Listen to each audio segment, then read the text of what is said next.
Timothy Hunt, The Great Candy Caper by Dana Lawrence McCorvie. Read by the author. The Great Candy Caper. Prologue. 17 years ago, winter. He was running as fast as he could. He heard the guard running after him, the heavy black boots pounding on the floor behind him, matching his pace like an echo to his own feet. "Stop, I said," the guard shouted, breathing heavily. He was only 100 yards or so from the door to the outside, which, once passed, would greatly improve his odds of escape. He tried to gain some advantage over the guard and increase the distance between them, but his pursuer was able to stay with him. In fact, from the sound of it, the guard was actually closing the gap between them.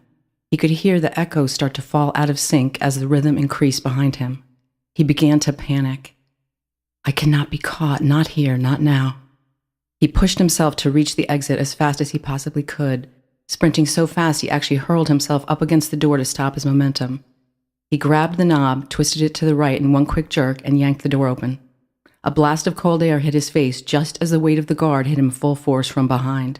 He fell to the ground in what felt like slow motion, seeing not just the face of the guard, but also the face of Timothy Hunt Sr.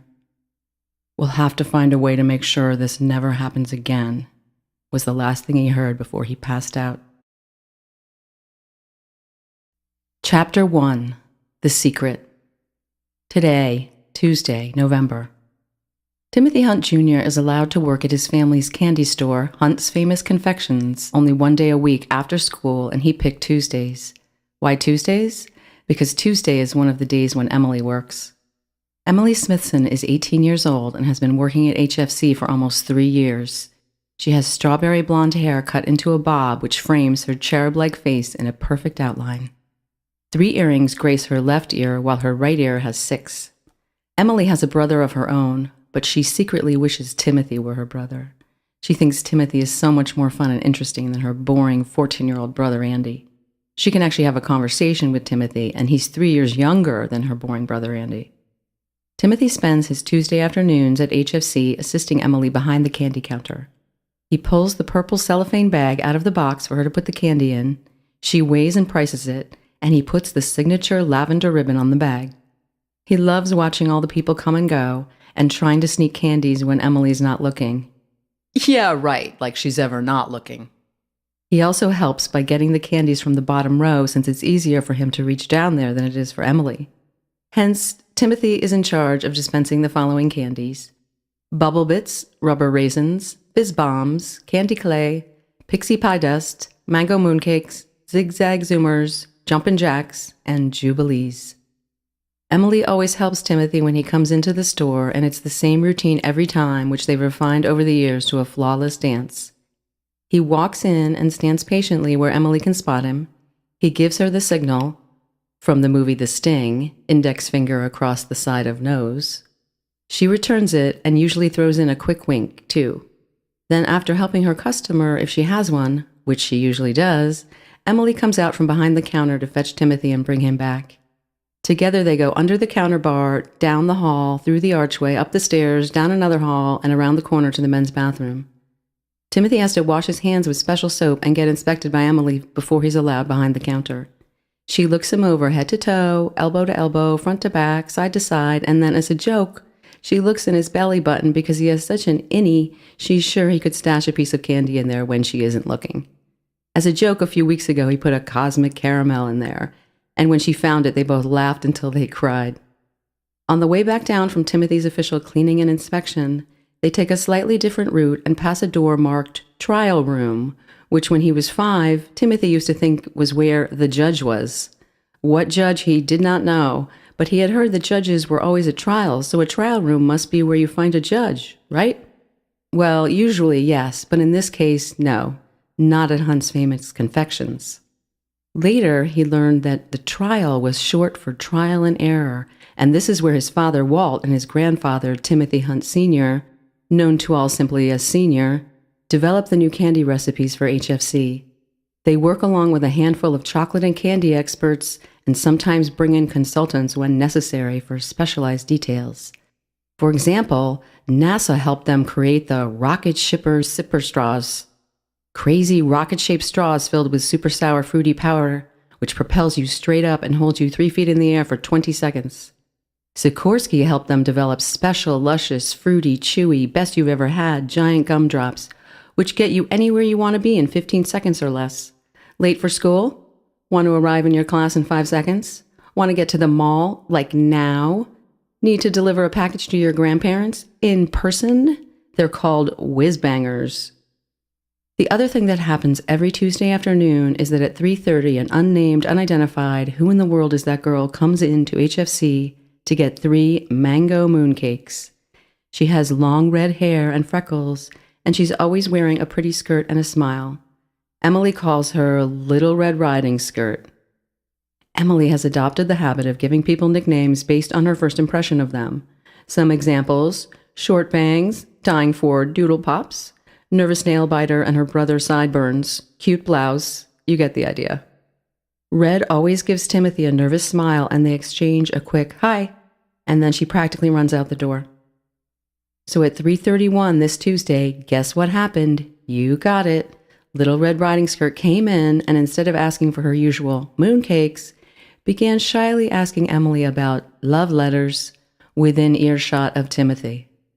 Meanwhile, doing a poor job of pretending not to be listening, Timothy was indeed listening to the conversation with interest when he noticed a strange man sitting at a table by himself in the corner of the store. It was obvious this man had been there for a while because in front of him he had an empty coffee cup and a half-eaten melted sundae. The man was pretending to read a newspaper. Timothy knew the man was only pretending to read because, number one, he kept looking around and over the paper to see what was going on in the store. Number two, when he was looking at the paper, he didn't have back and forth reading eyes. He just stared ahead like he was thinking. And number three, this was the clincher, his newspaper was upside down. The man also looked odd to Timothy because he had an extremely long, pointy nose and a handlebar mustache whose end stuck out as far as his ears. Not that these things in and of themselves are odd, but they were just weird in combination on this man's face for some reason. And then, of course, the fake reading thing tipped the scales, broke the camel's back, and sent the man directly to jail without passing go. Timothy found himself intrigued, compelled to look at the man, but turned his attention back to Red Riding Skirt. The two of them exchanged their customary quick hello, but her eyes stayed on him for a moment longer than usual. Cool. After she had gone, Timothy discreetly pointed out the strange man to Emily. Emily said she'd also noticed him and that he comes in about once a month and sits for several hours, supposedly reading the paper. What do you mean supposedly? Timothy asked her. Well, he's obviously not reading. Emily had a hand on her hip and set into a stance as she explained. You can tell if you watch him. There are no back and forth reading eyes. That's exactly what I thought. Timothy jumped up in his excitement. Plus, I noticed the paper's upside down. She glanced over quickly. Well, so it is. You are good. I knew he wasn't reading. What do you think he's really doing? I don't know, but he's creepy. I'm calling him oddball. At that moment, the man's dark, scary eyes locked onto them as if he knew they were talking about him. He took one look directly into Timothy's eyes, and then his body visibly jolted. The man got up to leave as casually as he could, but since he did this within 10 seconds of spotting Timothy, it was hardly an inconspicuous exit. They watched him slink out the door. Emily and Timothy looked at one another but didn't say a word. They both knew they had just witnessed a very strange man indeed. After a long silence, Emily finally said, Did you see that? It was like he knew you or something. She looked at Timothy. Have you ever seen him anywhere else before? No. Who was that guy? Timothy got a cold shiver up his spine. He'd never forget the man's creepy eyes. Yuck. Emily went on to help the next customer while Timothy took a break. The whole event had actually made him stop thinking for a bit about what had happened yesterday with him and his 2 older sisters at home. The 3 of them were seated at the circular dining room table after finishing lunch while Mom was cleaning up in the kitchen.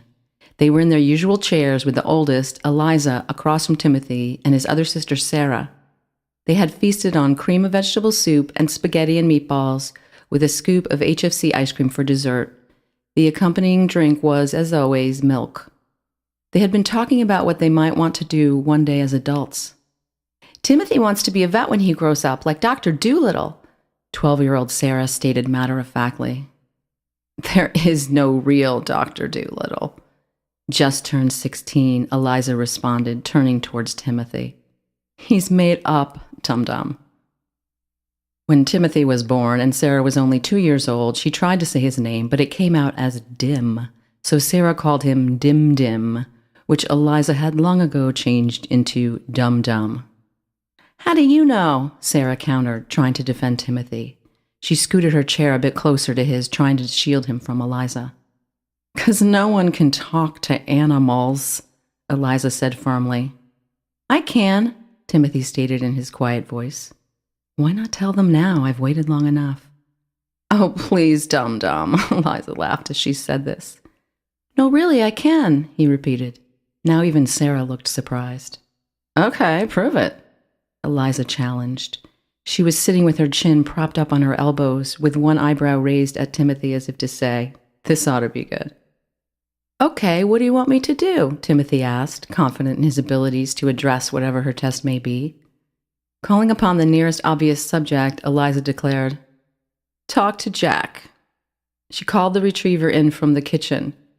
"Come here, boy," loudly. "You stupid dog." She said the last part quietly under her breath so Mom wouldn't hear. Jack entered the room with tail wagging and positioned himself, as usual, next to Timothy's chair. Timothy gave him a quick scratch. "Jack, please tell Eliza I can understand you," Timothy prompted the dog. "Oh, yes, Jack, please tell me all about the wonderful conversations you have with Dum Dum," Eliza taunted, leaning in on her arms as if to get a good view of the dog and await his response. It was meant to be both comical and insulting. Jack sat there doing what he usually did while watching the three of them talk. Nothing. He was, of course, listening to every word they said and would chew up one of Eliza's favorite shoes later for her stupid dog comment. "Come on, Jack, tell her we can talk to each other." Nothing. "Jack," urged Timothy, panic rising in his throat, "please say something." If Timothy couldn't pull this off, Eliza would never let him live it down, taunt him to no end. Still, nothing from Jack. Eliza got up to leave, laughing at a progressively faster speed and an increasingly louder volume. "Well, dum-dum," she said in her well-practiced, obnoxious voice, "I really think you should see a shrink about your problems. Talking to animals, compulsive lying. You'd make a great textbook case." After she had left, Timothy whipped his head towards Sarah. "You believe me, don't you?" "Of course I believe you, Tim," Sarah answered with a small forced smile, patting him on the shoulder sweetly. Timothy could see, though, that she was not convinced. She left the room saying, "If you say you can talk to Jack, then I believe you," with a bit more conviction, but he knew she just felt sorry for him. Once she was gone, Timothy jumped out of his chair and launched toward Jack. Timothy landed in a heap next to the dog and lay down beside him so they were face to face. He was very upset and confused. "Jack, why didn't you say something to her?" Jack looked him in the eyes and very gently replied, "First of all, Timbo, she can't understand me when I speak. Only you can. I can't tell her anything, ever. Do you understand?" Jack tilted his head to one side and raised his eyebrows and furry ears up. He felt bad that he couldn't do what Timothy wanted. He wished they'd talked about it beforehand and that he'd known Timothy's intentions. "You should have asked me to do something to show that I can understand you, like, oh, I don't know, go walk around the chair 3 times and then roll over. Even then she'd probably say that you taught me to do it. Don't you see, Timbo? Most people can't understand dogs, so you'll never be able to prove to people like Eliza that you can." "What do you mean most people can't understand dogs?" "Timbo," Jack laughed, "you don't miss anything." Timothy thought he knew the story. Dogs and cats can understand what all people say, and they can also understand each other. What Timothy didn't know was the part Jack told him now. Jack hadn't intended on telling the whole story just yet, but now the cat was out of the bag, the tongue had slipped, and he had to reveal even more to Timothy. "There are others like you, Timothy," Jack began slowly. "People who can converse with animals. Some can communicate only with dogs or cats, or even horses or dolphins. Very few like you can talk with all animals," Jack explained to a mesmerized Timothy. "Really? Have you ever spoken to anyone before me?" "I have," Jack said honestly, because he would never lie to Timothy. "Who?" Timothy was excited at the prospect of meeting someone else who could talk to animals. Pause. A very nice person. Who? Timothy persisted. I'm not allowed to tell. Jack had his paws crossed in front of him and was looking Timothy directly in the eyes. So you can't tell me? Really? Was it Dr. Dolittle? Timothy was totally intrigued, captivated, held in suspense, on pins and needles, waiting with bated breath, on the edge of his seat.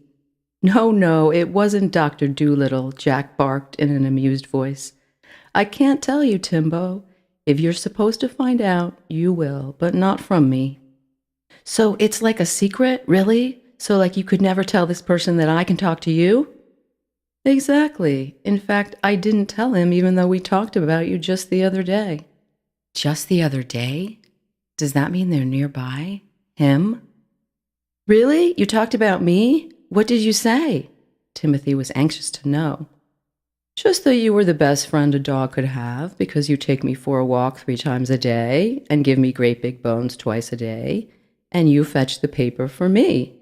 But Jack, I don't do any of those things, Timothy said with dismay.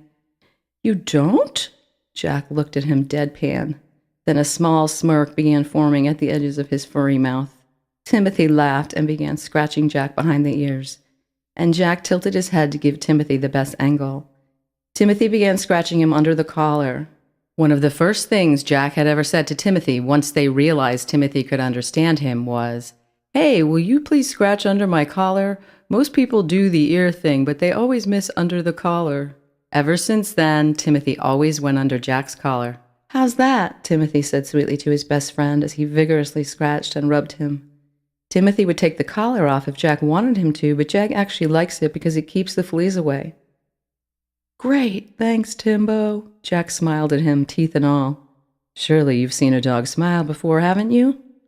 No problemo, Timothy said as he continued the process, making sure to go all the way around under Jack's collar and back again. It was the least he could do for his faithful companion. Then it was time for Timothy to go to the mall with his mom and Sarah to shop for his dad's Christmas present. As he was leaving, Jack said to him, Oh, and by the way, Dr. Dolittle was a real man. The push-me-pull-you was fake, but the man was real, Timbo. Timothy smiled all the way to the mall. And what are you so happy about? Emily asked Timothy, jolting him back to reality. He'd been sitting by the employee tables taking his break with a huge grin plastered on his face. Oh, I was just thinking, he tilted his head sideways at her. Do you believe in Dr. Dolittle? Sure, but the push-me-pull-you is totally fake. She smiled at Timothy. Now put your gloves and hat back on and get behind the counter with me because Senior's due to swing by here any minute for an inspection and a jelly whomper. Are you going to tell him about Oddball? No way. That's our secret for now. Chapter 2. The famous Jan 1. Hunt's Confections opened in 1958, founded by Timothy P. Hunt Sr. Today, everyone in town, indeed almost everyone in the world, has heard of Hunt's famous confections. They are, after all, famous. However, that wasn't always the case. Unlike Hunt's key competitor, West's world-famous Watermouthers, which was apparently world-famous from the start, the F, or famous part in HFC, didn't exist until 1968, the 10-year anniversary of the opening, when it was finally agreed by the public at large that the candy had indeed reached famous status. On opening day, January 1st, 1958, yes, New Year's Day, Hunt's Confections had 14 types of handmade secret recipe chocolates, plus a special peerless pièce de résistance, star of the lineup, first on the marquee, one of a kind, not to be found elsewhere, imitated but never equaled. Here, drumroll please, the 24-hour lolly. This amazing candyological treat is like nothing you ever tasted before. It's a delicious lollipop which changes flavors every hour on the hour for 24 hours, whether you're licking it or not. At exactly 24 hours from the first lick, the lolly is gone. Each lolly starts with a different flavor and then rotates through 24 of 44 possibilities, one each hour. You might get one which goes like this. It starts off tasting like root beer, then changes to lemon meringue pie, then butterscotch pudding, vanilla caramel, red licorice, toasted marshmallow, strawberry jam, candy cane, blueberry pie, hot fudge sundae, pineapple upside down cake, raspberry tart, bubblegum, strawberry shortcake, coconut custard, chocolate frosting, orange sherbet, banana split, butter toffee, cherry cola float, mint chocolate chip, grape jelly, hot cinnamon, and finally, cotton candy. Word of the 24-hour lolly spread slowly at first, then like wildfire. People weren't used to candy that had such unique properties. People, it seemed, so loved, adored, and craved the lolly, they would drive for miles and days, cross oceans and mountains, traverse valleys and lakes, if necessary, to get this candy. Meanwhile, to this day, the HFC chocolates are something to write home about. One of a kind, unique, never before seen, out of this world, knock your socks off, put me in a dress, and call me Ethel Delicious. In the beginning, the Hunt's chocolates were all made by Mrs. Hunt Sr., whose recipes were handed down to her through generations by her great-great-grandmother, Antoinette, from Calais, France. Mrs. Hunt Sr. has refined and expanded the recipes over the years, but she has never ever strayed from the basic purity of ingredients necessary to make superior chocolates. Pure ground cocoa beans, farm fresh whole cream, Madagascar vanilla beans, pure fine cane sugar, sun-ripened giant raisins, whole giant roasted nuts, juicy grated coconut, sugar spun, and peak of freshness fruit fillings. To this day, the recipes are kept under special lock and key and are known by only a handful of trusted HFC employees. Mrs. Hunt Sr. is no longer making the chocolates herself, but she does continue to create new recipes and contribute ideas to the trial room. Although everyone knows the chocolates are wonderful, it's really those special, unique, extraordinary, rare, and uncommon delights of Hunt's which keep people coming back for more. Senior has a knack for creating unthinkable, unimaginable, unrivaled, unparalleled, unequaled, and unusual, to say the least, candies.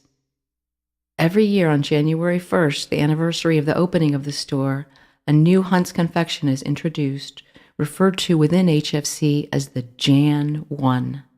Most of the candies introduced on this day are still in production, and several are among the top sellers.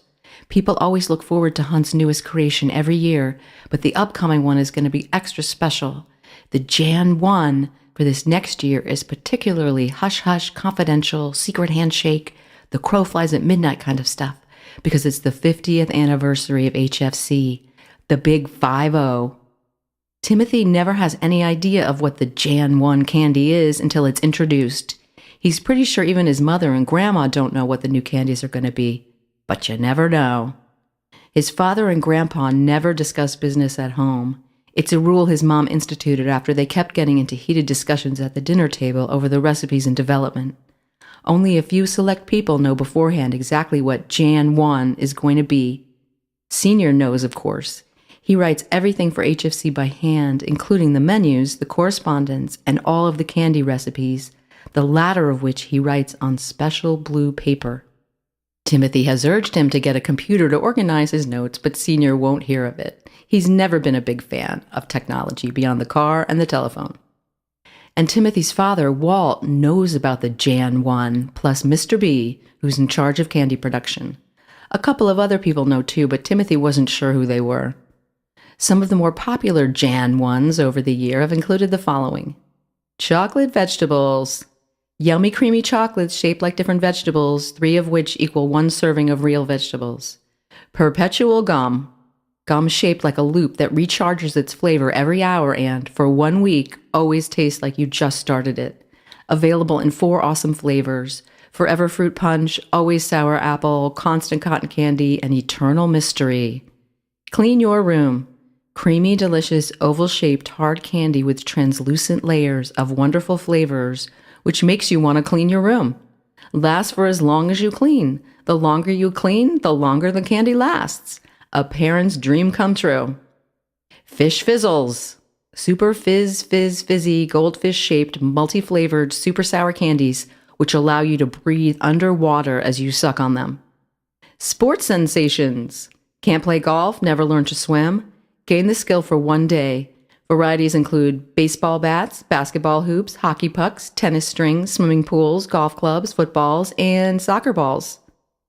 Since it was already November, the 50th anniversary Jan 1 was ready to go, but still a super big secret under lock and key, in the vault, stowed away, buried deep, name, rank, and serial number only. Despite the no business talk at home rule, Timothy did overhear his dad and Senior last night talking on the back porch in the dark, speaking in whispers. Timothy had been looking for Jack and was on his way through the kitchen to the laundry room where Jack often sleeps in front of the dryer. He heard something. He paused for a moment and heard voices. Then he saw the silhouettes of his dad and Senior against the sliding glass door. He thought it was odd they were outside since it was a really cold night. Timothy could only make out a few of the words, but their tone was very serious and guarded. They were talking about something called Project Diamond.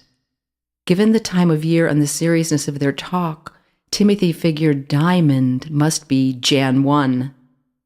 Walt: "What if returns one day?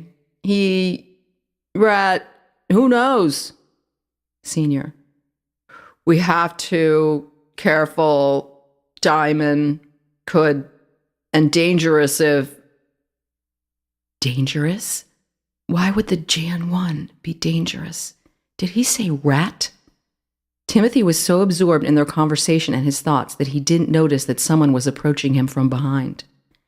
"Eavesdropping on Dad and Grandpa Dum Dum?" Timothy jumped 2 feet into the air and landed off balance, sort of staggering sideways to right himself. No," he stammered a bit. Eliza had snuck up on him. "I was, looking for Jack." "Oh, yeah, right. Do I have stupid written across my forehead? You're listening in on a private conversation." Eliza was wearing her I Love New York sweatshirt and navy blue sweatpants, her long hair pulled back into a ponytail.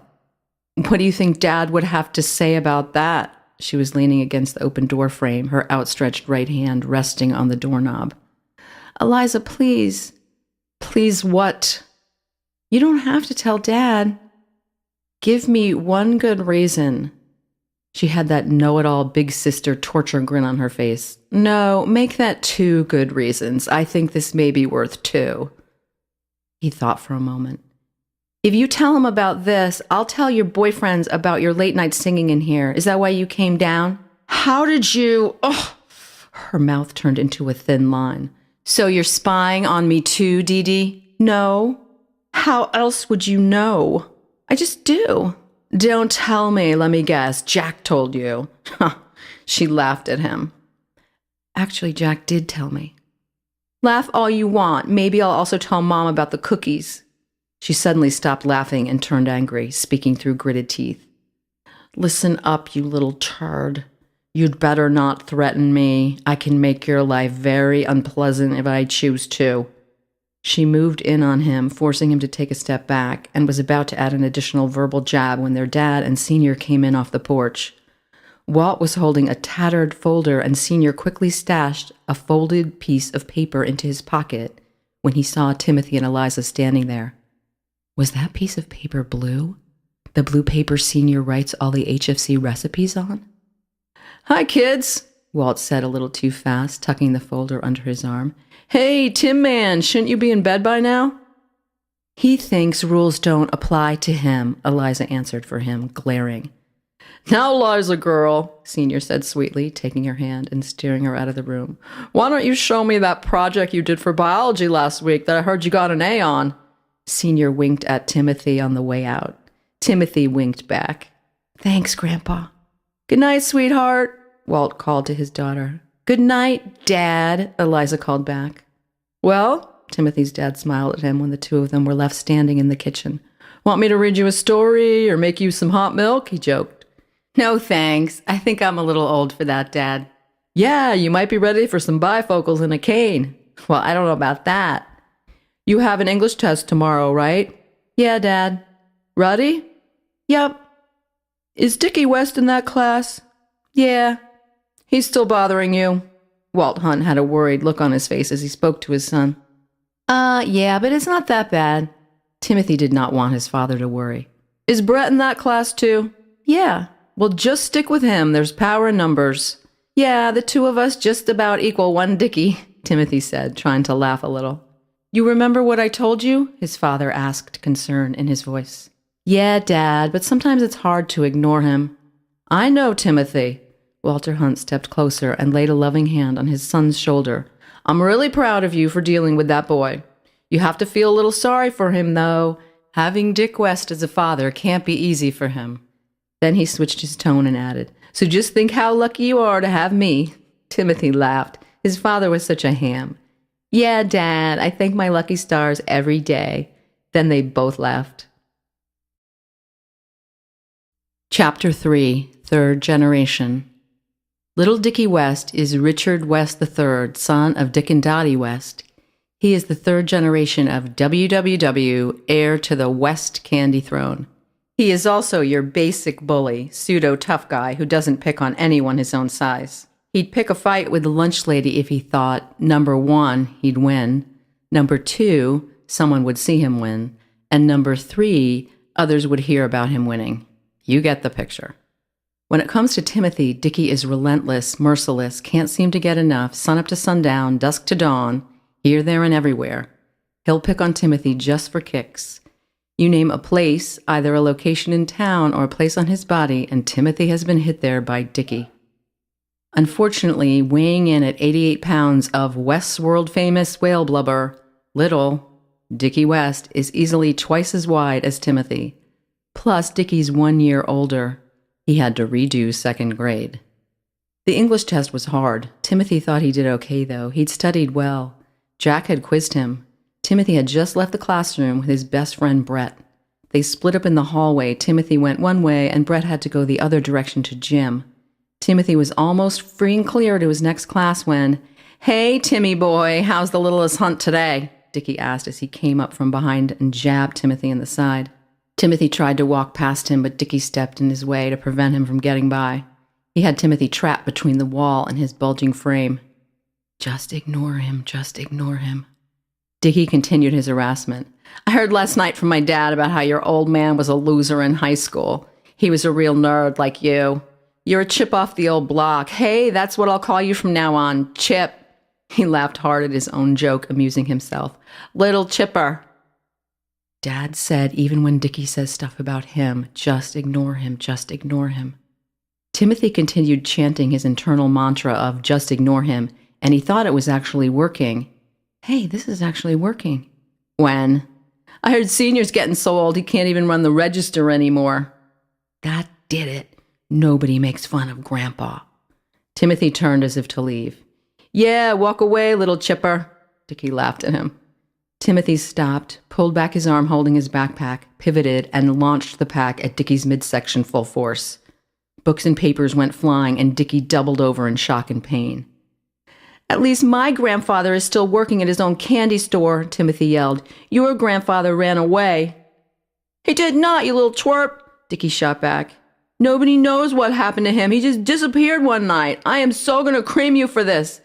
Dickie hurled himself at Timothy, who managed to get himself out of the way just in time. Dickie hit the wall and moaned in agony as his right shoulder slumped down in numbness. Although this move had served to save Timothy for the moment, it actually enraged Dickie even further. "I think you're pretty smart, don't you, Timothy Hunt for nothing?" He was moving towards Timothy again. "You and your stupid family, such goody-goodies and—" He was interrupted. "What about our family?" It was Eliza coming down the hall. Timothy was actually glad to see his sister for once. Eliza, queen of the 11th grade. She was learning to drive and had come with Mom to pick him and Sarah up. Dickie became all aw shucks around her. "Hello, Eliza," Dickie said, sort of shyly, trying to straighten his shirt and comb his crazy hair with his stubby fingers. He couldn't look her straight in the eye. "West," Eliza acknowledged him with a slight nod of her head, but she did not smile or encourage him. Although she wouldn't readily admit it, she really could not tolerate anyone beating up on Timothy, especially a West. Timothy is, after all, her brother. Plus, it's her job to make his life miserable. She looked around, assessing the damage. No blood, no apparent broken bones, no torn clothes, no bruises shaped like Texas, no, "oh, this is going to hurt tomorrow" marks. I'd better show at least some sisterly concern. She looked at her brother. "You okay, dum-dum?" Timothy gave a small nod. "Listen up, West," Eliza began, shifting her head to face Dickie. "Yes, Eliza?" Dickie was like a little puppy. If he had a tail, it would be wagging. "Cease and desist. Got it?" "Yes, Eliza." Dickie, in fact, had no idea what she had just said. Vocabulary was not really his forte, and he couldn't really pay attention when she was around. He could tell, though, that she wanted him to agree, so he did. "Whatever you say, Eliza." "Oh, and West." "Yes, Eliza?" "It's obvious that your actions are a way of compensating for the fact that your family's candy company is inferior to ours. Deal with it." "Whatever you say, Eliza." Wag, wag. Chapter 4. West's world-famous Watermouthers. The WWW Candy Company, West's world-famous Watermouthers, opened in 1967. Even though it started as a local candy store, the world-famous part was there from the beginning. The name was, quote, aspirational, unquote, according to the founder of WWW, Mr. Richard West I, known to say, "One day we will indeed be world-famous." But Richard I wasn't around when his candy company actually did become world-famous. One night a long time ago, the candy company founder mysteriously disappeared, never to be heard from again. It remains a mystery to this day what happened to him.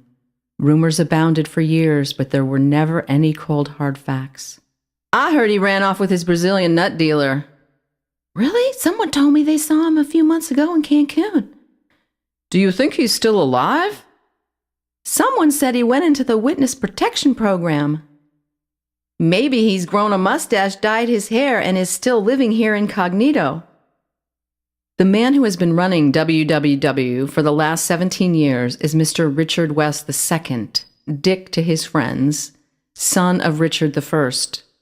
Dick's family consists of himself, wife Dottie, son Dickie, age 12, and daughter Lydia, age 10. The Wests are a family immersed in self. Self-love, self-admiration, self-pride, self-glory, self-importance, self-conceit, self-exaltation, and just plain old, honest-to-goodness, selfishness. To the public, Dick West tries to appear as a benevolent candy maker who enjoys a friendly rivalry with his prime competitor, Hunt's Famous Confections. In reality, Dick is a cutthroat shark hustler who hates Hunt's with every molecule of his being. His confection operation is basically a copycat, cheaper, faster, skimpier, cut the corners, rip-off of Hunt's. Everything WWW does is either in reaction to or as a result of or to one-up HFC. When Hunt's introduced ice cream, Wes introduced their own 6 months later.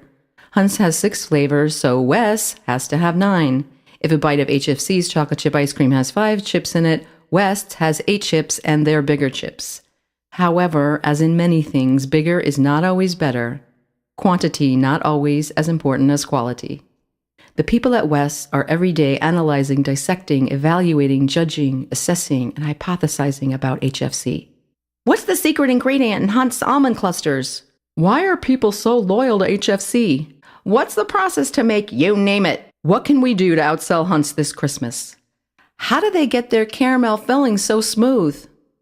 Despite attempts to do so, Wes has never been able to capture the hearts and minds of people the way Hunt's does.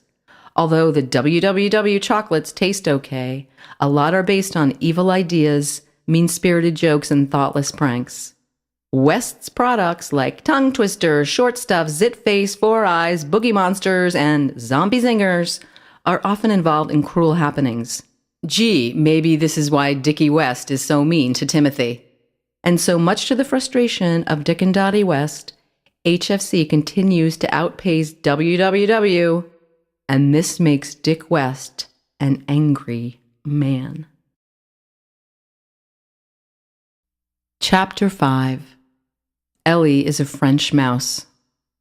It was a Sunday. It started off as a nondescript, run-of-the-mill, mundane, dull-as-dishwater, normal, boring, everyday Sunday day at home.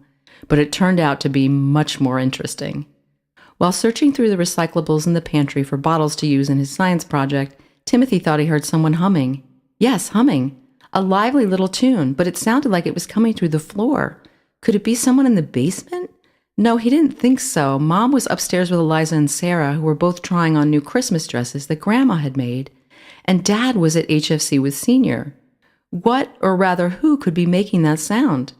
Timothy knelt down to the floor to get closer to the source of the music and try to determine its origin. As his head got near to the ground, the humming became louder. Then he saw it. A mouse. It was a mouse. A little mouse humming a tune. Timothy looked closely at the mouse and noticed it was wearing a tiny red beret. "Bonjour," squeaked the lovely little pearly gray mouse as it ceased humming and began to assess its new visitor. The mouse was not afraid, but curious, sitting on its two hind legs and peering up. It had a small pointy nose with long pretty whiskers emerging from either side, and soft sparkly round eyes, which seemed to smile at Timothy. "Bon what?" replied a startled Timothy. "Bonjour," the mouse repeated happily. "It means good day." The mouse spoke with a French accent. "Oh, well then, bonjour to you too," said Timothy and bowed. He wasn't sure he should bow, but he'd seen people do it in movies and figured it couldn't hurt. "What's that song you're humming?" "How is it that you understand me?" asked the mouse slowly, who had never spoken to a human person before. "I'm not sure," answered Timothy truthfully, as he always did. "My mom told me it's a gift, since most people can't talk to animals," he added thoughtfully. "But I am not what you are saying, animal. Je suis une mousse," squeaked the little mouse indignantly, shaking its tiny paw in the air. "Jesuit what?" asked Timothy. "I am a mouse," the rodent repeated, enunciating each word clearly, albeit with a French accent. "Please don't get upset. I know you're a mouse. Yes, I can see that, and a nice mouse you are indeed," Timothy said softly, trying to placate the creature, who did indeed seem somewhat calm by his words. "What's your name?" Timothy queried, trying to change the subject. "My name is Eleanor, but my friends call me Ellie." "May I call you Ellie?" Timothy asked with hope in his voice. "Sure," she said, sizing him up. "Pourquoi pas?" "Are you speaking English?" "Non, mon petit français." Timothy still looked puzzled, so she translated. "French." "Oh, are you a French mouse?" Timothy had never met anyone from Europe before. "Oui, oui," Ellie exclaimed, excited and pleased that he finally understood that she is not some kind of animal, but a cultured French mouse.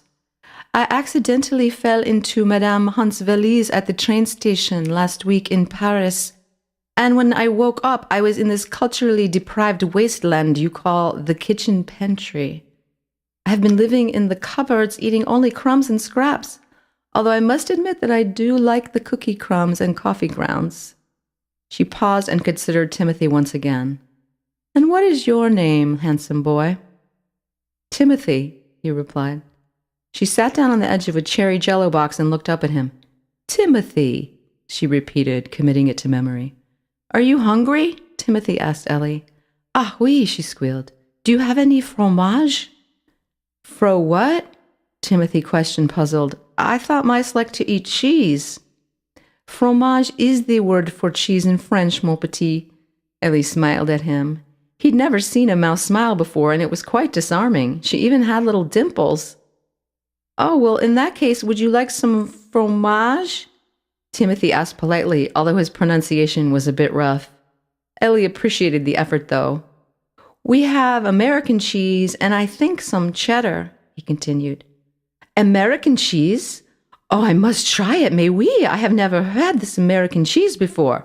She hopped up and down until her little red beret fell off. Timothy was thrilled he had hit on something positive. "Let me get some for you," he offered. "Ah, oui, merci, thank you." She smiled at him again before he left. Timothy ran into the kitchen and dove into the refrigerator for the cheese. How much fromage can a mouse eat? He wondered aloud. He figured one slice would be enough, since he usually put 2 on his grilled cheese, and he's like 1,000,000 times bigger than Ellie. He carefully unwrapped the slice of cheese and cut it into several little squares, small enough, he thought, for Ellie to handle. He put a toothpick through several of the little squares and made 3 cheese kebabs. A loverly presentation, as Grandma would say. It was very festive, too, because the toothpicks were the ones with those little colored frilly things on the end. He thought perhaps he should bring Ellie something to drink, too. "What do French mice drink?" he asked himself, again out loud. "What do French mice drink?" mimicked his sister, entering the kitchen from the hallway. "You know which one. Do you really need to hear her name? If you don't know which sister it is, you haven't been paying attention." "Why in the world would you need to know that, dum-dum?" She smirked at him. Timothy kicked himself for asking such things out loud when Eliza could be lurking anywhere in the vicinity. He should know better. Now, what to do? Number 1, answer her and risk an ongoing verbal duel. Or number 2, ignore her and risk an even more aggressive attempt by her to get a response from him. Sometimes he couldn't be sure which path to take. Usually ignoring her worked best. Lately he developed what he called number 3, the neutral response. This required not only using as few words as possible to respond, but carefully choosing the words to be non-provocative. He never knew what might set her off. "Well, I'm waiting, Dee." Eliza stood there defiantly, her arms crossed over her chest. "No reason," Timothy quickly answered, following number 3, the neutral response scenario. As he said this, he simultaneously placed a napkin over the cheese kebabs, lest Eliza should see them and launch into a new line of questioning. "Ugh, you are so lame," she exasperated, unable to get a rise out of him. And with that, she stormed out of the kitchen. Timothy 1, Eliza 0. For today, for now. That number 3 really seems to work. Relieved he had chosen the right approach, Timothy proceeded to get Ellie a small cup of water. He'd have to ask her what she preferred in the future. Just in case, he brought her a cup of milk as well. He put them both in little Dixie Riddle cups, which seemed just the right size for her. When Timothy returned to Ellie with her treats, he found her asleep on top of a can of tuna, and she was breathing deeply. Timothy carefully covered her tiny body with a small, soft old washcloth from the clean laundry next door and tucked her tail in under her. He took off her little beret, pinching it between his 2 fingers, and placed it on top of a can of mandarin oranges. He left the cheese kebabs and water and milk next to her for when she woke up, and he whispered sweet dreams to her as he quietly closed the pantry door. I wonder if she dreams in French. The next morning, Timothy got up at the crack of dawn and ran down to the pantry to find Ellie. He'd told Jack all about her, and they were going to see if she wanted to go on a hike with them today. Jack had agreed to let her ride on his back, holding onto his collar. Timothy opened the pantry door and found Ellie stretched out on the shelf on top of a fruit roll-up, which she had spread out into a mat. She had placed a few mini marshmallows under her head and had her feet propped up on a smokehouse almond. She seemed to be daydreaming and was humming another tune. "Bonjour," cried Timothy, startling Ellie out of her reverie. "Well, bonjour to you too," squeaked Ellie, jumping to her feet, excited to see the boy again. "I am very impressed by your French, Timothy." "Thank you. I hope you'll teach me more." "Mais oui, but yes. But first, I have a question for you. What is black and white and red all over?" "What?" He was a bit startled by her question. He hadn't expected a joke. "This was written on the side of one of the cups you gave me," she said, holding up a cup almost as big as her body. "Well?" She gave him a half-knowing smile. A skunk with a bloody nose?" "No, but that is better than the answer on the riddle cup. A newspaper with ketchup on it." She seemed disappointed. "I've told Jack all about you. Do you want to come for a hike with us today in the backyard?" Timothy asked. "Outside? Yeah, that sounds wonderful." Now she was excited again. "And who is this Jacques?" "Jack is my best friend. He's a dog. You'll love him." "A chien? A dog? What kind of dog?" Ellie was leery of dogs. "A French poodle, perhaps?" "That might be acceptable." "No, he's a golden Labrador retriever." "Does this golden creature like mice?" "Yes, to eat," thought Timothy to himself as he said out loud, "Well, I don't know that he's ever really personally met a mouse." Most dogs that I have known like to eat mice, not as much as the cats, but still." Ellie was dubious, but willing to give Timothy's 4-legged friend the benefit of the doubt. After all, she too had never personally met a dog. As Timothy was leaving, he remembered to caution Ellie about being found by someone else in the family. Finding a mouse in the pantry is not the dream or hope of any person. They can't understand you like I can, and they'll just scream and throw you outside or something. Or worse. Make sure you hide when you hear someone coming. My oldest sister especially, you don't want her to find you." "Why is that?" "Well, she's not very nice." "Is she the one with the long blonde hair?" "Yeah, why?" Ellie revealed, "Well, this sister, almost every night, she comes down the stairs after she is supposed to have gone to bed and talks on the telephone with her friends. Then she dances around like a crazy person, using the salad dressing bottle like a microphone to sing into." Really? Timothy asked, a huge grin forming on his face. The things he could do with this type of information were endless. Oh, the bribery and torment, the joy and fulfillment. He already knew about the singing, but the phone calls and the salad dressing bottle microphone were new. Yes, she is very, how do you say, sneaky, oui? Ellie had a tiny little smile on her tiny little face. Oui, Timothy agreed. Chapter 6. The Store. The next Tuesday. They were taking a break in the employee lounge. Actually, Emily was taking a break, and Timothy had just joined her after arriving from school. Emily was updating Timothy on her weekend and such when he suddenly remembered last Tuesday and asked, "Hey, have you seen Oddball in here again?" "No, but I can't believe I didn't tell you this first." She'd been sitting on a high wooden stool and now jumped down and leaned in a bit to talk quietly with Timothy so no one could hear them. "Larry called a special employee meeting yesterday to talk to the staff. You'll never guess what it was about." "Security?" "Well, of course, plus," she prompted him. "He got a new tie for Christmas?" "No," Emily laughed and rolled her eyes. "It was about Oddball." "Oddball?" Timothy echoed. "Well, not directly, but I knew he was talking about him. He was talking security, of course. You know, the usual, be careful walking into your car, don't leave valuables out, etc. But then he started talking about questionable customers and corporate spies. It became obvious that this was the real reason he'd called the meeting. He even made people who were off duty come in. He said if we see anyone suspicious, we should report it to him. He said since HFC recipes are all secret and that our competitors would love to get their hands on them, it's really important we all keep our eyes and ears open." "Why now?" Timothy asked. "We've always known that other candy companies want our secrets. Why would Larry make such a big deal about it now?" "That's just it. I think it's because of Oddball," Emily burst out loudly, then looked around quickly to make sure no one had heard her. There were only two other people in the room. One was reading and the other was playing a video game. She leaned her head back in and resumed her whispering voice. "I noticed Larry watching him last month when he was in, and then again last Tuesday. That was what made me look at him so closely. I'd already named him Oddball, but it scared me that Larry looked so serious. He's usually so relaxed and happy." "Well, he only looks that way. Really, he's watching everyone and everything." "Yeah, but he never looks nervous doing it. That's what was different the day with Oddball. Then this meeting." Larry Berkeley is the head security guard at Hunt's. He has a very round head surrounded by curls of dark chestnut hair. His heavy-set frame suits him well. Larry always dresses in khaki pants and a white shirt, both highly starched and perfectly creased, with a straight black tie.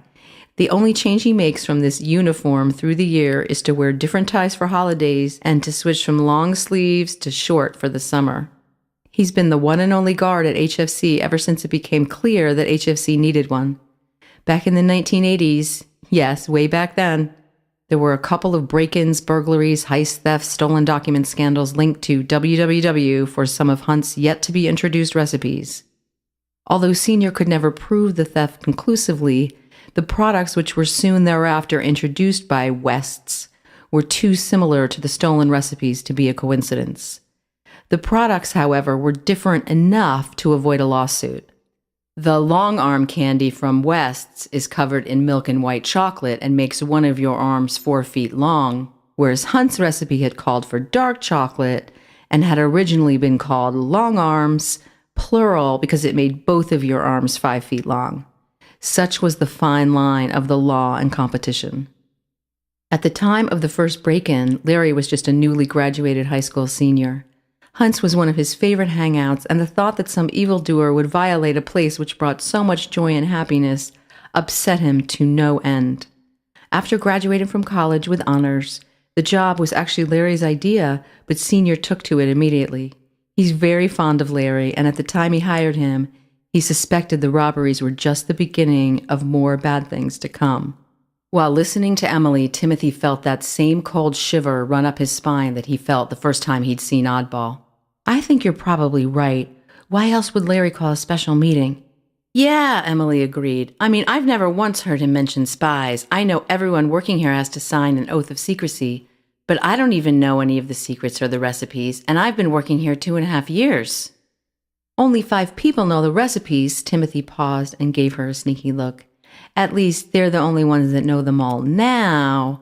But soon someone else will know. What? Emily cried, her eyes wide with excitement. What are you saying? He'd been dying to tell her the news for months, but it never seemed like the right time. Now seemed like the right time. So far, he'd only told his parents, Brett and Jack, about what his grandpa told him on his 11th birthday this past February 28th. He was actually born on February 29th during a leap year, so he was allowed to celebrate his birthday on either February 28th or March 1st. Timothy recounted the story as Emily listened to every word. Senior had taken Timothy to lunch at his favorite restaurant, Captain Toby's. It's a seafood restaurant downtown with a nautical theme. The waiters wear pirates' hats and eye patches. One even has a fake stuffed parrot attached to his shoulder. Timothy always orders a fried seafood platter with curly fries. They'd been doing the birthday lunch ever since Timothy could remember. This year, he and Senior talked about a lot of things. Baseball, the benefits of an ice cream cone versus an ice cream sundae, how to fake out your opponent in ping pong, girls' parents' school books, the history of the candy necklace. Their food arrived and they began eating. Then Senior said he had something very important to talk about. He explained to Timothy that in the future, if he wanted, Hunt's Famous Confections would be his business to run.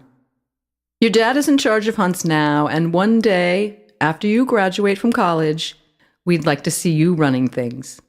The older man looked at Timothy expectantly with great hope and love. Wow, Grandpa, that'd be awesome. Timothy got up and threw his arms around him. The two of them were smiling ear to ear. Timothy continued, I can't believe it. Me running the store? He was thrilled. He knew that one day Hunt's might be his. But to hear Grandpa ask him was a moment he knew he'd never forget. The business goes way beyond the store, Timothy. HFC is a worldwide enterprise. How big is it, Grandpa? Asked Timothy, sitting back down in his chair. He'd forgotten all about his food. You'll learn all about that in good time, Senior chuckled. I have a lot of stories and confidential family history to share with you, not to mention all of the recipes. Maybe next year you could start coming in on Saturdays to the trial room. That'd be so cool. He was so excited. Oh, I can't wait to learn all about the business. Well, Senior paused dramatically. I'll tell you one of the most important things right now. Timothy was on the edge of his seat. Senior looked around to make sure no one in the restaurant was within earshot. Then he leaned in, and Timothy did the same. Senior spoke in a quiet voice.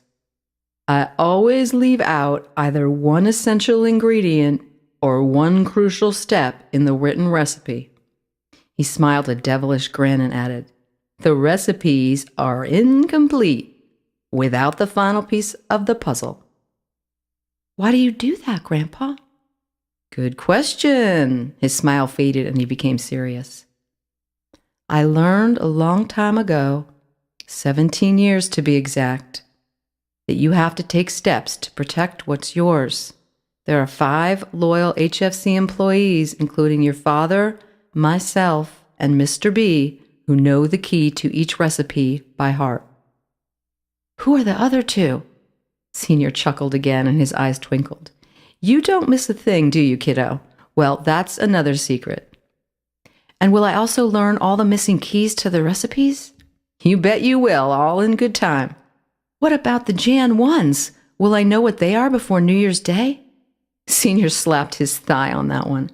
At some point, yes, you will. Senior loved Timothy's enthusiasm, just like me when I was his age. That's enough questions for now. Let's order dessert, and then I have a very special batch of chocolates that I made just for your 11th birthday. Grandpa, you're the best. Happy birthday, son. When he was done with the story, Emily jumped up in joy. Her cat eyes were twinkling. That is so cool. Imagine you running HFC. I mean, I figured you would be one day, but to actually have Senior ask you, you must be so excited. Hey, why didn't you tell me before?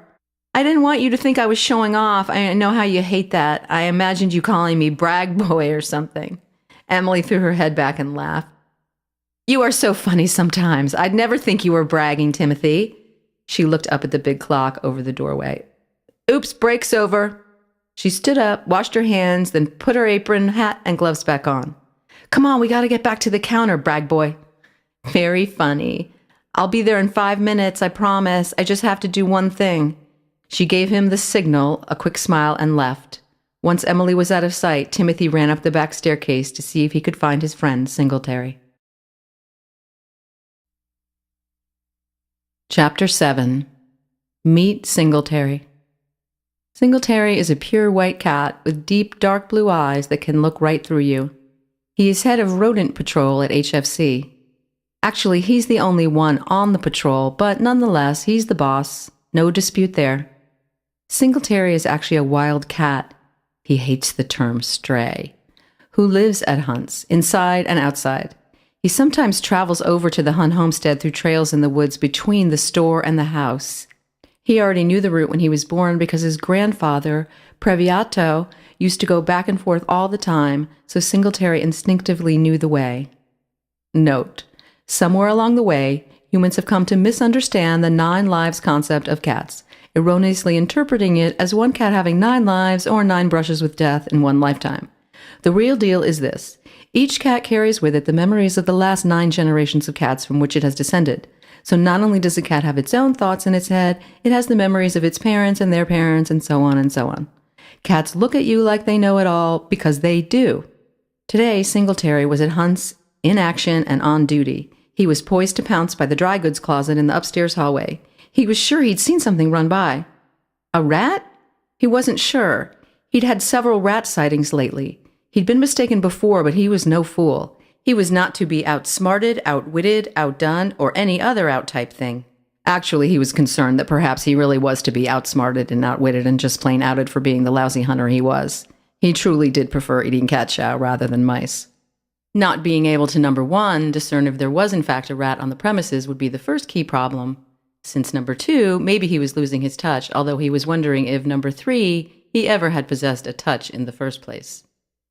A boy appeared from around the corner. Chasing after the rat? No, maybe it was a yo-yo. Oh, well. Hiya, Singletary. It was Timothy. The two had met a year ago during a not-to-be-mentioned, unmentionable situation, and now usually saw each other every week, either at the store or in the woods. Tim Allen, dude, I didn't realize it was you at first. For no clear reason, Singletary had taken to calling Timothy by the names of various well-known Tim personalities. Meow, I should have known. It's Tuesday. How you doing, my man? Great, and you? Well, I'm sort of bummed, man. I just broke my keyboard. Timothy was surprised. What do you need with a keyboard? You joking me, man? I'm in a band with some other hepcats. We play in Pirates Alley every Friday and Saturday night. But I guess I ain't gonna be able to play this weekend. You play keyboards? I didn't know that. Why am I not surprised by that cat? You know it now. Excellent. Do you want me to try and fix it for you? Singletary got all excited, his whiskers twitching. You really think you could? You'd do that for me? That is so decent of you, dude. You're like a knight in shining armor. No problemo, Timothy said. Where is it? It's back in Larry's office. I'll come by tomorrow and bring my tools. I should be able to fix it, but I don't want to promise you anything. That's okay, man. Just trying would be great. What can I do for you, dude? Whatever you want. Sky's the limit. No mountain too high, no valley too low, no river too wide, no task too great, no task too small. No, thanks, Singletary, Timothy interrupted him. Rude, yes, but he had to, or who knows how long Singletary would have gone on. No problemo, Tim Cruise.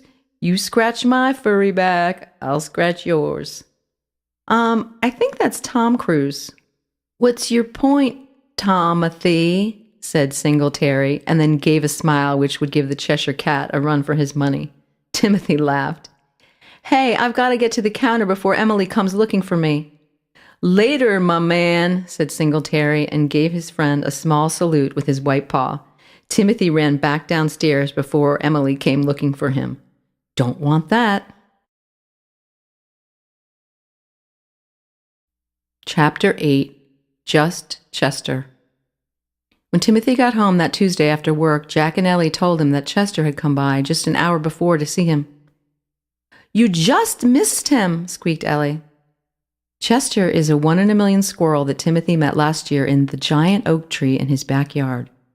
What did he want? Asked Timothy while he changed into his favorite jeans and a t-shirt. He didn't say exactly, but you never know with Chester. Jack barked a small chuckle. He said 200 other things, but not why he wanted to see you. Why didn't he wait? Are you kidding with his to-the-minute schedule? I'm surprised he stayed as long as he did. True, Timothy laughed too, thinking of his squirrely friend. I'll never forget when I met him how he seemed so odd to me, and now he seems so normal, so Chester. Yeah, Jack replied, smiling. He took 2 of Eliza's bobby pins, a stamp, and a bottle cap while he was here. That's nothing. One time he took a whole cantaloupe, and then he had a stapler for me when I needed one. Since she had never heard it, Timothy told Ellie the story of how he'd met Chester. It was last fall when they met in the giant oak. I was climbing the tree trying to decide which path to take up when I heard a voice say, "Go left." Startled by the voice, Timothy nearly lost his balance. "Go left," the squirrel repeated. Timothy looked toward the direction of the voice and noticed a small ash-gray squirrel sitting on an upper branch to his right, looking down at him. "Why left?" Timothy retorted to the squirrel, who upon hearing the question nearly lost his balance. "It's like the boy understood me." The little creature was a nervous, furry, brown-eyed, gray-coated, pointy-eared, fluffy-tailed ball of energy. He stood on hind legs, glancing from side to side, shifting his weight from one side to the other and back again. "Why left? Forget that! Why can you understand me, you can?" the squirrel said as fast as he could say it, and as quick as you could hear it. "I'm not sure," replied Timothy, as he always did when asked this question, because indeed he was not sure. "I've always been able to talk to animals." "Have you ever spoken to a squirrel before, have you?" asked the curious critter. "Not until now," Timothy smiled, hoping to make the creature more at ease. "You're my first." Encouraged by the boy's lack of first-hand experience with squirrels, the animal immediately proceeded to do what he does best. "Whoa, look at that!" The squirrel pointed to a place behind Timothy, forcing him to turn around. Timothy turned to see what he had pointed to, but could see nothing noteworthy, just clouds and sky and more trees. "What am I looking for?" he asked, turning back just in time to see the squirrel stashing a piece of string behind him. The same string Timothy had brought with him to make a toy for Jack.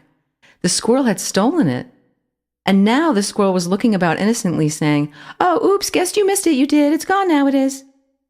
Timothy was skeptical. The string had no real meaning to him, and he didn't want to offend his new furry friend by accusing him of stealing. Perhaps it was customary in Squirrelland to steal something from someone you had just met.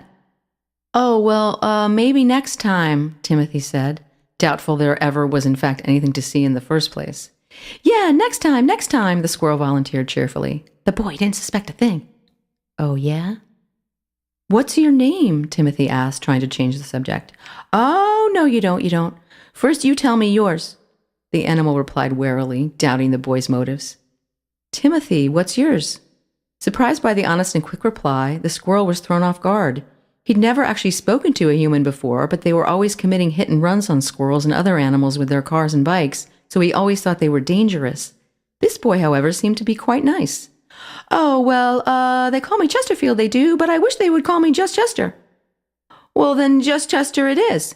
No, not just Chester itself." "Oh, okay, I get it. Well, then Chester it is." The squirrel was surprised. As the youngest in his family, rarely did anyone follow his suggestions. "Gee, thanks, Timothy, gee."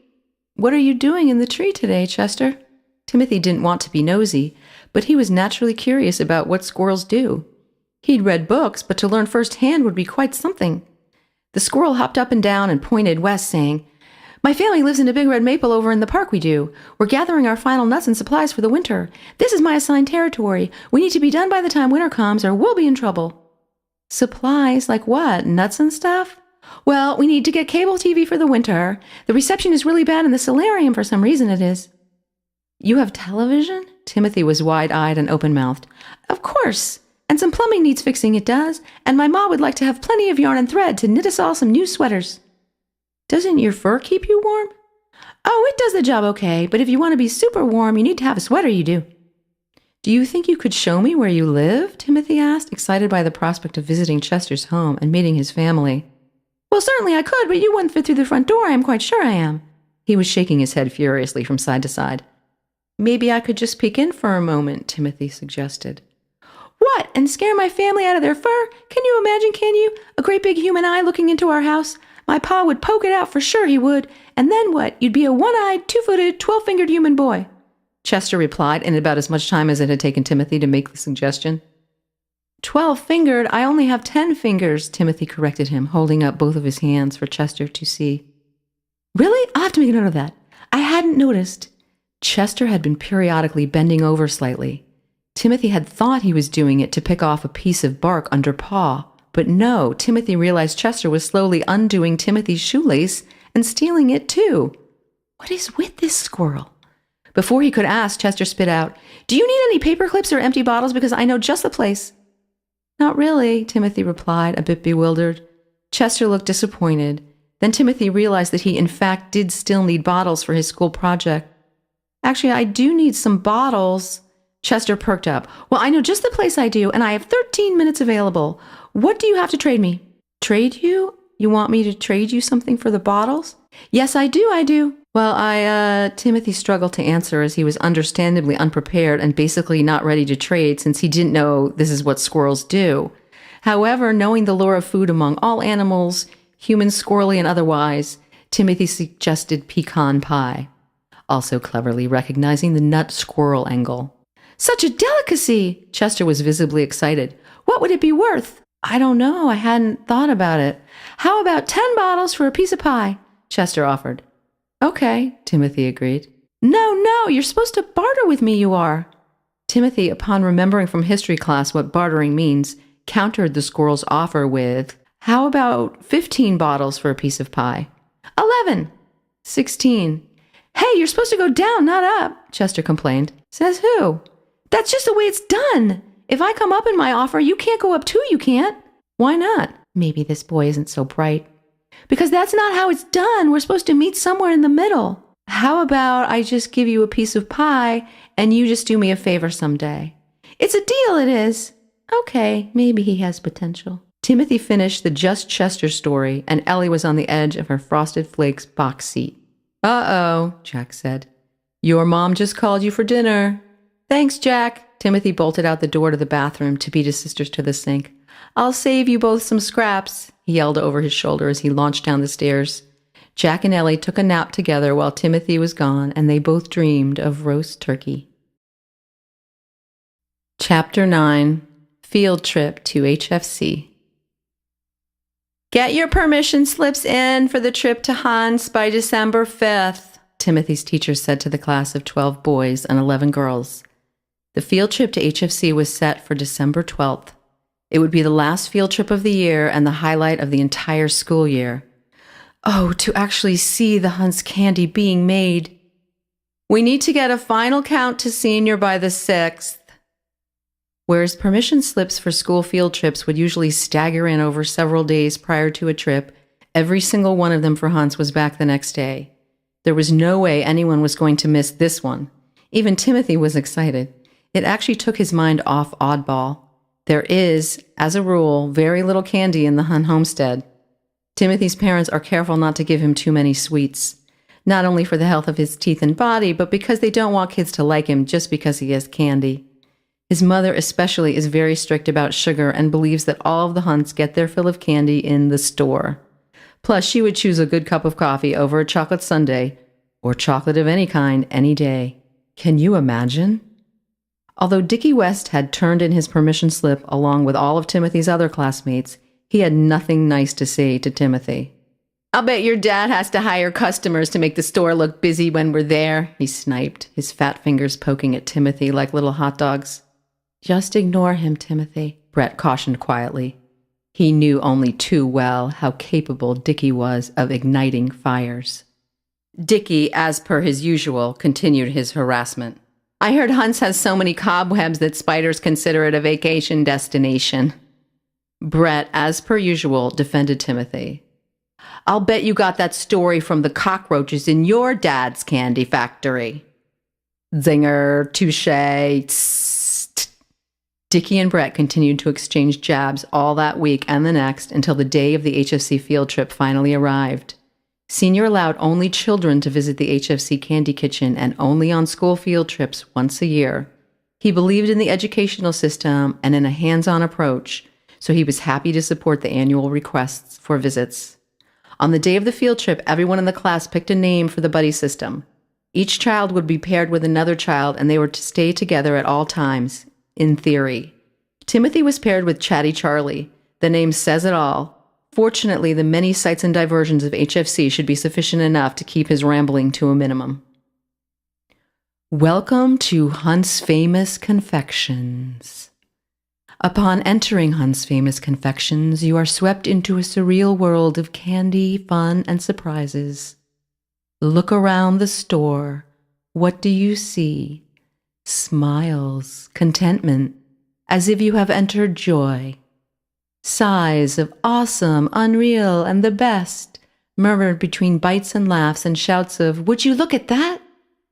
There is candy as far as your eyes can see. It's like you are awake in a wonderful, sweet dream. A veritable confectionery palace. A chocolate chip cookie house come to life. The walls are filled floor to ceiling with candies and chocolates. Lovely antique etched glass jars with polished silver lids, each a curving mirror reflecting smiles, each one clean as a whistle. The field trip was an exciting day for the HFC workers, too. The candy kitchen was sparkling clean and ready to receive 22 fifth graders. Carl Cole was sick and would spend the rest of the school year bemoaning the fact that his lousy sister gave him the lousy flu, so he had to miss the once-in-a-lifetime chance to see the inner workings of HFC. The candy kitchen workers had prepared special candies just for the students on the field trip. Each person's name in gold-glittered swirled chocolate with creamy caramel and soft fudge-filled centers. They were also going to do a demonstration of the creation of whiz-bangers, a Jan 1 from years past. The day was all planned out for them. Larry was in charge of leading the group. First, they took a tour of the whole facility, except for the trial room, which was understandably off-limits. They started in the front retail section of the store, moved into the back production rooms, through the offices, loading dock, shipping area, quality control, consumer hotline, and finally, the chocolate room. All of the kids had heard wondrous and unbelievable stories about a special room at Hunt's which is made completely from chocolate. Now they were actually going to see it for themselves. During the tour, Larry was always smiling and ready with a joke about Hunt's candies or some crazy story of some crazy customer who did some crazy thing.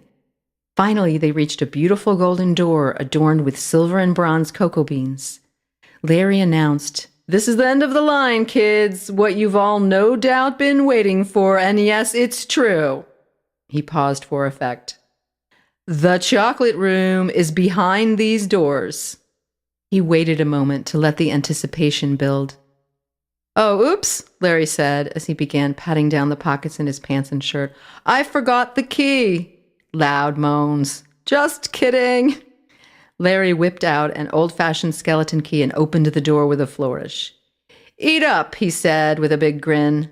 The students all rushed in and then stopped. They were in awe, stunned silence, jaws dropped, breathless, speechless, and all that "whoa, I cannot believe it" stuff. An entire room made only of chocolate. Every item, every wall, even the floor and the ceiling, every nook and cranny was made from chocolate. Every kind of chocolate you could imagine. Milk chocolate, dark chocolate, mint chocolate, cherry chocolate, chocolate caramel, chocolate toffee, chocolate curls, raspberry chocolate, shaved chocolate, vanilla chocolate, chocolate chunk, liquid chocolate, peanut butter chocolate, orange chocolate, chocolate pudding, powdered chocolate, chocolate frosting, chocolate fudge, chocolate malt, molten chocolate, marble chocolate, white chocolate, chocolate chip, chocolate mousse, and chocolate syrup. All in intricate designs and patterns. It was breathtaking and smelled heavenly. Several children began eating at table and chair and were soon covered in chocolate delight. Others ate anything they could get their hands on. Chocolate candlesticks, portraits, pens, paper, pencils, books, chocolate coins, glasses, plates, and pots, chocolate plants, wallpaper, and clocks. Timothy and Brett attacked a chess set of sweet caramel and butterscotch-filled chocolate game pieces. Half of the pieces were dark chocolate, and the other half were milk. They savored the smooth richness of the chocolate and creamy buttersweet fillings. All around them there was now a quiet satisfaction that had settled in. Then Brett reached over, picked up Timothy's king, ate the top off, and announced, "Checkmate," with the gooey, yummy center oozing through his teeth. Even Dickie was hypnotically consuming a white chocolate, custard cream, and raspberry jam, toasted almond candlestick. The room was like a dream come true. Nobody wanted to leave, ever. But Larry finally came back in and, laughing at the chocolate mess, said, "Okay, folks, that's enough. Time to move out." On the way out, each student was given a wash your face and hands candy to clean them up and make them presentable to their parents. Emily was there to lead them down to the meeting room for the final stop of the tour, a presentation of the history of HFC by Senior himself. They had to pass the trial room on the way there, and a wonderful aroma was wafting out from under the door. Chocolate and fruit and something else. Many of the students stopped for a moment to savor the smells, as did Emily. Who could resist? Until she was jolted out of her fantasy Candyland by Senior bolting through the door, almost knocking her off her feet. He was carrying an odd-shaped metallic box under his left arm, which looked as though it was very heavy. "Whoa, I am so sorry, Emily. Are you okay, dear?" Senior asked solicitously, with a worried expression on his face. "I didn't expect to find anyone directly outside the door." "I'm fine, Senior, just a bit surprised." Emily smiled warmly at him as she regained her footing. "Oh my," Senior exclaimed when he realized the entire 6th grade class plus Larry were either already there or arriving quickly on the scene. "Oh, I was just on my way to meet y'all all downstairs for the history discussion." In his right hand, he was carrying a piece of blue paper. The blue paper which, among those present, only Timothy and Larry knew was the paper all the HFC final recipes are written on. They could also tell by his excitement and the glow in Senior's face that this recipe must be a doozy. Maybe it's the Jan 1. Maybe it's Diamond. Chapter 10. The Wests at Home. The night after the field trip, when we visit the West home, we find the Mr. and Mrs., daughter Lydia, and son Dickie at the dinner table in their kitchen. Mrs. West has prepared a crown roast, which is dried up, baby carrots, which are mushy, and dinner rolls, which are burnt. This Mrs. is no picnic. She is ungrateful, ungracious, and uncouth. Her nose looks like a crooked spoon, and she piles her hair on top of her head like a mountain of spaghetti. She is only nice to Timothy when she sees him in front of other people, like at the school fair or the child-parent outing. Otherwise, she just ignores him. Twice Timothy was standing near the curb at school when she came to pick up Dickie and Lydia, and she wouldn't even return Timothy's wave or anything. The first time Timothy waved, the second time he did not. Pushy, the West cat, is under the table waiting for any morsel which may fall her way. Meanwhile, she's listening to the Wests converse. Blah, blah, blah, yada, yada, yada, and then Pushy hears Timothy Hunt's name. Her ears perk up. Pushy loves Timothy, ever since they met when Dickie took the cat to show and tell at school 4 years ago. Pushy was really scared of all the kids, and Timothy spoke to her and explained how everyone just wanted to pet her, and she'd be okay, which she was. What are they saying? Something about how Timothy Hunt was on a field trip with Dickie. Pushy tunes into Dickie's whiny voice. "We were on the 2nd floor and ran into Mr. Hunt Sr. He was all excited, and he had a piece of blue paper in his hand, which I'm sure was a new recipe. Maybe even their 50th anniversary recipe." "Really?" Mr. West asks with a voice of indifference, which suggests he could care less what Dickie is saying. Having expected a more enthusiastic reaction from his father, Dickie continues in a more urgent tone. "Yes, so I watched where Senior went and then pretended that I had to go to the bathroom, and I followed him." Dickie thinks surely this will get his father's interest, but Big Dick West comes back with the same no-big-deal apathy. "Did you now?" "Yes, Dad, I followed him, and he went into a secret room under the stairway." "Secret, you say? "Yes," Dickie is practically yelling now and leaning his entire upper body on the table. I saw him go in. He pushed or pulled something under the banister over the third stair, and a door popped open out of nowhere. Interesting, Dickie, Mr. West says, as though his son had just told him the sky is blue. However, if you look closely, you can see his right hand is twitching. I thought so, Dad. I thought you might want to know. Dickie, take your elbows off the table and sit like a proper young man, Mrs. West screeches at her son. Pushy is worried. A secret room at Hunt's that Mr. West knows about? This can't be good. I have to find a way to tell Timothy. Chapter 11. Stolen Diamond. 2 nights later at the Hunt homestead, Timothy, Jack, and Ellie froze as they overheard Timothy's parents enter the kitchen from the dining room. The trio was huddled inside the pantry playing gin rummy after bedtime hours. Jack was sitting on his haunches, Timothy was sitting on a step stool, and Ellie was sitting on a big marshmallow which had molded into a perfect curved shape for her. Upon hearing the telltale sounds, Timothy shut off his flashlight and they immediately stopped to listen in.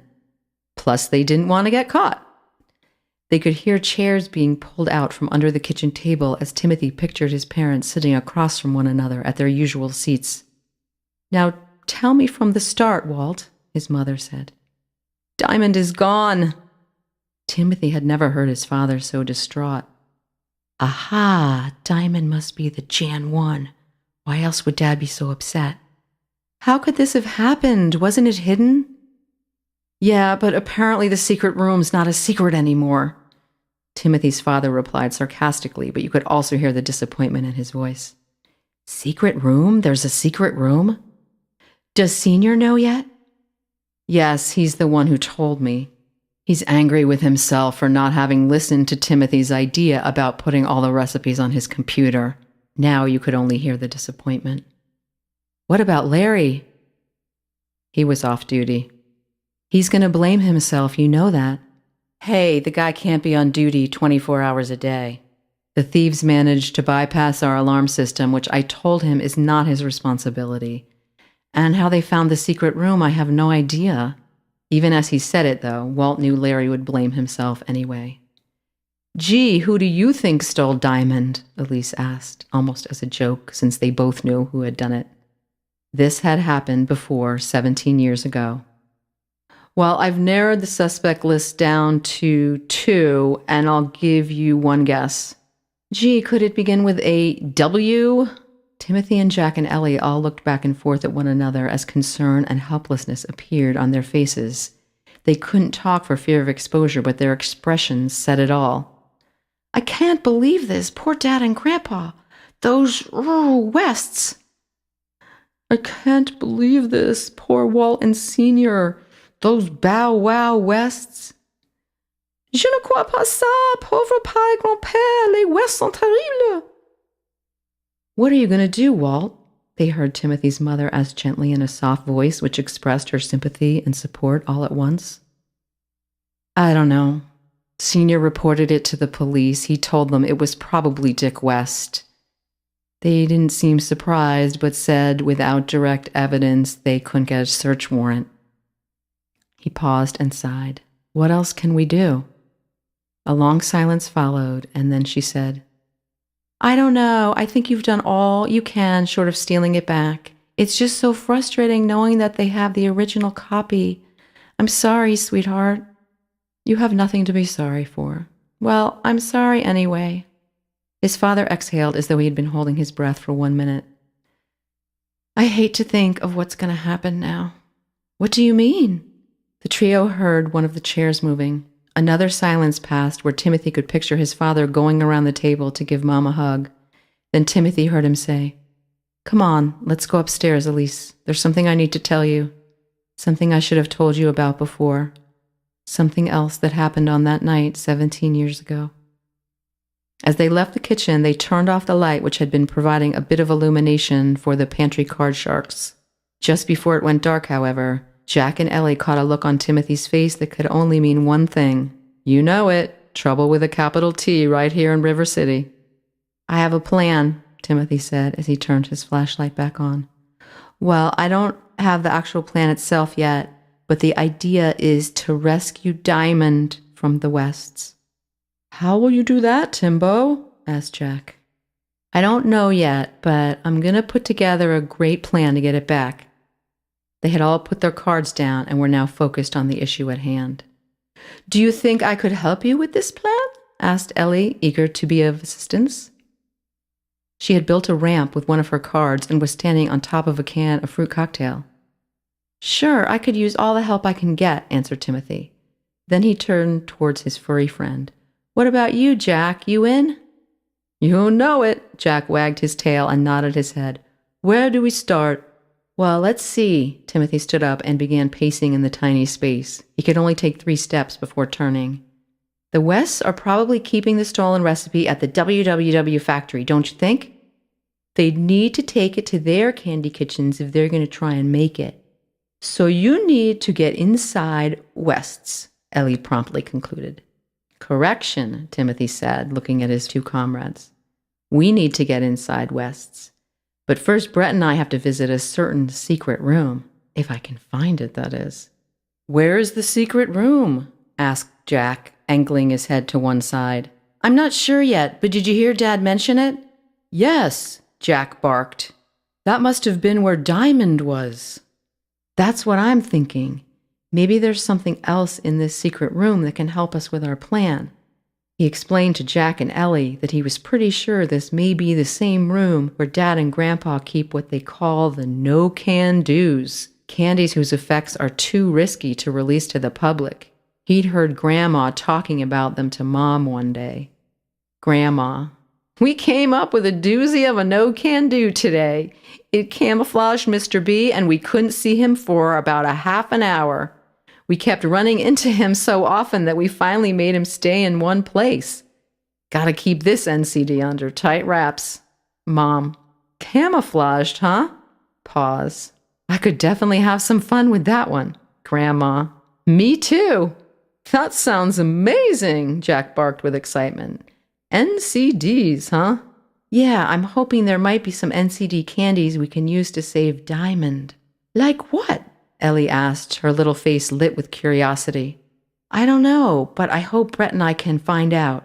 At the very least, that camouflage candy would help us get inside. Hey, do you think there's a candy which makes a dog fly? You want to fly, Jack? Well, I've always wanted to. A sort of super dog? Well, I'll skip the faster than a speeding bullet part and just take the flying part. Okay, Timothy promised. I'll keep my eye out for any dog-related NCD items. Chapter 12, The Secret Room is No Longer Secret. Hey, Tim Daly, how you doing today, bro? Great, Singletary, and you? I'm cool, man, like frost on an Eskimo pie, like a breeze blowing down from the Alps, So what's new? The 2 of them were standing in the back hallway on the first floor. My keyboard is sounding sweet since you did your magic, abracadabra, hocus pocus, whammy voodoo. No problemo, Timothy shrugged. He was glad he could help. It always makes him feel good. Hey, it's not Tuesday, my man, meowed Singletary. What you doing here? Nothing. Looking for a secret room. Well, I'm glad you came by because I was gonna go looking for you later today. Really? Why? Guess who I got a mouse message from yesterday? A mouse message? Yeah, you know, a message from the mouse message service. What's that? Timothy was intrigued. Where have you been, man? It's like cat mail. You've never heard of it? No. Timothy loved learning these things. How does it work? The mice run messages back and forth for us cats. I thought cats like to eat mice. Oh, not really, but that does happen sometimes when the message is bad news. You know how you humans have a saying about shooting the messenger? Well, we eat them instead. I see, Timothy replied. Note to self, don't send Singletary any bad news. So who'd you get a mouse message from? Pushy West. Dickie's Shat? Timothy was surprised. He'd met Pushy years ago at show and tell at school. Her what? Did you say Shat? Singletary asked, his tail swirling. Oh, sorry, that's cat in French. You're learning French? Oui, from a French mouse.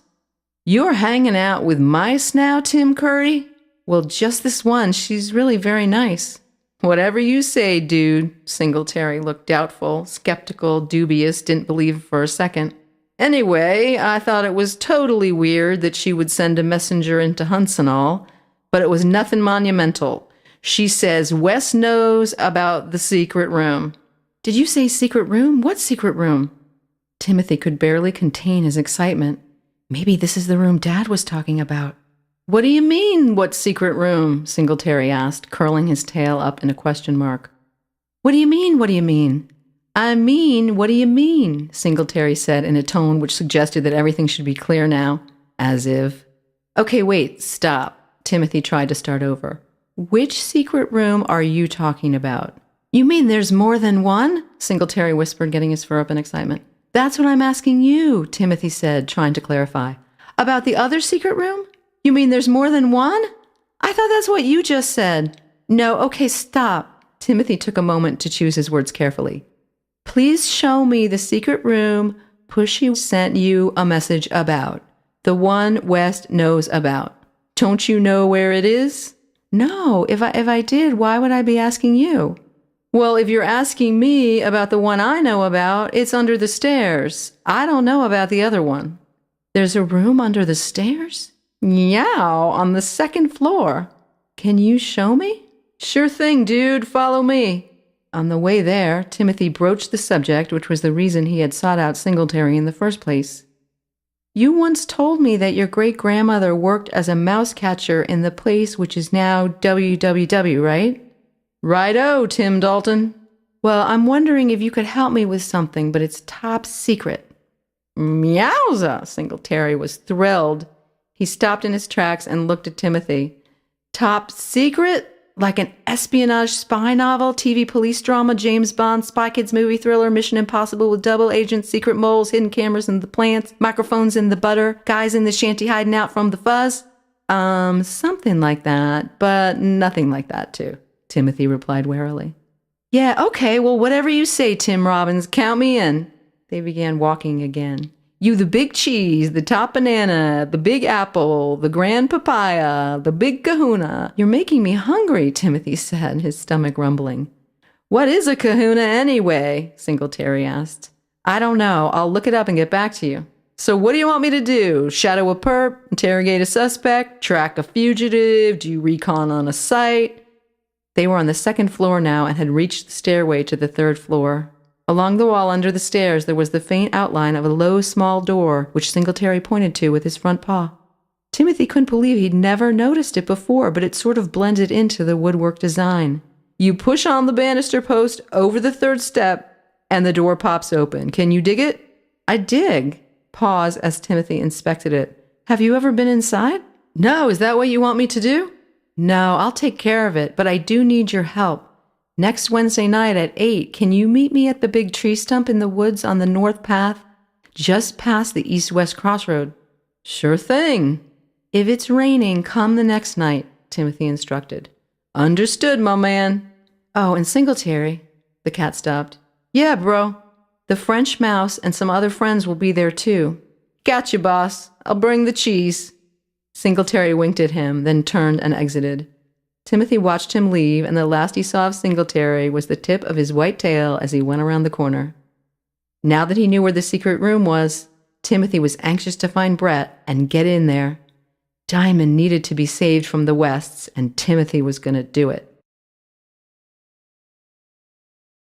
Chapter 13. No Can-Dos. The door opened with a creak. The opening was small and low, so Brett and Timothy had to duck to get inside the room. They were careful not to raise their flashlights towards the windows because they saw a movie last year where a guy was caught because his flashlight was spotted from the outside. They were hesitant to proceed, but their curiosity was more potent than the fear. Once inside, they discovered that the tiny room actually had no windows, just shelves. 2 of the walls were all shelves, and each shelf was lined with clear glass jars. There were literally hundreds of jars packed into the small space. Some of the jars were completely full, while others were barely half filled. As Brett passed his flashlight over them, the circle of light fell on the candies one by one.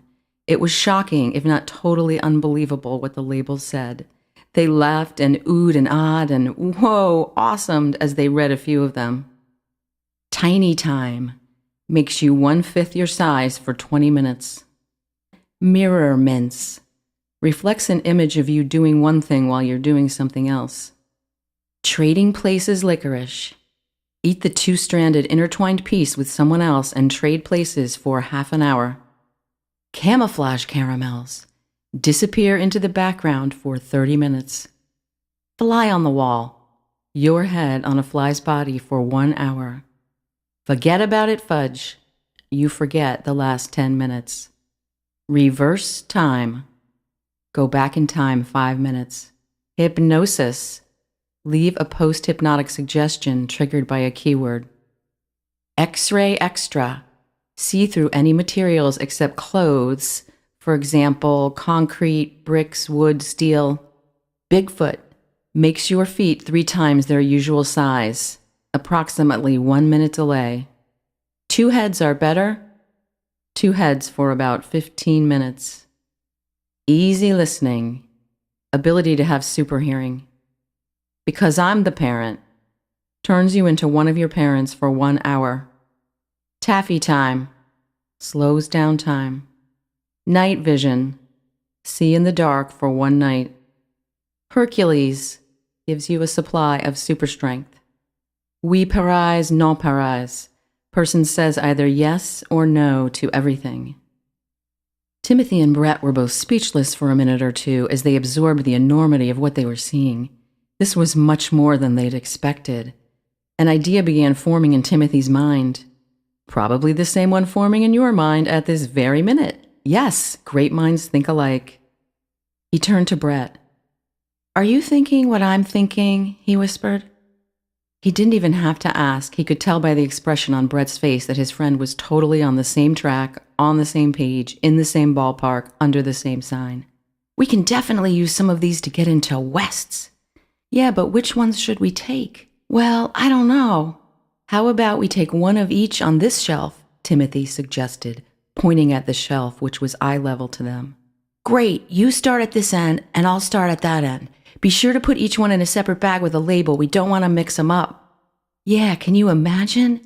These things are crazy. No wonder they call them no-can-dos. Can you see it? Invisible people, tiny people, people with huge feet. They were laughing, but still nervous and jumpy.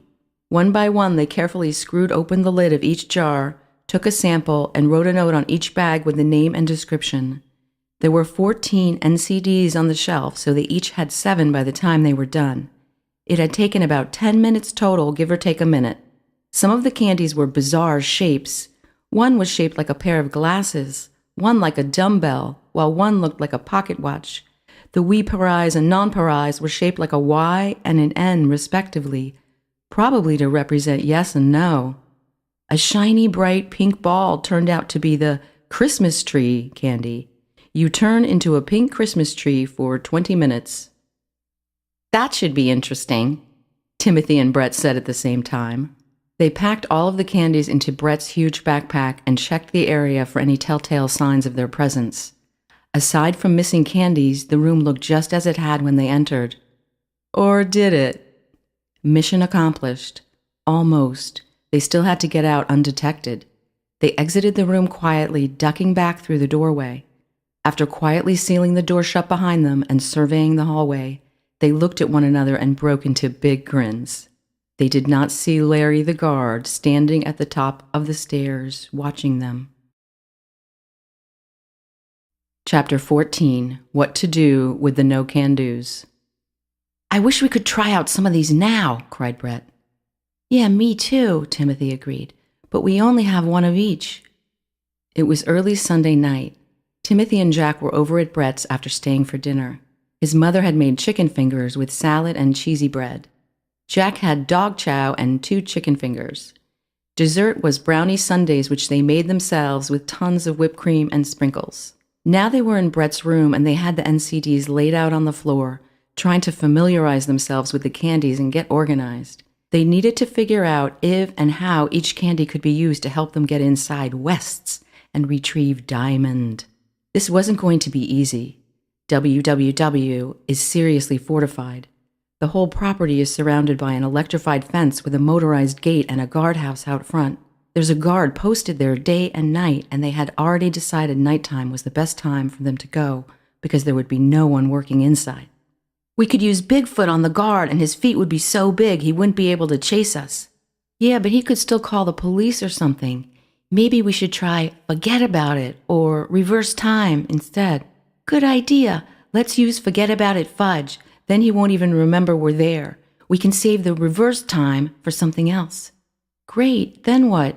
Should we use the night vision or super hearing? The conversation went on like this as they slowly developed what from this point forward was called the plan.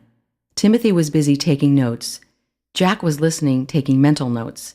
He took turns going from Timothy to Brett for scratches and strokes, listening to the two of them formulate the ideas. 2 heads are better. What do you think it does? My note says 2 heads for about 15 minutes. 2 heads? Yeah. What do you think happens? Maybe another head comes out of the top of your head. Maybe it just makes you smarter, like having 2 brains. Maybe it makes your head twice its normal size. Then wouldn't it be called Big Head? True. What's with the question mark in the name? I don't know. Maybe it's not really better, or maybe it's not better for everyone. Let's take them all with us just in case, Timothy said. Yeah, Brett agreed. You never know what we may encounter. We still need to get information on the setup at WWW. You know, what does the building look like inside and stuff? Where would they be hiding a stolen document? We may need to do some on-site recon first. Maybe I should eat a fly on the wall and go inside WWW, Brett suggested with a very serious look on his face. You're just dying to eat one of those, aren't you? Timothy teased his friend. Brett tried to remain serious to state his case. Well, they never let anyone except workers inside WWW, right? All of the employees have to go through a security check. Someone told me they even make them sign an oath of secrecy with a drop of blood. Then he shrugged as though it was no big deal. I just thought it would help. Okay, go for it. Just be careful, Timothy began laughing. Really? Brett was practically jumping up and down. Yeah, Timothy laughed. Oh, but I want to take a picture of you as a fly. Brett was totally psyched. Cool. And I have some friends who might be able to help me with the layout of West's. Timothy looked at Jack and then back at Brett. I'll meet up with them and see what they can do to help. Great, Brett said. He figured it was probably some of Timothy's 4-legged and winged friends. Brett has known about Timothy's gift since he saved Brett from being bitten by a snake when they were both 7 years old and camping with their families. Let's get it together by next weekend if we can. I'm supposed to eat dinner at your house Friday night, so maybe we could go to West's after. If we aim for Friday, we'd have 5 days to get the plan together. That should be enough time, don't you think? Brett asked, hopeful. Yeah, okay. Friday it is, Timothy said. Yeah, he said again with even more conviction. Plan? Plan. They did a complicated secret handshake which had gotten longer each year of their friendship with steps added and some dropped every few months. I'll be at the store on Tuesday and I'll pick up some whiz-bangers and other candies we may need just in case. Good idea. They packed the candies away in an old backpack and put them under Brett's bed. Timothy knew his own room was routinely searched by Eliza, so no way could the NCDs be left with him. Hours later, Brett, Timothy, and Jack were all 3 sprawled out on the floor of Brett's room, and the conversation had spiraled into crazy, hilarious scenarios of using the NCDs for their own personal amusement. We could offer Dickie the wee pariah and ask him if he's a nasty, ugly beastie boy, and he'll say yes. What if we gave Professor Hackett a forget about it the next time she assigns us a book report? Imagine Eliza with Tiny Time. You'd really be her big brother then. And Bigfoot at the same time. Just then Jack's ears perked up and he barked. My ride's here, Timothy said. Brett looked at his spy watch. Yep, 8:30. Gee, maybe it's Eliza who came to get you. Oh, great. Fun, fun, fun. Timothy and Jack got up to leave. See you tomorrow, B. Not if I've eaten a camouflage caramel. Very funny. They did a shortened version of their handshake, and Brett gave Jack a quick rub on the head. Later, boy. Jack barked and rubbed up against Brett's leg. Timothy translated for Brett, laughing. Jack says, "Watch out for fly swatters." Chapter 15. Timothy hears a Horton. Monday, 4 days to Friday. Timothy and Brett were walking home together after school together, deep in conversation, planning the plan. It was mild for a December day with only a couple of clouds floating in the sky. Just 15 days till New Year's Day, January 1st, Jan 1. "I was thinking that maybe I should eat the fly on the wall tomorrow," Brett said hopefully. "What do you think?" "Sounds good," Timothy agreed.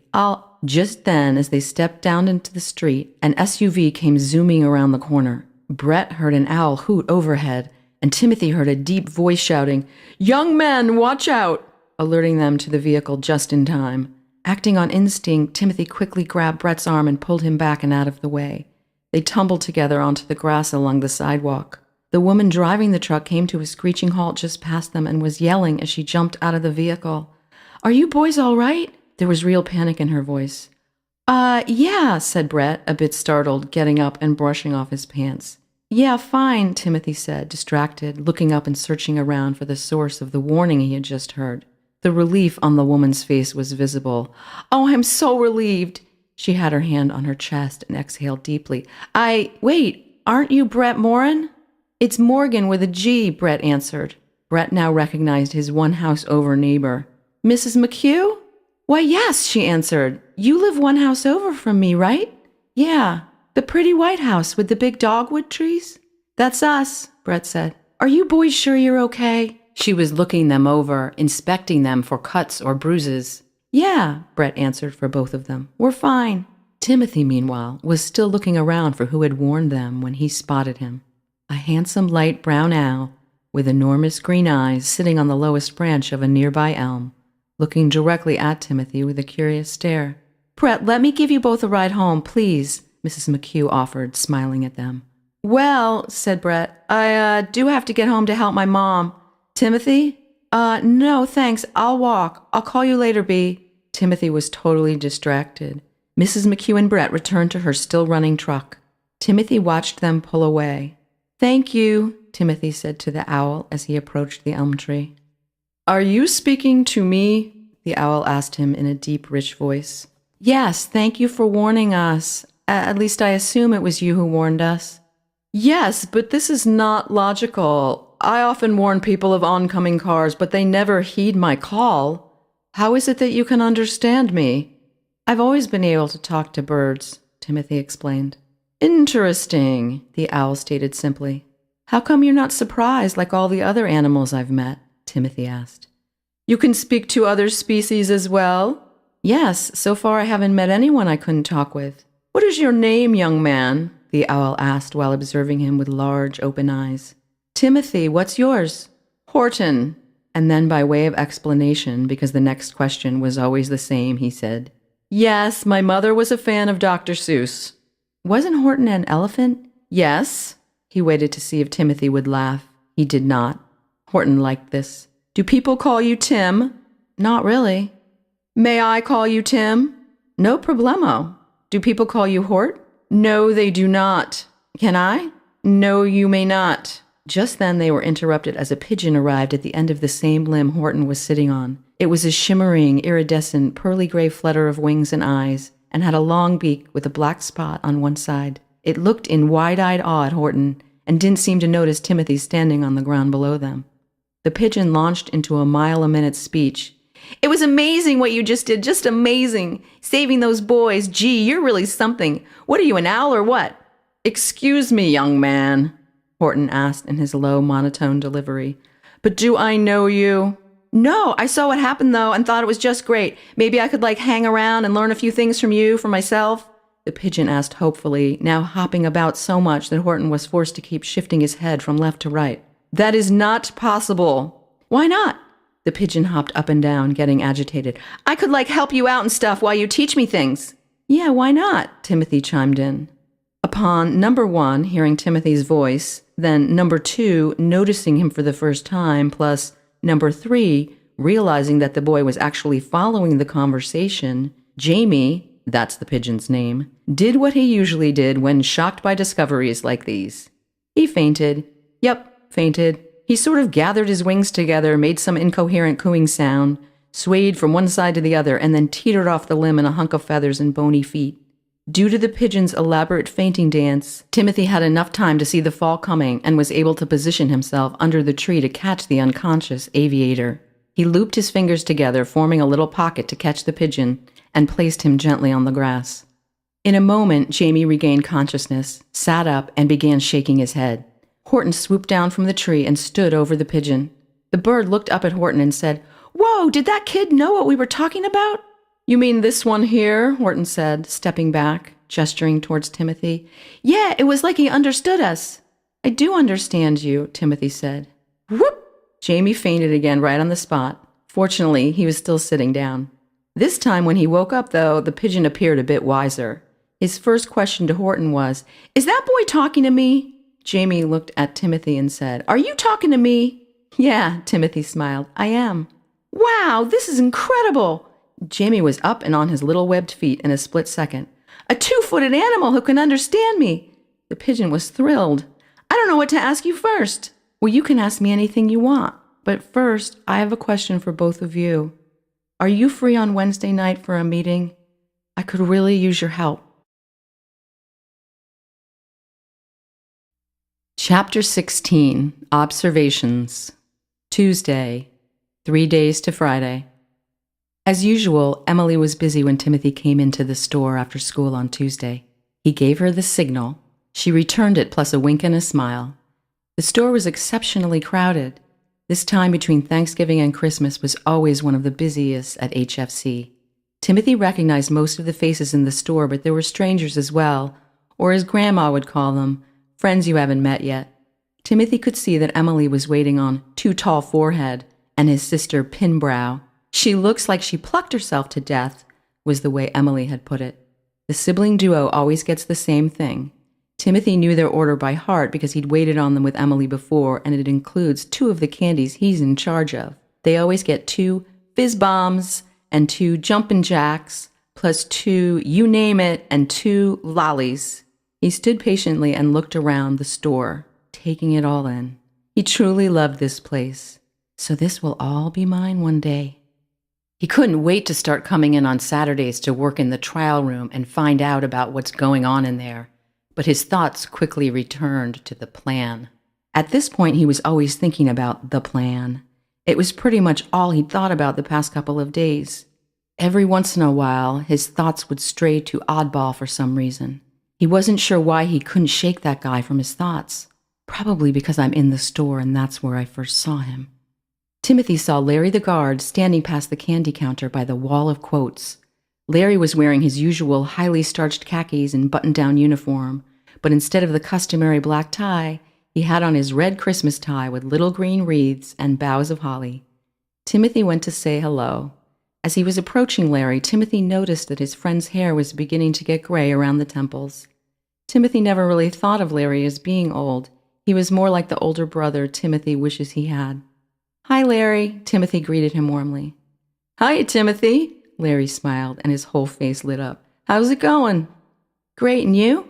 The two shook hands formally, just as they always have since Timothy was 3 years old. "I can't complain," Larry said. "Things are really busy here with the holidays, but I like it that way. Lots of candy and happy people. You ready for the big day?" "Big day?" Timothy asked nervously. What big day?" How could he know about Friday? "Well, Christmas, of course. What'd you think I was talking about?" Larry looked at him, his mouth in a question. "Oh, nothing. Christmas, yeah, I can't wait." Whew. Stop thinking about Wests. "Oh, I meant to tell you, I'll be singing in the school Christmas concert again. You want to come?" Larry went to the school Christmas concert every year, but Timothy knew he liked to be invited. "Sure thing. When is it?" Larry asked, even though he already knew. "The 22nd in the high school auditorium, 8 o'clock sharp. I'll be there with jingle bells on. Thanks for inviting me, Timothy." No problemo. Timothy would actually be disappointed if Larry didn't come to the concert. People were streaming in and out of the store. They'd enter Hunt's empty-handed and leave with arms filled with beautiful shimmering silver boxes in all sizes, with huge lavender ribbons and silver bells. Gifts for friends and family, plus a small bag with treasures for themselves. Larry suddenly leaned in towards Timothy, took a quick look around, and said in a hush-hush, lower than normal voice, "So I'm figuring you heard about the robbery." "Yeah," Timothy answered, "and I think it stinks." "You're right about that," Larry agreed, nodding. "Thank you. Have a nice holiday," he hollered to a family that was waving to him, and then he looked back at Timothy. "So what do you think about the break-in?" "Break-in? What break-in? Why is he asking me about a break-in?" "The robbery here. Isn't that what we were just talking about?" Larry gave him that "are you feeling okay" look. "Do you know of any other break-in?" "No," Timothy gave a nervous laugh. "I mean, I knew what you were talking about." "Well, who do you think did it?" "Well, I just assumed. I thought someone from West did it, didn't they?" "Well, there's no conclusive proof. Yet. Unless you know something I don't." "No, of course not," Timothy said a little too quickly.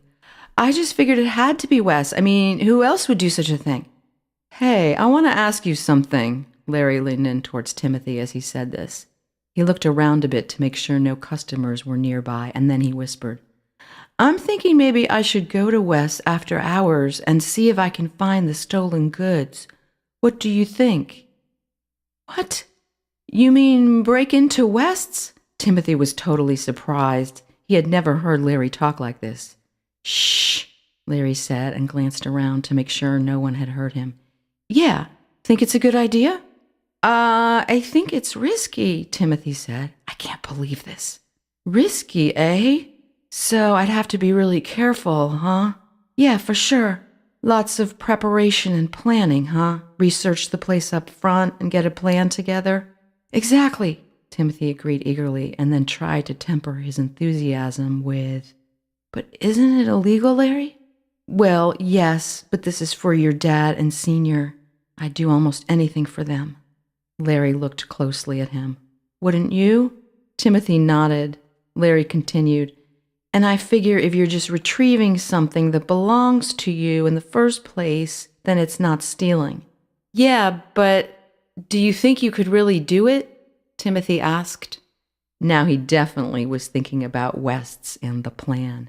"If I had a good plan and the right help." "But you think it can be done?" "Yes, I do, if properly planned and precautions are taken. But I'd probably leave a note behind saying where I was, just in case." "Good idea," Timothy agreed. "Make a note about the note." "And maybe I'd put some identification in my pocket, too, along with a couple of quarters for phone calls." I'd have to go there on foot so I could get away more easily." "Right. Maybe take a whiz-banger with me." "Great idea." "I already thought of that one," Timothy smiled. "And maybe a few other goodies," Larry continued. "Yeah." "So you think I should do it?" Larry asked. "Yeah. No." Timothy had gotten caught up in the momentum. "I don't want you to get in trouble and go to jail. You're an adult. You could get in real trouble, Larry." "You can get caught no matter how old you are, Timothy." Larry looked him directly in his big brown eyes. "True." Timothy looked away. "Why is he saying this to me? There's no way he could know about the plan, right?" "Well, I'm going to think about what you said, and knowing the risks, if I still decide to try, I promise I'll be as careful as I can be." "Sounds good," Timothy said, and an odd feeling passed through him. Larry straightened up and jerked his head and eyes to the left. Emily was approaching. "What are you two so busy talking about? And if it has anything to do with New Year's Eve, then I don't want to hear about it." Emily plopped down backwards in an armless chair, straddling the seat between her legs. "Well, then you don't want to know what we were talking about," Larry said, winking at Timothy.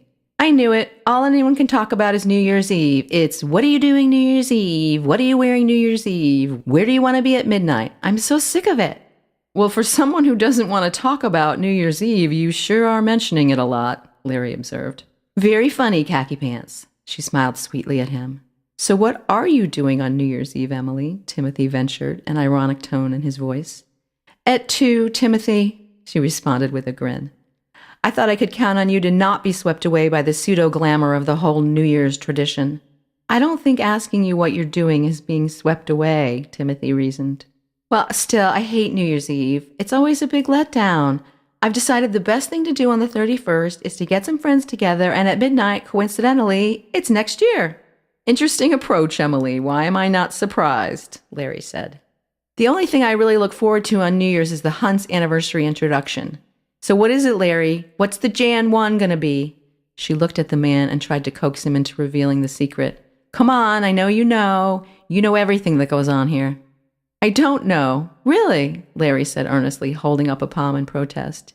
You could tell he was really enjoying this. You could tell that he probably does know. Come on, Emily pursued. It's gotta be a biggie because it's the 50th anniversary. Don't tell me that you haven't heard Senior talking about it. Even if I had, which I haven't, I couldn't tell you. He smiled mischievously.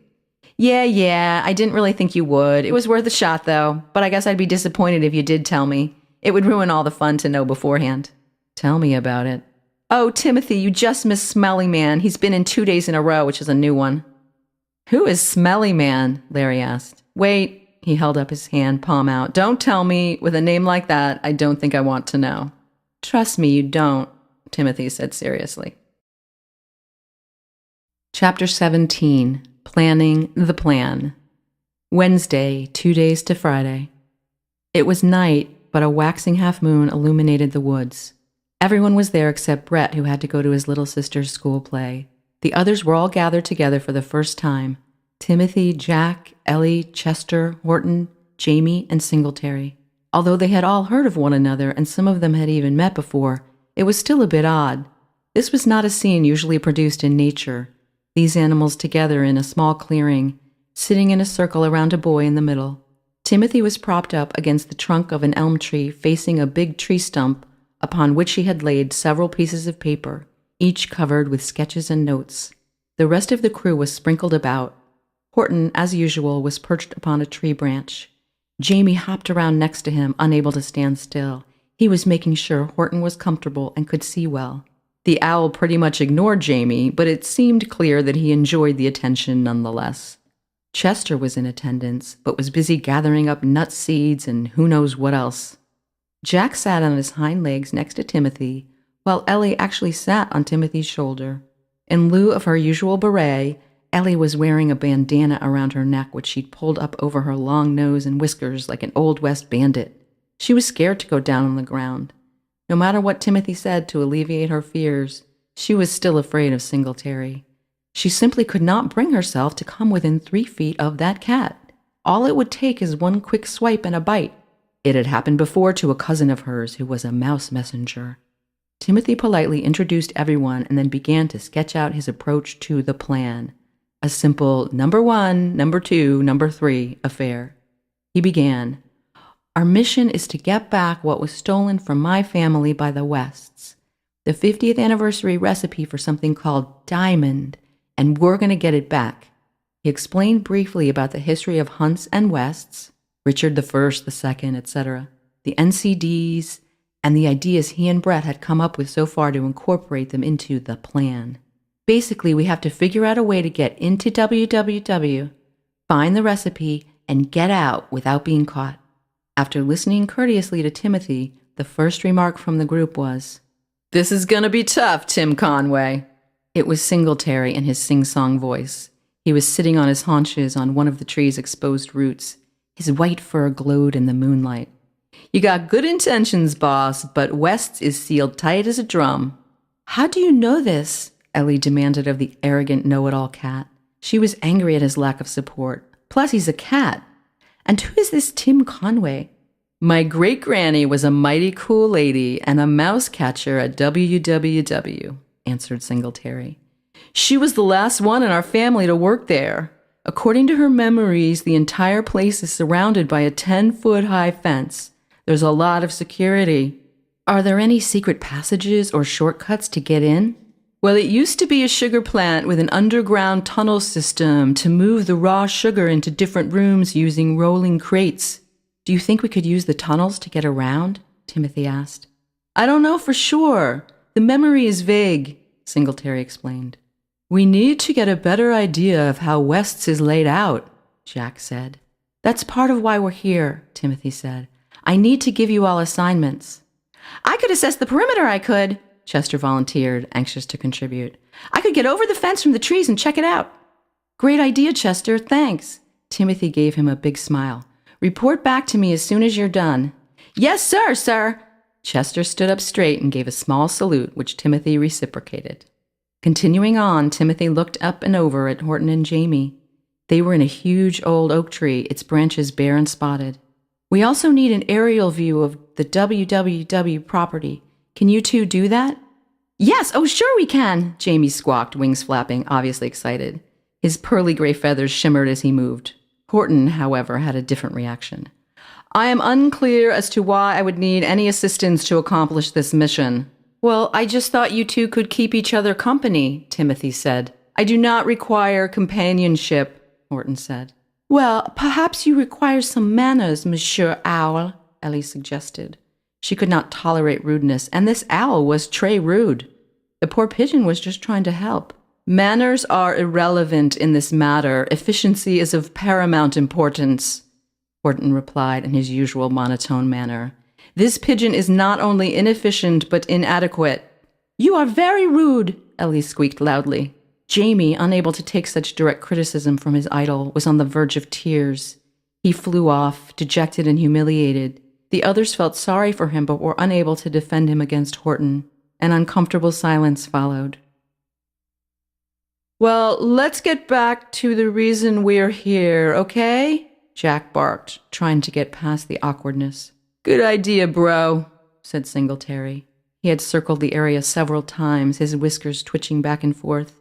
Every few seconds he would pause for a moment and stand completely still, contemplating. Now the others were all watching him. So, do you know how we can access the tunnels? Timothy asked Singletary. That I don't know, but if you could find them, it might be a starting point. Once in the tunnel, where can you go? Asked Jack. Apparently you can travel to any area of the plant, Singletary said. Where do you need to go, bro? I'm not sure yet, Timothy said. We need to do some recon first and then decide on a definitive plan. I can't believe I can't find my pen. Timothy was searching his pockets as he said this. Here you go, said Chester, quick as a whip, pulling out a blue ballpoint pen from somewhere and handing it to Timothy. Thank you, said Timothy, a bit surprised, yet not surprised. You gotta be careful at West's, though, Singletary warned. Apparently there are booby traps all over the place. What kind of booby traps? I don't know exactly, because they set 'em up for people, not cats, but they're all over the place. I guess Richard I was a paranoid dude. We must be very careful, said Ellie. We'll just try to get in and out as quickly as we can. That's it for the assignments, Timothy concluded. Once we get the information back, we'll be all set. That is an incorrect assumption, said Horton. Why? Jack asked, his head tilted to one side like it always is when he's asking a question. Plus, he had to look up because Horton was in the tree. Because you have not allowed for chance variables, Horton explained. What do you mean? Asked Timothy. Unpredictable variables, unexpected happenings, unanticipated encounters. You need to be flexible and circumspect and have options available. You mean like Plan A, Plan B scenarios? Exactly, Horton said. Plus C and D and E. Sounds like a good idea. Timothy was impressed. So were all the others, but they were also still a bit upset with Horton for the way he treated Jamie. Yes, the plans along with the aerial and perimeter checks should be sufficient for assessing the exterior of the property. What about the interior? My friend Brett is taking care of that. He'll be with us on Friday night. Friday night? What is Friday night? Horton asked. Friday's the night we're going in, Timothy said. Apparently he'd forgotten to mention that detail thus far. I can't do it on Friday, man, Singletary crooned. I have a gig. Well, unless it rains, Friday night's when we're going to do the plan, Timothy explained. He looked at Singletary. Can you maybe change your show? No, I can't, big man. Singletary walked over, leapt up onto the tree stump, and looked right at Timothy. I wish I could, but I've had it on my calendar since last month. It's a special 9 Lives birthday bash for my buddy Max. Well, we could have used you as a scout and for backup, but we understand. Timothy reached out and scratched Singletary's triangular ears. Thanks for your help tonight. Hey, anything else I can do, just let me know. I'm your man. I'm your posse. I'm your biggest fan. I'm your number one. Thanks, Singletary. I know you have to keep your promises. That's one of the reasons I like you so much." He and the cat smiled at one another. "What about the rest of you?" Timothy looked around. "Is Friday night okay, or do you all have dates?" "I am available to assist you," Horton said. "I will be the lookout and warn you of anyone approaching." "And I will be able to run away for help if we get into trouble," Ellie said. "I'll be there, Timbo, right by your side," Jack barked, up on four paws, tail wagging. "What about you, Chester?" "I have a date with you all, I do. That's where I'll be Friday night." Everyone laughed. They were all nervous but excited. 2 more days, only 48 hours. Chapter 18. The Plan Itself. Thursday, 1 day to Friday. The guard at WWW was going to be their biggest obstacle to getting inside. No one was sure what his name is, but they'd seen him around town. He's said to be a good-for-nothing, devious, duplicitous, shifty con man from a fly-by-night security operation. He drives an old beat-up Lincoln Continental with a big bumper sticker on the right rear dented fender that reads, "Today is not your day. Tomorrow doesn't look good either." He has never been known to smile except on one rare occasion when he and some others witnessed Mr. West slip on the ice and fall in his derriere, and then, while trying to get up, fall again. If they could get past the guard at the front gate, then they'd meet 2 trained attack dogs. Each dog roams a different section of the compound. Timothy would hopefully have no trouble with them. Would he? He hoped not. He'd never met an attack dog before. The aerial and perimeter reports from Chester and Horton were helpful in determining the layout of WWW and locating the possible exits for escape. The building is shaped like the letter H, with one of the legs chopped off. It's 3 stories high, and the middle of the H, the main reception area, is actually one huge open space with a high atrium ceiling and interior balconies from the 2nd and 3rd floor. To enter the building, they would have to go through one of the side doors. Otherwise, they might be spotted by the guard on the security monitors. Timothy had a semi-thought, quasi-concept, half-baked notion that if he could just get into the building, everything would be okay. The objective was to reach West's office, find Diamond, and then run. He and Brett would be accompanied by Jack, Ellie, and Chester. Horton would be there too, but he would remain outside to keep watch. Brett's fly report detailed the inside of West's office. They figured West would keep the stolen documents somewhere close by, and they would not be mixed up with other WWW recipes.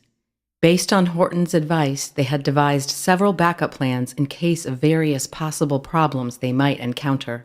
What if we set off some silent alarm and the police come? What if we can't find Diamond? What if we get separated somehow? Let's have options in case some of the no-can-dos don't work. Timothy one-ringed Brett before he went to bed that night, letting the phone ring once and then hanging up. This was a signal to Brett to find a secure place to speak and then call Timothy back. Usually Brett called him from his secret hiding place, the linen closet. He'd discovered years ago that the closet had a phone jack.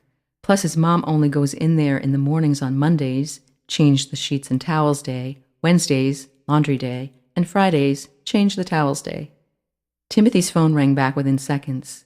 He answered it, joking. "Hey, what took you so long?" "Are you kidding?"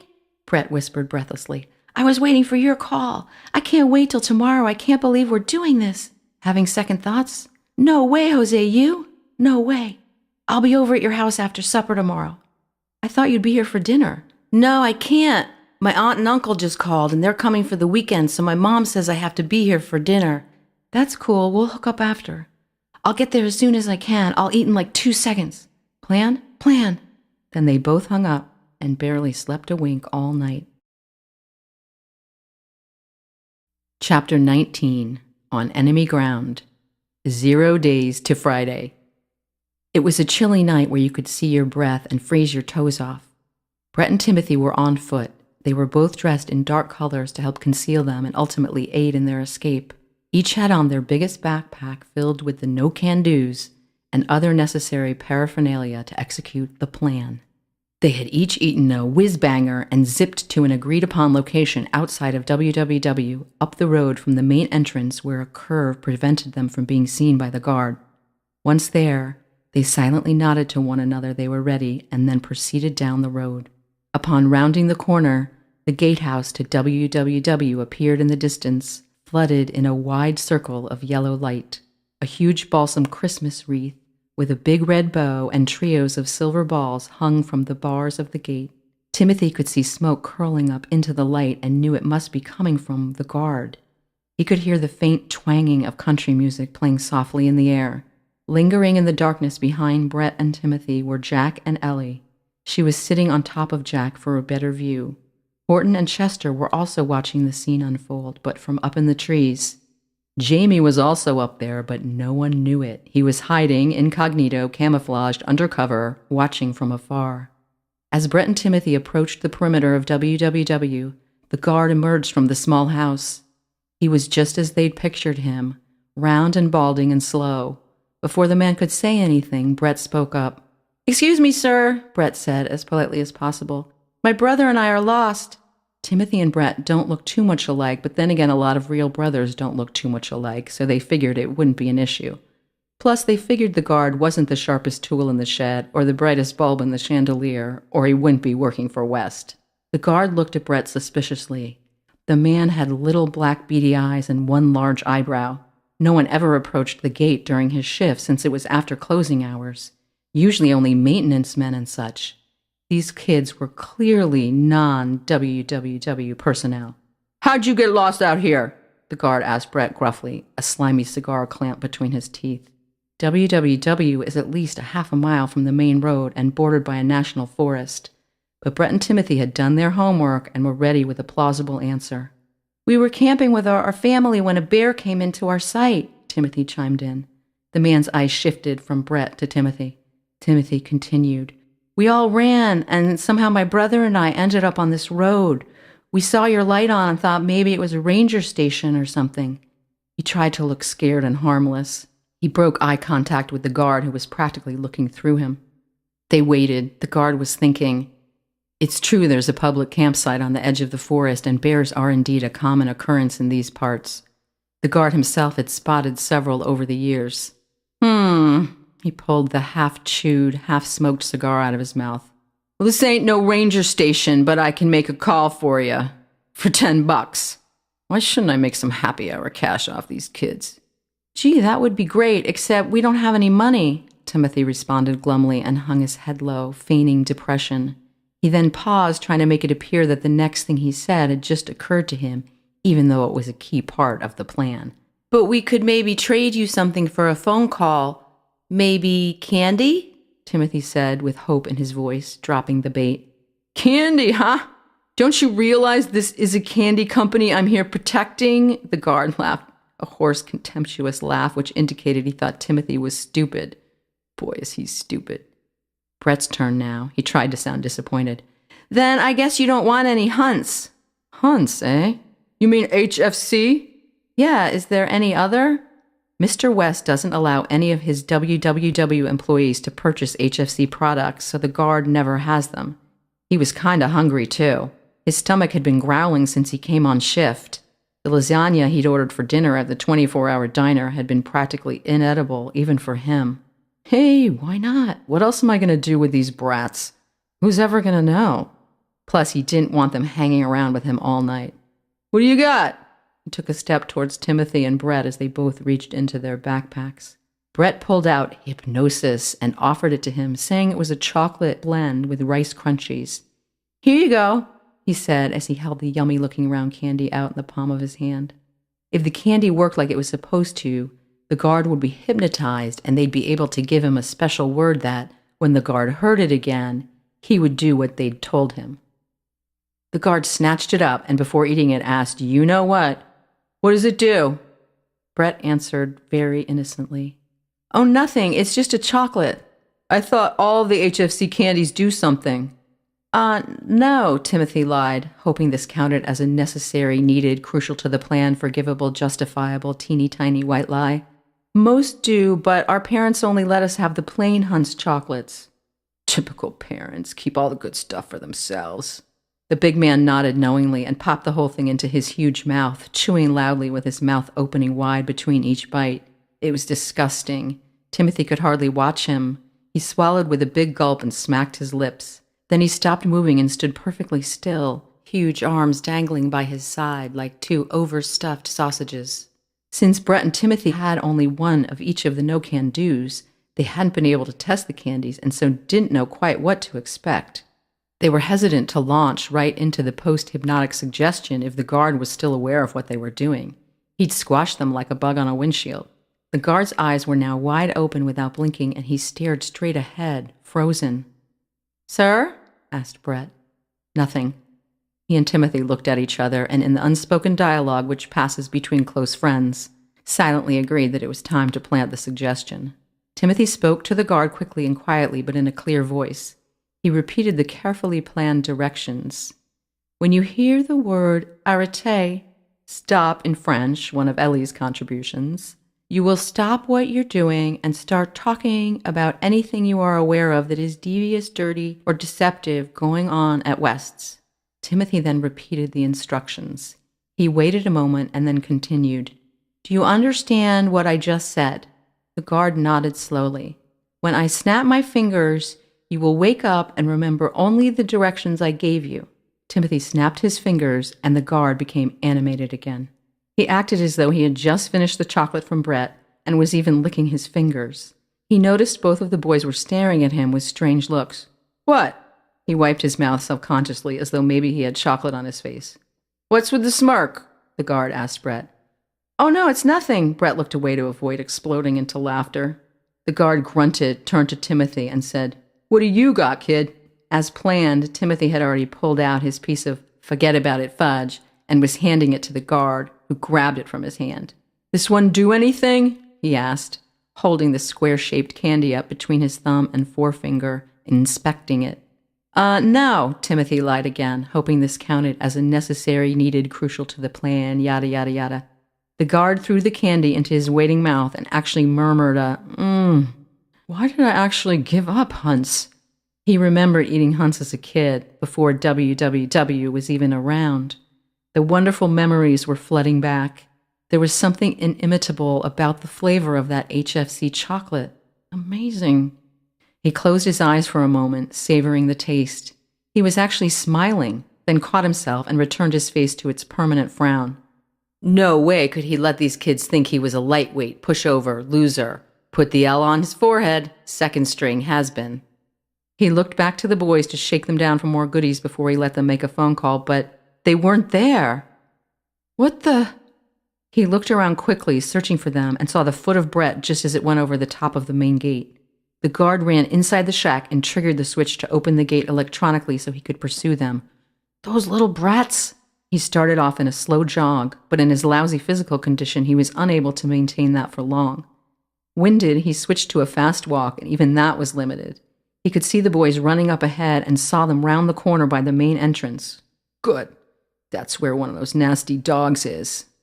He'd let the dog trap the boys and then take the credit. He slowed his pace even further, satisfied that the boys would be caught.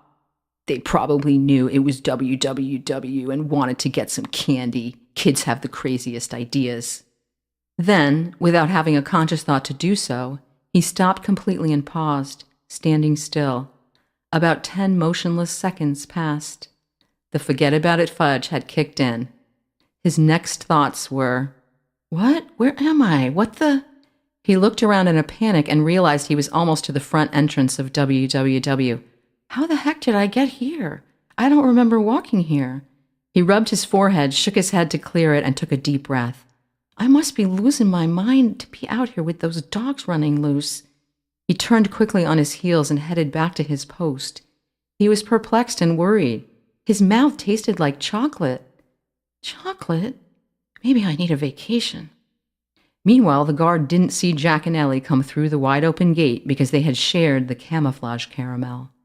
The tags on Jack's collar jingled a little as they walked right past the guard. Oh, great, and now I'm hearing bells. Chapter 20. Now, how to get inside. Timothy and Brett were running as fast as their feet could move and as quick as the building would pass them. They could hear the guard running behind them in the not too far yet far enough distance. They had cleared the front entrance of WWW, rounded a corner, and were now moving down the far side of the complex. The building was lit on the outside, providing enough illumination for them to see. Having turned to look back at one point, Brett saw the guard suddenly stop, pause briefly, and then retreat. So Brett figured the forget-about-it fudge had done its magic.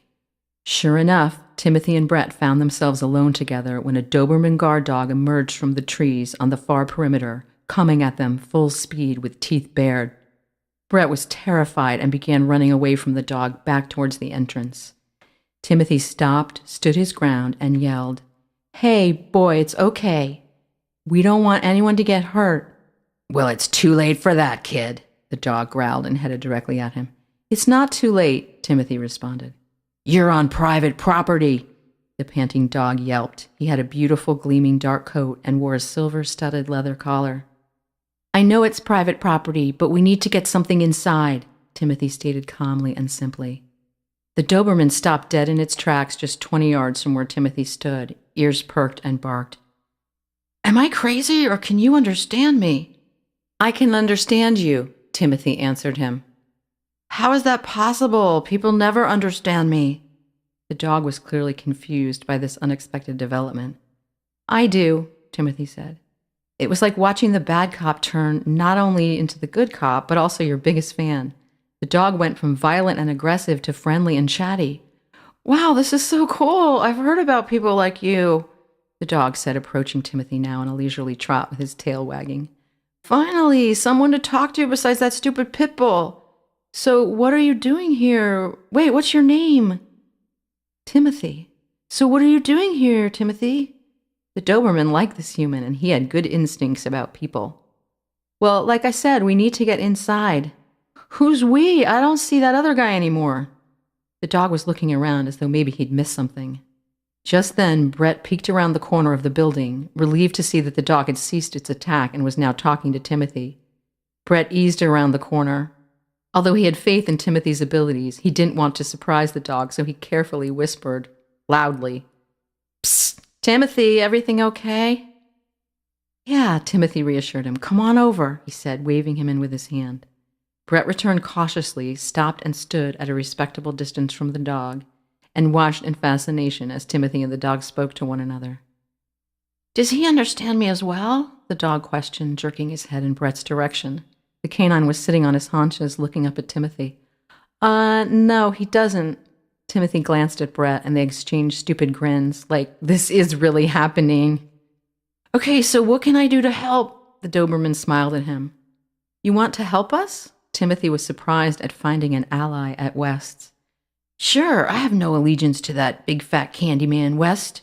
He's mean to me and he smells bad."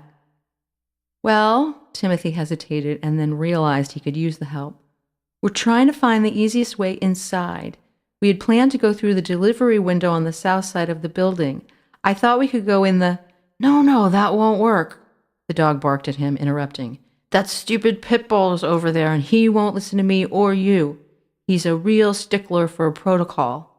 One time Hey!" The Doberman jumped up and frantically began sniffing the air. He was moving around Timothy in search of something.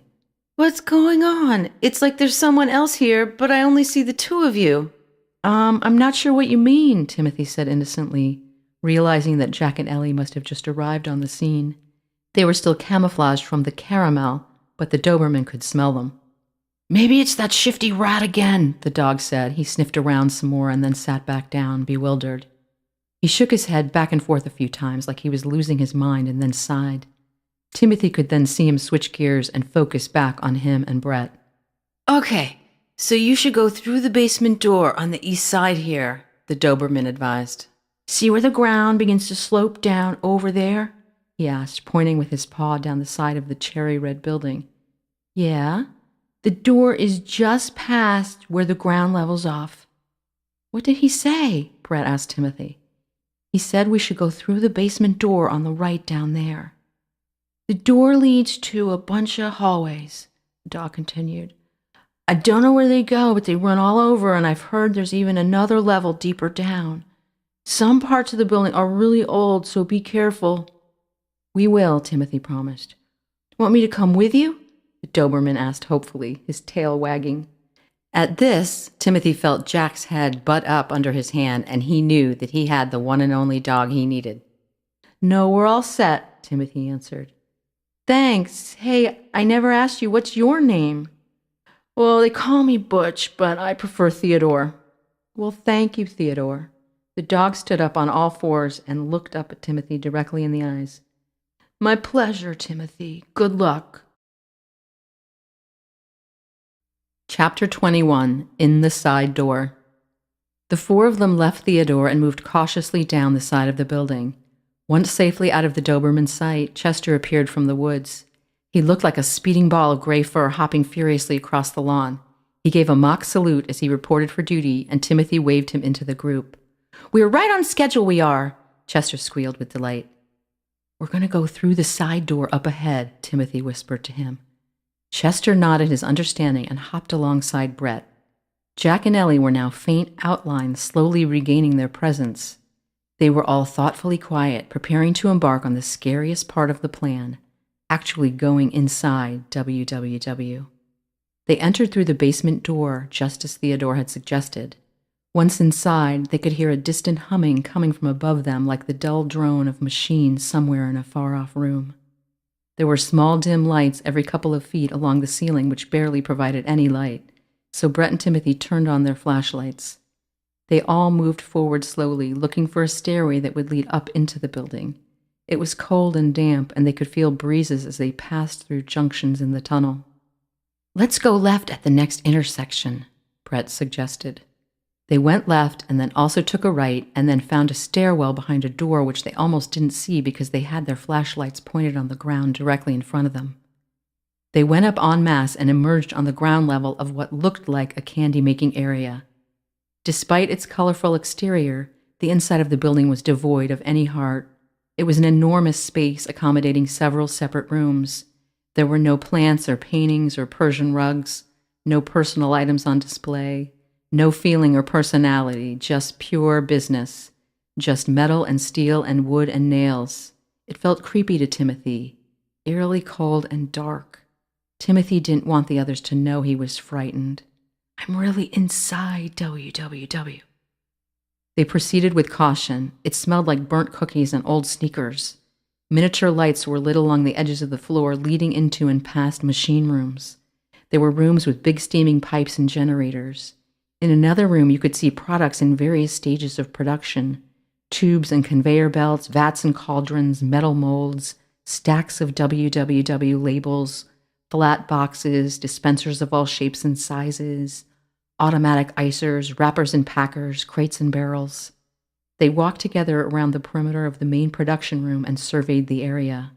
They needed to get to the main reception because they knew how to get to West's office from there thanks to Brett's fly mission.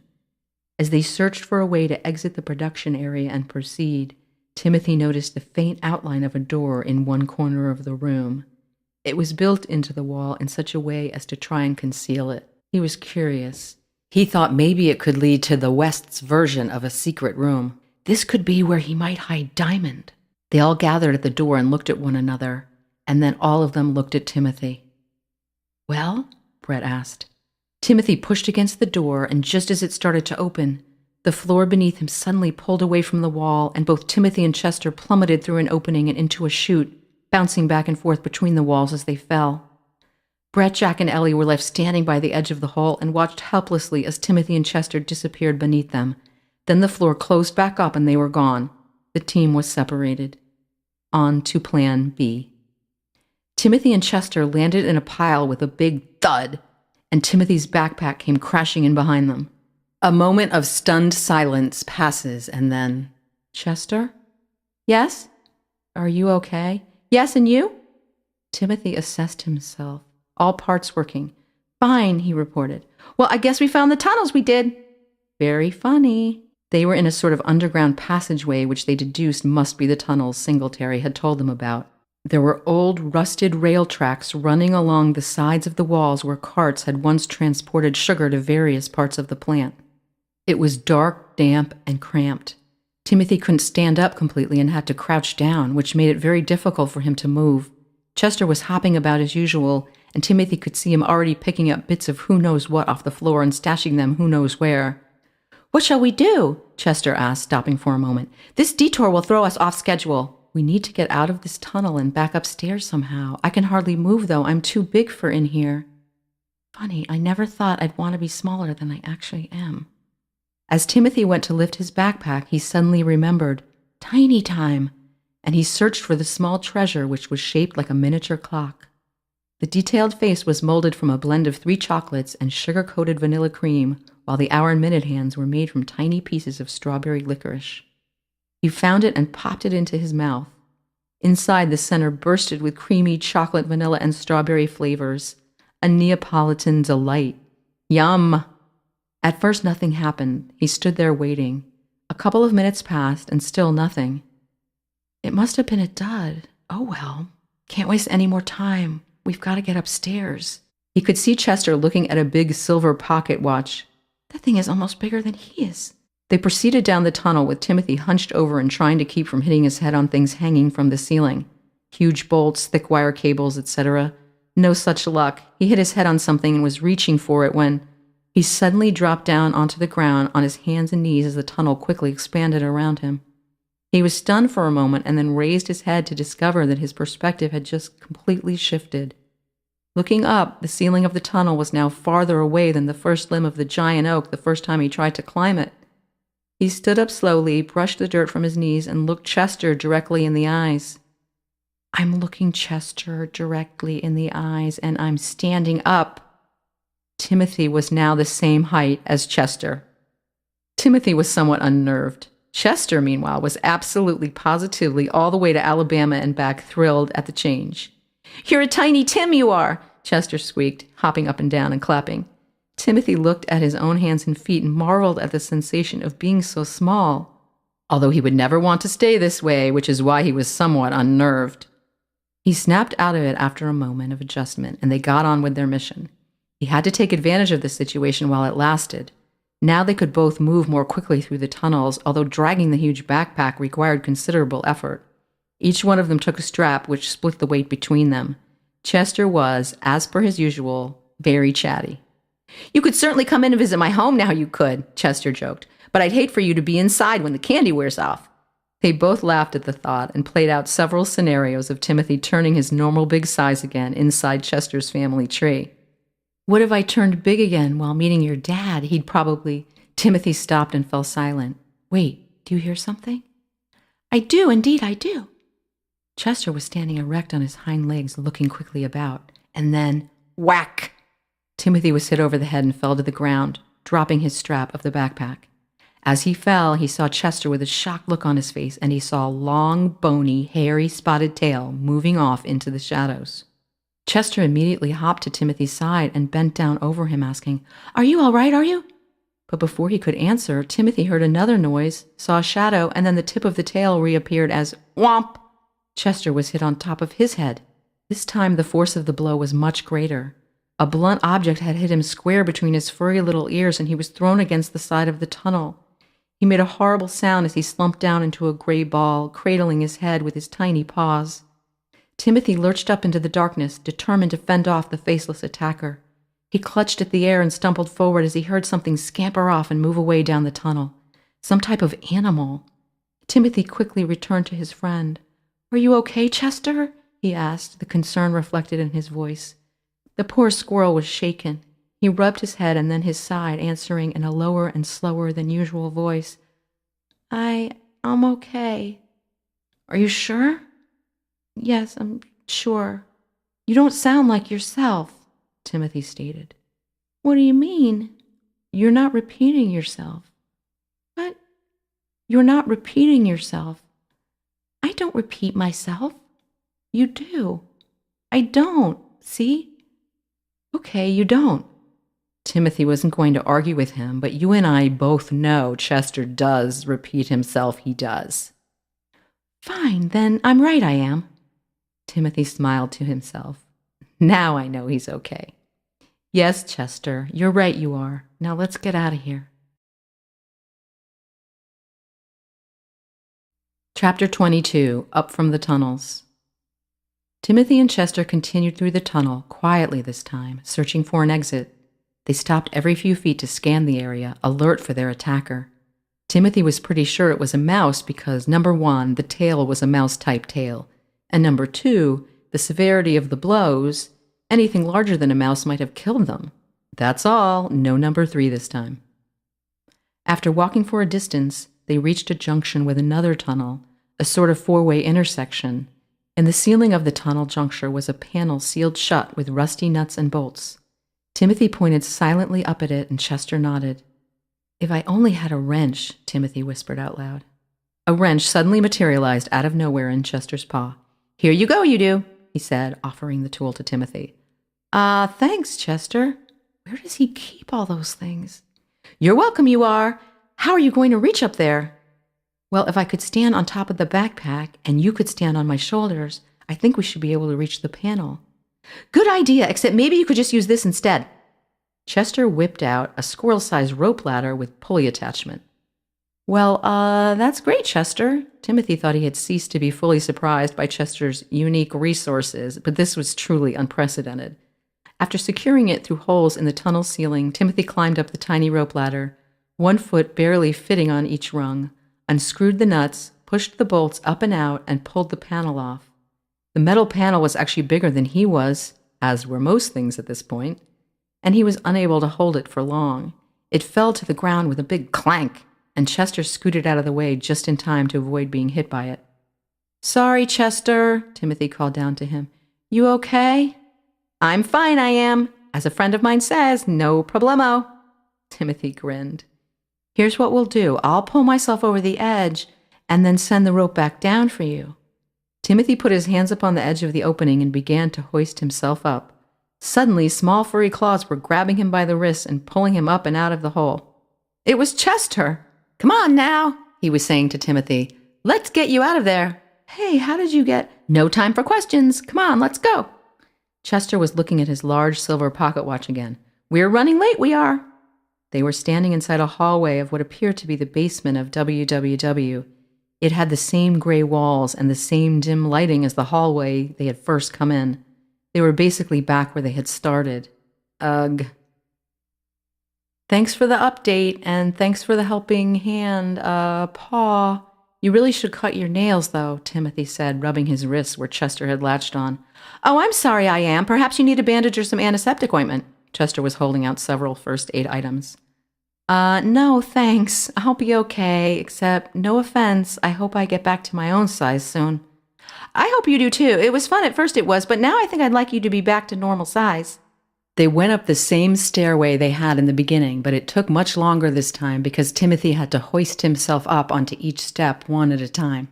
They finally ended up on the same floor they had first fallen through and re-entered the production area. They began moving towards the machinery, but as they rounded the corner, Timothy saw Jack and Ellie hiding under a desk. Timothy was so happy to see them. "Psst, Jack, Ellie, over here."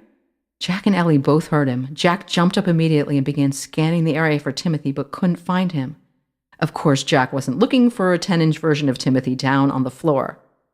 Ellie had to hang on tight to Jack's collar to make sure she didn't fall off. "Down here, boy," Timothy called to Jack. "On the floor." Jack was confused. "The floor? What is he doing on the floor?" Jack looked down and spotted Timothy and Chester immediately.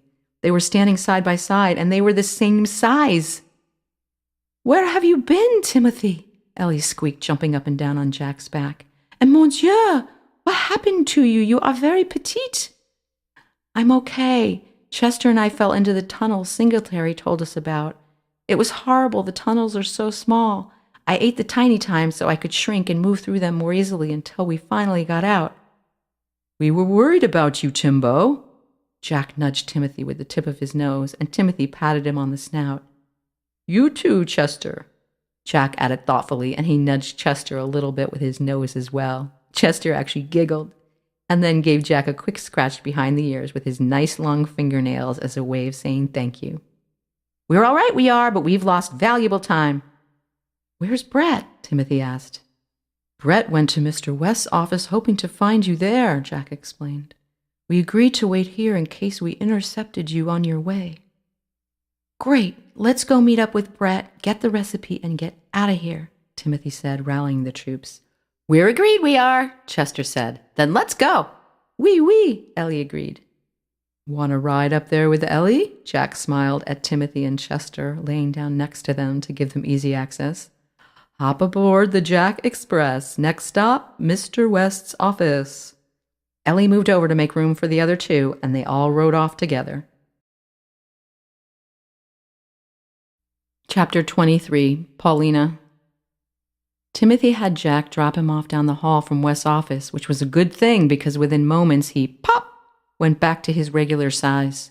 They all agreed that Timothy should go into the office alone, and the others would return to the rendezvous point downstairs.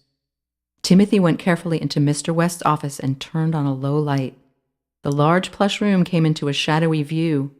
There was no obvious sign that Brett had been here. Hey, you! What you doing in here, man? It was the hushed voice of a Jamaican woman emanating from the far corner of the room. Timothy looked up, startled and surprised to hear someone in Mr. West's office. Adjusting his eyes, he could now clearly see a lovely gilded cage on a carved wooden pedestal, and inside on a swing, a parrot. Brett hadn't mentioned anything about a parrot, and Timothy hadn't noticed the bird when he'd entered. She had a curved bill and a long saber-shaped tail that was a vibrant blend of brilliant yellow and deep orange with bright red highlights. Oh, hello, Timothy said quickly, trying to appear nonchalant. What should I say? How are you today, Ms. Parrot? Timothy, even in the middle of a break-in, believed in being polite nonetheless. Who are you calling a parrot, little human man? I'm a macaw. Timothy jumped. Excuse me, ma'am. I didn't know. You have really beautiful feathers. Oh, well, thank you, little man. The bird's tone had changed. Apparently, she was somewhat soothed by Timothy's flattery of her appearance. However, it quickly dawned on her that she was actually conversing with a biped. Then she erupted. Hey, wait one Jamaican minute. Her tone became sharp and cold. How come I can talk to you and you to me? She looked at him suspiciously and pointed a crooked wing at him. Well? She practically shouted in a high-pitched voice. Her lidless eyes reflected the faint light, and she looked rather ominous now. Well, I don't know why, but I've always been able to speak to birds, Timothy replied. He was careful not to say animals after the Ellie incident. Really now, she said in a voice which said she didn't believe him. I wasn't hatched yesterday. And why is it that you don't know why, little man? Timothy was standing behind the desk, keeping his distance from the cage. I don't know. I was just born this way. The macaw was stumped. She paused. Unable to pursue that line of questioning any further, she switched gears. Well, what is it you're doing here anyway? Timothy loved her voice. He hesitated, telling the truth. The bird, after all, belonged to Mr. West. I've come to look for something. True, yet vague and nondescript. Something? The bird prompted. Something that belongs to Mr. W? Actually, no. Something that belongs to my family. Your family, eh? And exactly who are you? My name is Timothy Hunt. Ah, the macaw replied with a knowing look and a nod. Of the Hunt's famous confections? That's right. Timothy was surprised she knew. Usually being a Hunt was a good thing, but he was pretty sure HFC wasn't looked upon too favorably here at WWW. Well, if it's something that belongs to you, what would it be doing here in Mr. W's office? Good question. I have a reason to believe that the missing item is somewhere here at West's. Stop being so evasive and gimme the deal, man. Well, something is missing from HFC. Like what? The macaw crowed. A secret. A secret? What kind of secret? Now he had her attention. Well, I can't tell you, Timothy said. That's why it's secret. But I can tell you this. Yes? Her feathers ruffled a bit in anticipation of the news. Timothy walked slowly towards the birdcage. The macaw moved over on her perch to get closer. The secret doesn't belong here, Timothy whispered. What? Are you saying it was stolen by Mr. W? I'm not accusing anyone of anything. Timothy was trying to keep his voice down. I've just come to look around, he explained. What exactly are you looking for, Mon? The macaw asked, her colorful feathers bursting out. A piece of blue paper. True, yet vague. The bird seemed to ponder this. I saw the fat candy man with several pieces of blue paper yesterday. Just one piece? She asked Timothy. I don't know. I guess there could be more. And what is on this paper? Why not just tell her? A recipe. A candy recipe. Yes. A Hunt's candy recipe? Yes.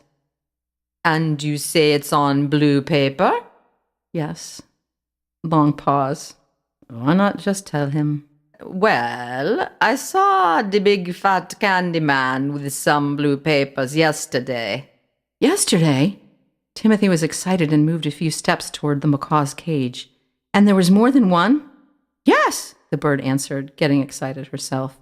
You actually saw them? Well, yes, I did. The macaw was enjoying the attention. He had them in his hands when he went into his supposedly secret room. Timothy lurched right up to the cage. A secret room? I knew it. Is it under the stairs? What? No, it's down the hallway and behind some hidden door. How will I find it if it's hidden? Timothy leaned in closer. He was now practically nose to bill with the bird. Well, I've never actually been there, but I know it's on the right side of the hallway, somewhere between the copy room and the stairwell. How do you know if you've never been there? Paulina knows these things. The beautiful bird puffed herself up and fluttered her wings. Her name must be Paulina. Thank you, Paulina, Timothy said as politely as possible. You didn't hear it from me, Mon. Chapter 24, X-Ray City. Timothy went into the hallway searching for the unmarked room and any sign at all of Brett. He inched along the dark corridor, careful not to let the beam of light from his flashlight bounce into the windows where it might be seen from the outside. He didn't know exactly where the door to the secret room was, but he found the copy room on his right. Once he'd passed it, he took out the X-Ray Extra, popped it in his mouth, marveled at the distinctive, unusual, delicious. Even at a time like this, he could still enjoy it taste. He waited a moment and then, it was incredible. Slowly, the paint on the walls disappeared and he could see through the plaster to the wood and nails and joists. Next, the wood and nails dissolved away and he could see into the room on the other side. Mr. West's secret sanctuary.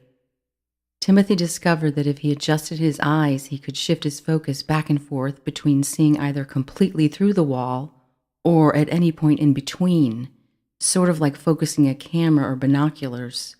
He could even see beyond the room to the outside, where Horton was on the window ledge conducting surveillance. With this X-ray vision, Timothy was able to see the hidden door. It was cleverly camouflaged so its edges appeared as part of the molding design along the wall.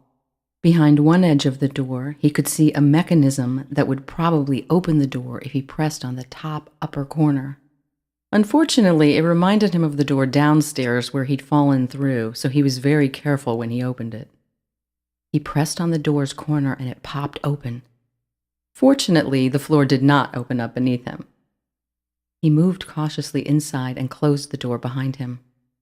Timothy scanned the room with his flashlight. It was a small, square-shaped space filled with all types of spy espionage equipment. Binoculars, wiretaps, bugs, freon, cable cutters, knives, screwdrivers, wrenches, ratchets, ladders, ropes, cameras, microphones, flashlights, night vision goggles, hats of all shapes and sizes, scanners, video cameras, GPS tracking devices, a laptop computer, and other assorted items. At any other time, Timothy would have loved to examine all of the equipment, but this was hardly the moment. On one side of the room were a series of 9 small combination safes of varying sizes. With his amazing supervision still intact, Timothy could see that the safes were actually cemented and bolted into the wall. He shifted his X-ray eyes to the contents inside the various safes and started scanning them from left to right, looking for the telltale blue Hunt's recipe paper. The first safe had piles of cash bound together with rubber bands and stacked neatly in the back. In the front was a small black velvet-lined box filled with some kind of red and green stones. The second safe was crammed with scraps of paper of all sizes, shapes, and colors. He could see that some were cocktail napkins from bars, and others were the backs of matchbook covers. Some were Post-it notes, and others were receipts or ticket stubs. Every piece had the same handwriting on it in a black pen. Maybe they're WWW recipes. In the third safe from the left, he recognized a single telltale piece of blue paper. There it was. Diamond. Touchdown. Score. Home run. Hole in one. Whoa. Wait. Something else was under the paper. It was a very big pistol. Timothy panicked. A gun? It was like the severity of the situation and the reality of what he was doing hit him for the first time. He hadn't really stopped before to think about what he was getting himself into. What have I gotten myself into? He was just totally focused on getting the recipe back and hadn't really processed the full implications of the plan. Do you know how sometimes when you picture an event over and over in your mind beforehand and it ends up not being anything like what you expected? Happens all the time, right? Happened to you just the other day, eh? Well, that's where Timothy was right now. He took a deep breath and tried to gather his thoughts. The silence in the small room surrounded him, and then a noise jerked him to attention. It was the sound of a door opening. He froze in place, listening intently. No, it was nothing. He was just imagining it. He thought about Brett again and hoped he was okay. Timothy hoped he would appear soon or meet up with the others at the designated meeting place. No more time to think about that now. He had a job to do. He again turned his attention to the third safe. Because he could see inside it into the inner workings, Timothy did not have to know the combination. He simply turned the dials until all of the release hammers were in place and then opened the safe. The door swung open. He quickly and carefully extracted the single-page blue document, being very careful not to touch the gun. The weapon scared him and he didn't want to be anywhere near it. He glanced at the paper, put it in his inner pocket as planned, and then closed the safe. Then it hit him. Something wasn't right. You know how sometimes you look at something really quickly and then do what you were going to do with it, put it away or whatever, and then it hits you that something's not quite right with it? That's exactly what happened. Timothy pulled the piece of paper back out of his pocket and, number one, realized the paper itself was different than the stock which Grandpa usually uses to write recipes on. Same color, but a different, lighter texture. And number two, saw that there was no recipe on the paper at all, but number three, there was a sort of spell, incantation, magic trick limerick on it. He didn't know exactly what it was, but it was definitely Grandpa's handwriting. But it's not a recipe, so it can't be diamond. And Paulina said she saw Mr. W. with a couple of pieces of blue paper. This is only a single sheet. But what is it? Timothy stashed the paper in the inner left pocket of his jacket and proceeded to look for diamond. He peered into the other safes, and sure enough, he saw another piece of blue paper. Actually, there were a couple of pieces of paper clipped together. This must be what Paulina saw. Just then he heard it again, the distinct and nearby sound of a door opening. But where? Not in here, somewhere outside, another room. He adjusted his focus and penetrated the wall with his eyes. He could see someone entering Mr. West's office, but the light wasn't on anymore, and it was just a shadow of a person moving about. Timothy was afraid it might be the guard, when suddenly the lights came on, and it was Mr. West.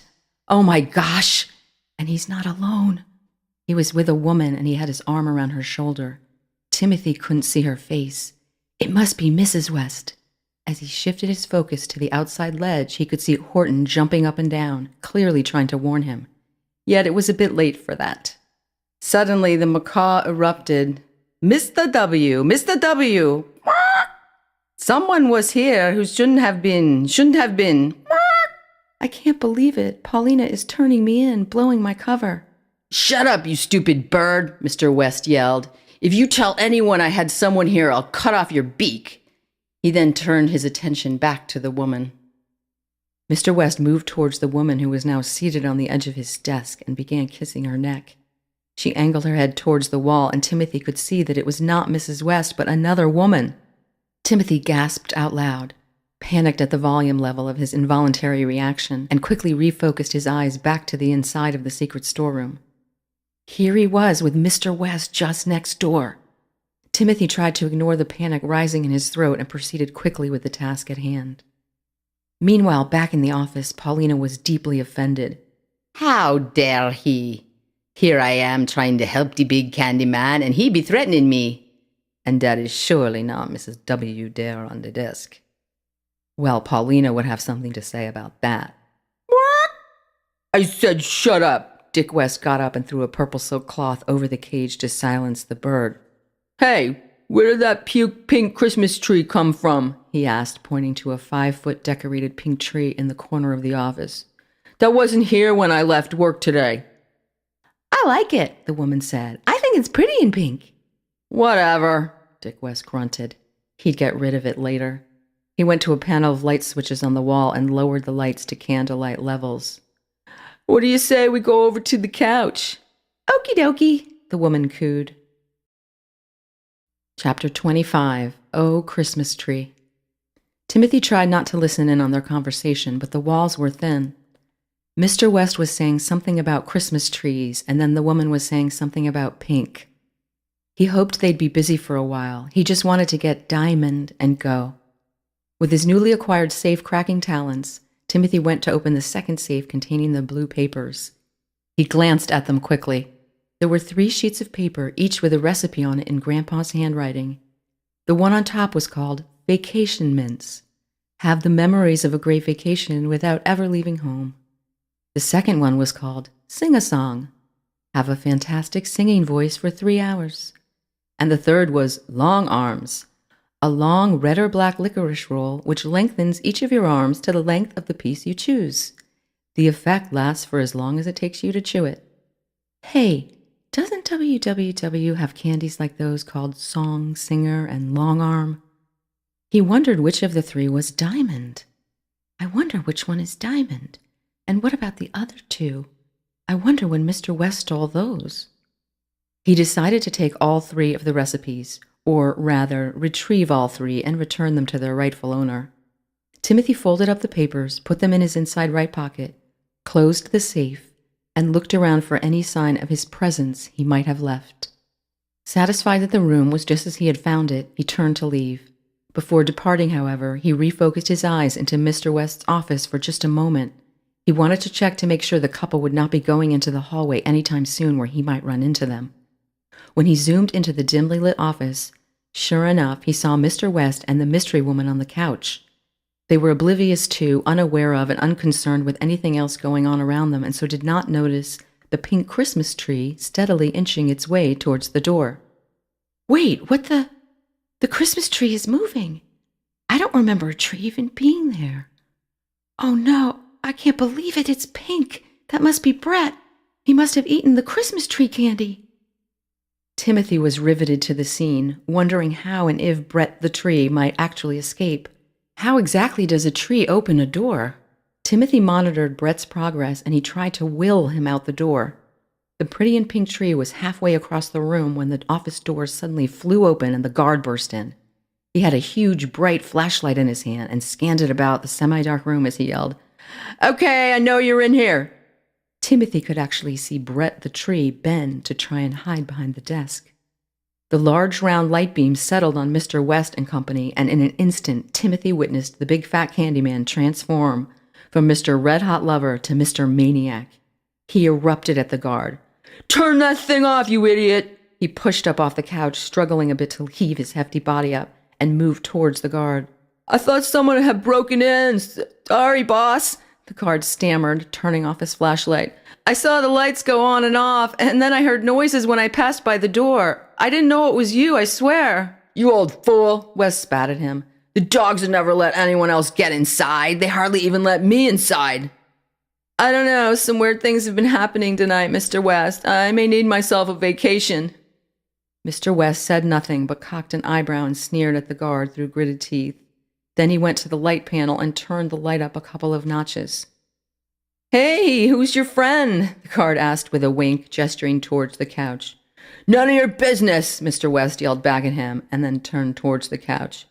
"Hey, sweetie," he said, pointing at the woman, and then gesturing for her to get up and out. "Go outside and have Max take you home. Then tell him to come back for me." "But Dickie," the woman whined in protest. "Shut up. I told you never to call me that. Just go." He shot her a dirty look, which sent her silently on her way. She sort of scampered out and gave him a wounded look as she passed by him, through the doorway and out of sight. Mr. West turned to the guard and said, "Happy now?" Look, I'm sorry, boss. I didn't mean to interrupt your—" "Hey, what is that?" the guard asked, pointing at the pink Christmas tree. "I thought you had a strict policy against Christmas decorations in the building." "I do." Mr. West looked at the tree in disgust. "I don't know how that pink thing got in here. I'm going to throw it out the window along with the wise guy who put it in here, and we'll get to watch both of them rot outside all winter." He laughed. Timothy couldn't believe his ears. "What? I can't let him throw Brett out the window. But if I go in and try to save him, we'll both be caught and he'll take the recipes back. What should I do?" Mr. West moved towards the tree and reached in to pick it up by its trunk, stretching his hand out into the branches to reach the base. As he went to do so, one of the tree branches suddenly struck him on the side of the head while another one jabbed him in the stomach. "What the—" West was completely confused. He went to grab the spiky tree again, and it jumped to one side to avoid his grasp, and then it laughed. "Did that tree just laugh at me? Nobody laughs at Dick West." He was mad as a raging bull, crazy like a fox, and as single-minded as a Girl Scout selling cookies. He tore at the tree, determined to throw it out of the window. The tree fell on its side, causing Mr. West to trip over the branches and fall onto it face down. He screamed from the pain of needles sticking into him in hundreds of places all over his huge body. "You crazy tree!" he screamed, losing the wrestling match with the evergreen on the floor. Now Brett the tree had him pinned to the ground. The guard stepped in and tried in a futile attempt to separate the tree from the man. Or vice versa, it was hard to tell. Then, amazingly, as the guard watched, the tree sprouted arms and then legs and then a human head, the head of a boy. The trunk of the tree then morphed into a torso, and behold, here's Brett. Mr. West was on his stomach, and Brett was sitting on the man's back, pulling one of the man's arms painfully up behind him. Dick West strained to turn and see that a boy, not a tree, was now holding him down. During this melee, one of the tree branches had caught on the edge of the cloth which was covering Paulina's cage, and the fabric fell off. "What?" Paulina cried. Both the guard and Mr. West were momentarily stunned into silence. A few quiet seconds passed as they both took in what had just happened. Their silence was interrupted by Timothy as he all of a sudden came flying through the office door yelling, "Let go of him, you—" He stopped abruptly. He saw Brett, who was now sitting on Mr. West's back. Oh my God, now what? This was not covered in any of our plans, A through M. Maybe if we'd had a plan N? "Run, Timothy!" Paulina crooned. Timothy and Brett looked at each other and nodded agreement at the same time. Timothy pivoted and bolted out the door. Brett launched off Mr. West's back, but the man grabbed his right ankle and pulled Brett down to the floor. "I've got this one. Go after Hunt," Mr. West yelled at the guard, pointing at the door where Timothy had just exited. The guard dutifully went after Timothy in hot pursuit. Meanwhile, Mr. West was trying to pin Brett to the floor by leveraging his giant mass. Brett was very agile, though, and his relative to West's smallness allowed him to avoid the man's attempts. Brett managed to slip out of his greasy grasp and head for the door. Mr. West started to get up to go after him. Unbeknownst to Dick West, however, Chester had entered the room at some point and had tied the man's shoelaces together when he was on the floor. As the man got up on his feet to go after Brett, he tried to take a step and fell flat on his big fat face. The room shook as though a giant redwood had fallen in the forest. There was a loud groan of pain as Mr. West rolled around on the floor. "What the? Is that a squirrel?" he said in a daze. As Mr. West lay on his stomach, his breathing labored, Chester rifled through his pockets and gathered up some goodies. "Hey, what do you think you're doing?" Mr. West yelled at him. "Get away from me, you little rodent!" He tried to sit up while swatting wildly at Chester at the same time, missing him. Chester hopped across the room, winked at Paulina, tossed a small round brass key up into her cage, and then swiftly disappeared from the room. "Come back here, you crafty little fur bomb!" Mr. West yelled after him. Chester sure was having fun, he was. "Make up your mind, big guy. First you tell me to go away, then you tell me to come back." "Well done!" Paulina's voice echoed down the hallway as Chester scurried away to meet up with the others. They were definitely running behind schedule now. Chapter 26. The Great Escape? When Timothy left the office, he found himself running down a long hallway. He was searching for an exit. He had what he'd come for, and then some, and now all he wanted to do was get out. He wasn't sure which way Brett had gone, but in Plan E, if they got separated, they were going to meet outside where they came in. Timothy hoped Brett would find his way back to Jack and the others, and they would all escape.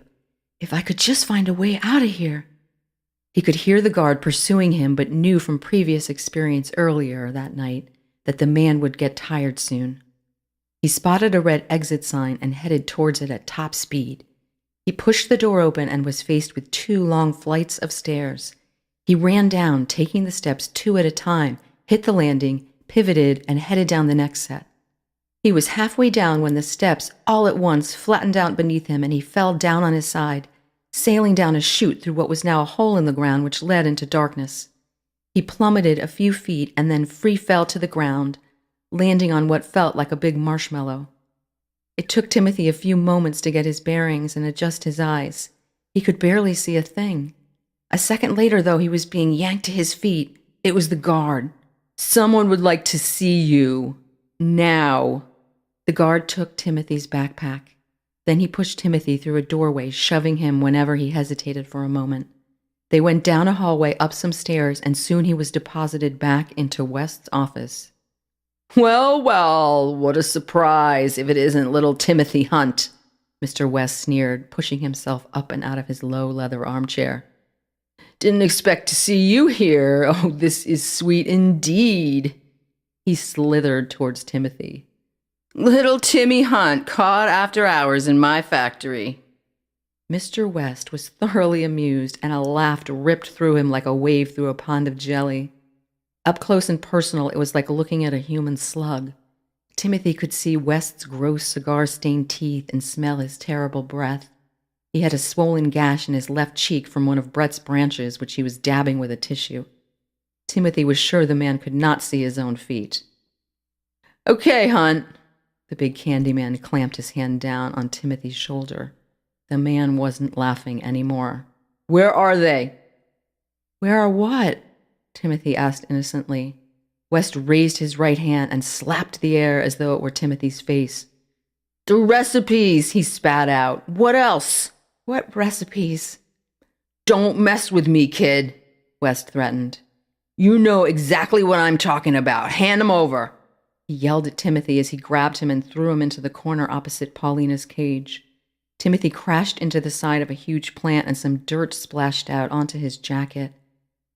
"I don't have them," Timothy lied. He had to. Mr. West grunted and began rummaging through Timothy's backpack, which the guard had put on the desk. "What do you have in here, Hunt? This weighs a ton." He began pulling out the items for the plan one by one and throwing them down on the floor, one on top of the other.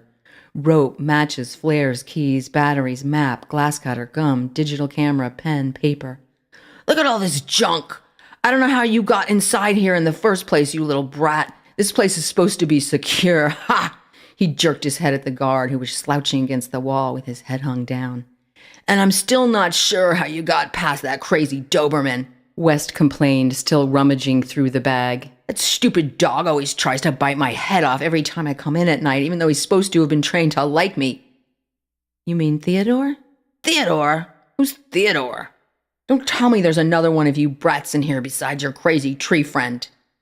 Then, out of the backpack, West pulled out the plastic pouch which held some of the remaining NCDs which they hadn't used. Brett and Timothy had split them between themselves, so Timothy had a couple left.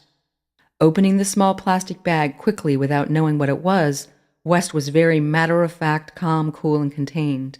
However, upon peering inside, his huge face suddenly lit up. An unexpected find, a hidden treasure, a gold mine, a rabbit pulled out of the backpack, so to speak.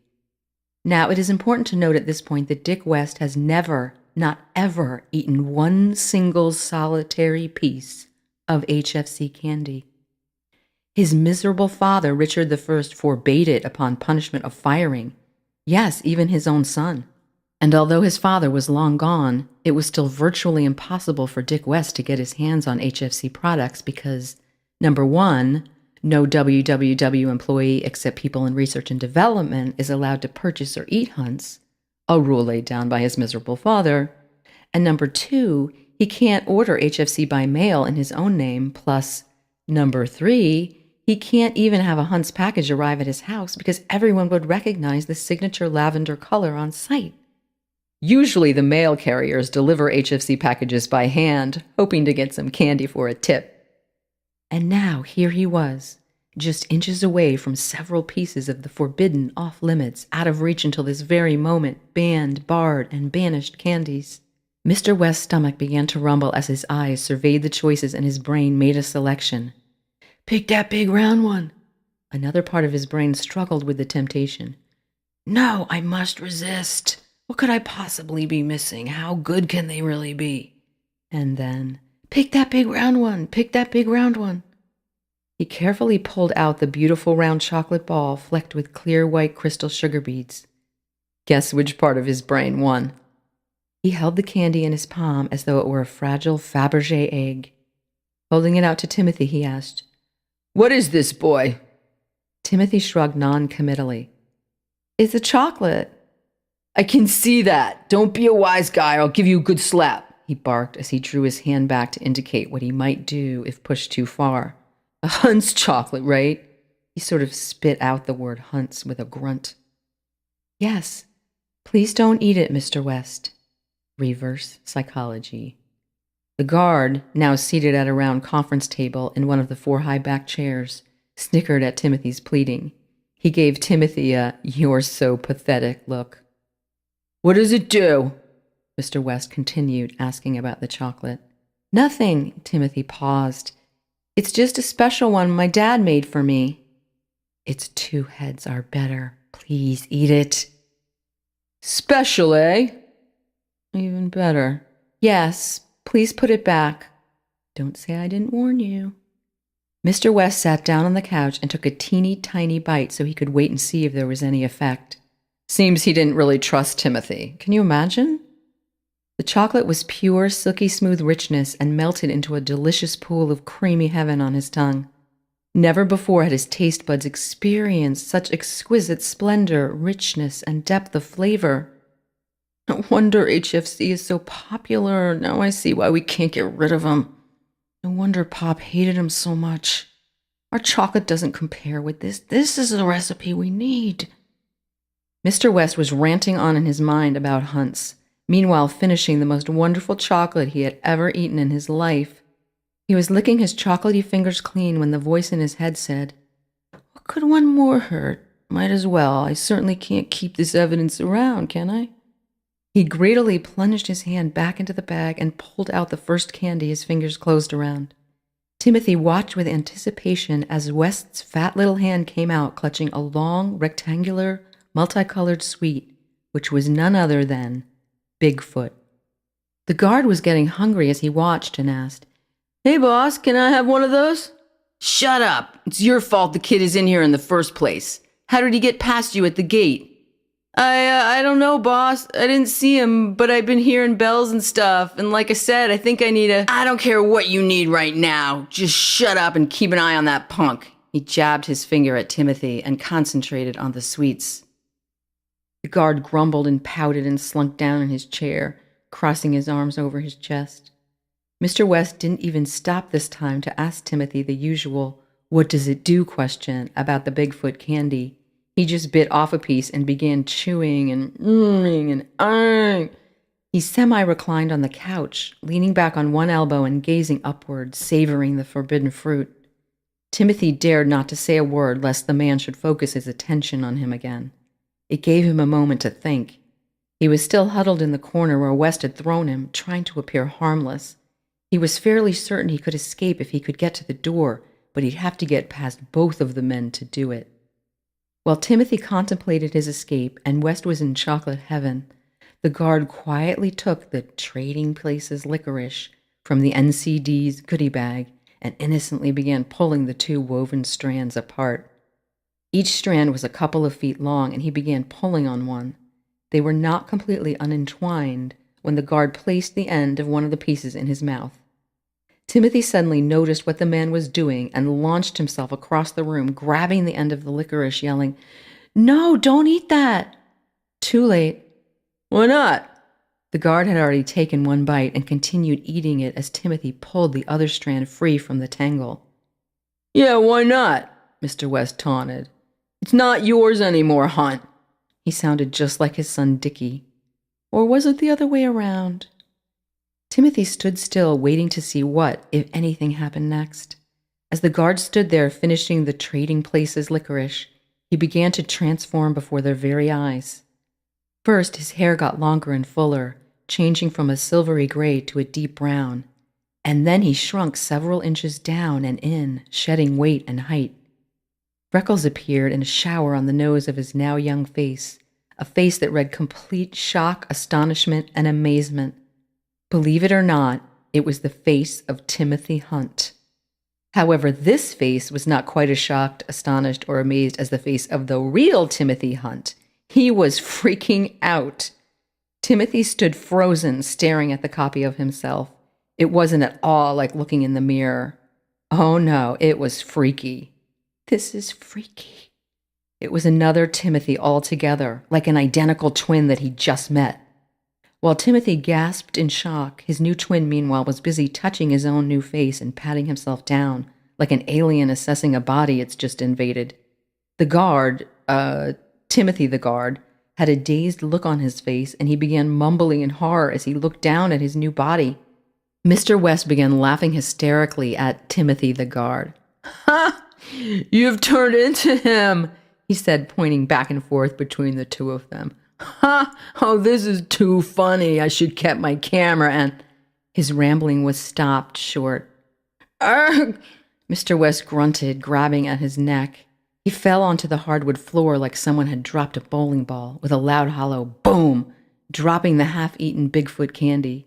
He put his hands to his head as though he was feeling feverish and began moaning, rocking to and fro.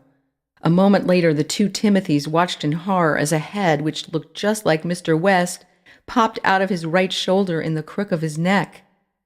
The head was tiny, though, and with even less hair. It was like totally gross. Now he was pretty sure he knew why two heads are better has a question mark after it. Timothy was glad for sure that he and Brad had not tested all of the NCDs. Ah! Mr. West was now screaming, still lying on the floor. What is this, Hunt? I swear I'm gonna kill you if it's the last thing I do. Turns out there was an undocumented, unanticipated, unusual surprise bonus with the two heads are better candy. The little head repeated the last few words of anything Mr. West said. "If it's the last thing I do," were the first words the little head echoed. It had a, "Gee, my shorts are too tight," high-pitched, girly man type voice. Mr. West was the most shocked of them all at hearing the shrunken head speak. His body jolted in surprise. What kind of freak show is this? He was craning his neck to try to see the second head, but he couldn't because of the angle. He just sort of turned in a circle, like a cat chasing its tail. He glared at Timothy with revenge written all over his face. I'm gonna take care of you but good, Hunt. You hear me? He got up off the floor, holding onto the arm of the couch for support. You hear me? Who's laughing now, boss? The guard asked with bitterness and contempt in his voice. He was angry at Mr. West for the way he'd spoken to him earlier. Shut up, Mr. West howled. At least I didn't turn into some bratty little Hunt kid like you did. At least I can be seen in public, the guard retorted. You look like a crazy... Ah! Mr. West screamed. Ow! My foot is on fire! Ah! Oh no, no! He was staring at his right foot in total fear when 1, 2, 3, ready, set, go, tic-tac-toe. His foot suddenly popped out of its brown suede loafer and became 1, then 2, then 3 feet long. Oh, no, no! This sudden redistribution of weight beneath his short, fat legs caused a loss of balance, and he fell back onto the floor in a crumpled mess. Timothy couldn't help but laugh. It was disgusting but hilarious. West looked like a tortured clown. Timothy almost felt sorry for him, but he knew West was pure evil. Both of the men were in shock, the guard still looking exactly like Timothy, and the two-headed, one long-footed Mr. West. Since he hadn't finished the Bigfoot chocolate, it had apparently affected only one foot. The guard and Mr. West were staring at one another in stunned amazement. Timothy took the opportunity to bolt past the two men and into the corridor. They both snapped out of it and started after Timothy in hot pursuit. West yelled at Timothy, "You little pisser, I'm going to kill you! My father was right. I never should eat Hunt's chocolates." "Eat Hunt's chocolates!" The three of them were running down the hall. Timothy in the lead, followed by, well, Timothy in a distant second, and then Mr. West running lopsided with one huge foot and a little head in the crook of his neck bobbing up and down. It was quite a sight. Timothy took a turn which he thought led back to one of the stairwells, but he rounded the corner to find a dead end straight ahead and only a couple of doorways on the sides. No visible exit signs meant none of them were stairways. "This place is like a maze." He could try to slip into one of the rooms between here and the dead end, or he could turn to face his pursuers and possibly try to dodge past the two of them. He opted for the former. He took a sharp left into the next room, which he immediately recognized as a packing room. He couldn't hear them coming down the hall behind them.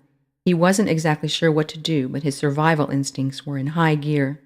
Suddenly, he remembered his and Brett's earlier candy encounter with the guard. Hypnosis! How could he have forgotten? Timothy stopped, turned, and just as the two men flew into the room, yelled, "Arrêtez!" The guard came to an immediate halt. Mr. West ran smack into him, and they both tumbled to a heap on the floor inside the doorway. Even though he was painfully pinned under the considerable weight of Mr. West, the guard began babbling in a hypnotic sort of stream of consciousness. "Mr. West once told me to never tell the complete truth when it's so much easier to tell a half lie. He cheats the nut dealer out of profits by returning nuts he's broken himself, claiming they were already broken when he got 'em." "What the?" West was in shock. He heaved himself off the guard and pushed him away. "Shut up, old man!" The guard continued unfazed. "He cheats on his wife. His hair is not real. He lies on his taxes." The guard had a stunned look on his Timothy-looking face as he said all this, like he himself couldn't believe what he was saying. "What am I saying? Why can't I stop?" "Shut up!" Mr. West screamed at the guard right in his face. "What are you talking about?" "Talking about?" the little head echoed. "This is fantastic. I love these NCDs. I wish Brett and Jack were here to see this." The guard continued. "I'm sorry, boss. I can't seem to help it," he said with a pitiful look on his face. He turned towards Timothy and continued. "We broke into HFC years ago and stole—" Whack! Mr. West smacked the guard across the face as if to wake him from a bad dream. But the guard was, of course, unable to stop talking because the rambling was beyond his control.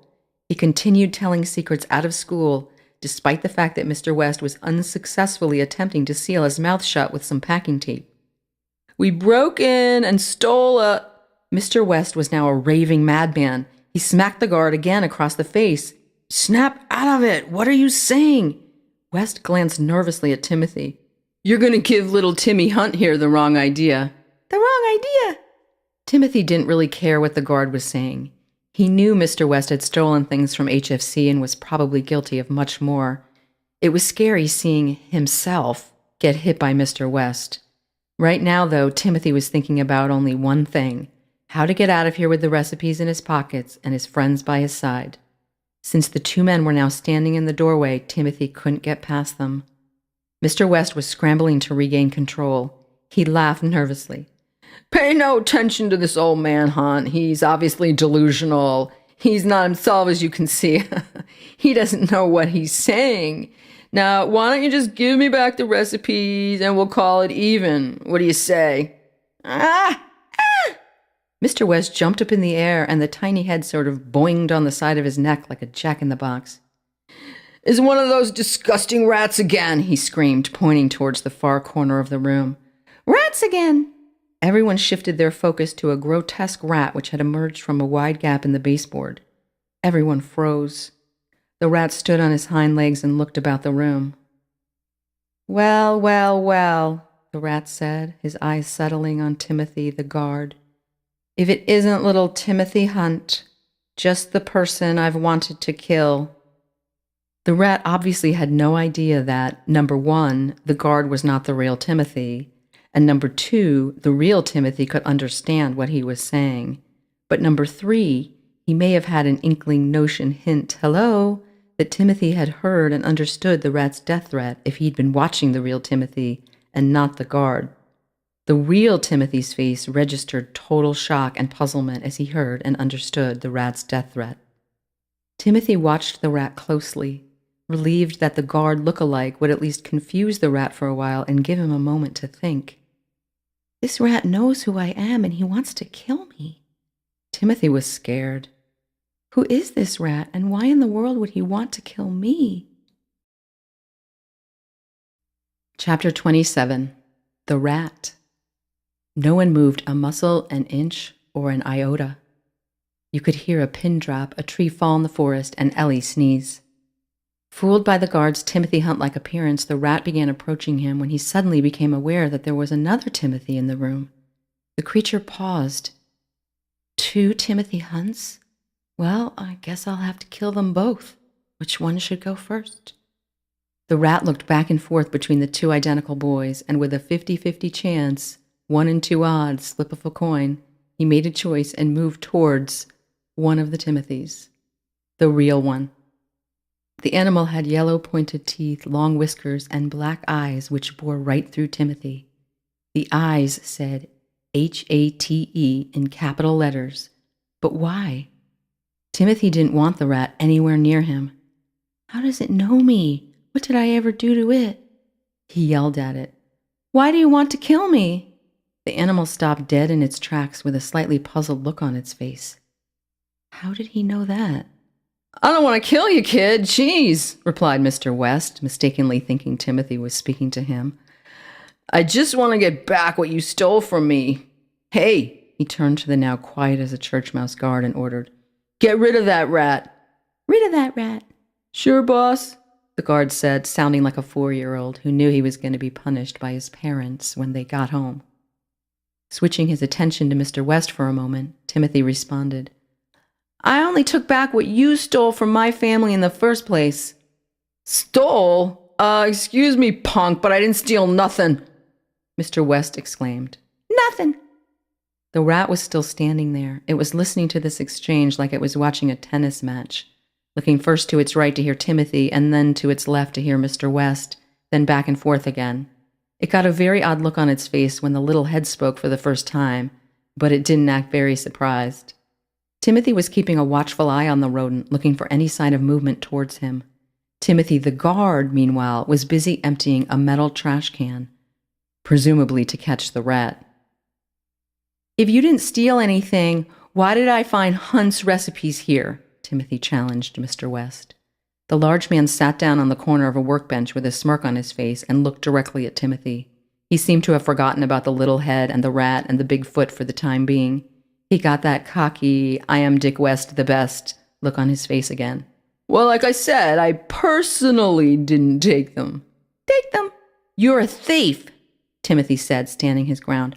I heard what the guard said. We both heard him. You broke into my family's store and stole things. Even if you didn't do it yourself, you hired someone to do it for you. Listen, kid, so what if I did? You can't prove a thing. It's my word against yours. My word against yours. He had a big, "So what are you going to do about it?" grin cemented on his face. You tell him, son, the rat said in a proud voice, beaming at Mr. West. What? Timothy said quickly, reacting without thinking.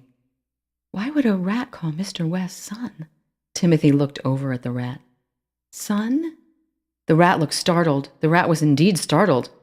Is he talking to me? Does he understand me?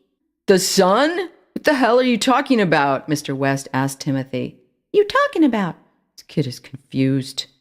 Timothy and the rat looked at each other for a moment, and then the rat dropped to all fours and began to advance towards him, mouth open. Timothy turned to flee, But the rat suddenly stopped and clutched its stomach, falling over. It let out a high-pitched, horrible, gut-wrenching, cover-your-ears shriek. "Catch that thing before it croaks in here," Mr. West ordered Timothy, the guard, who had been slowly approaching the rat with the garbage can poised over his head. "Croaks in here," the little head echoed.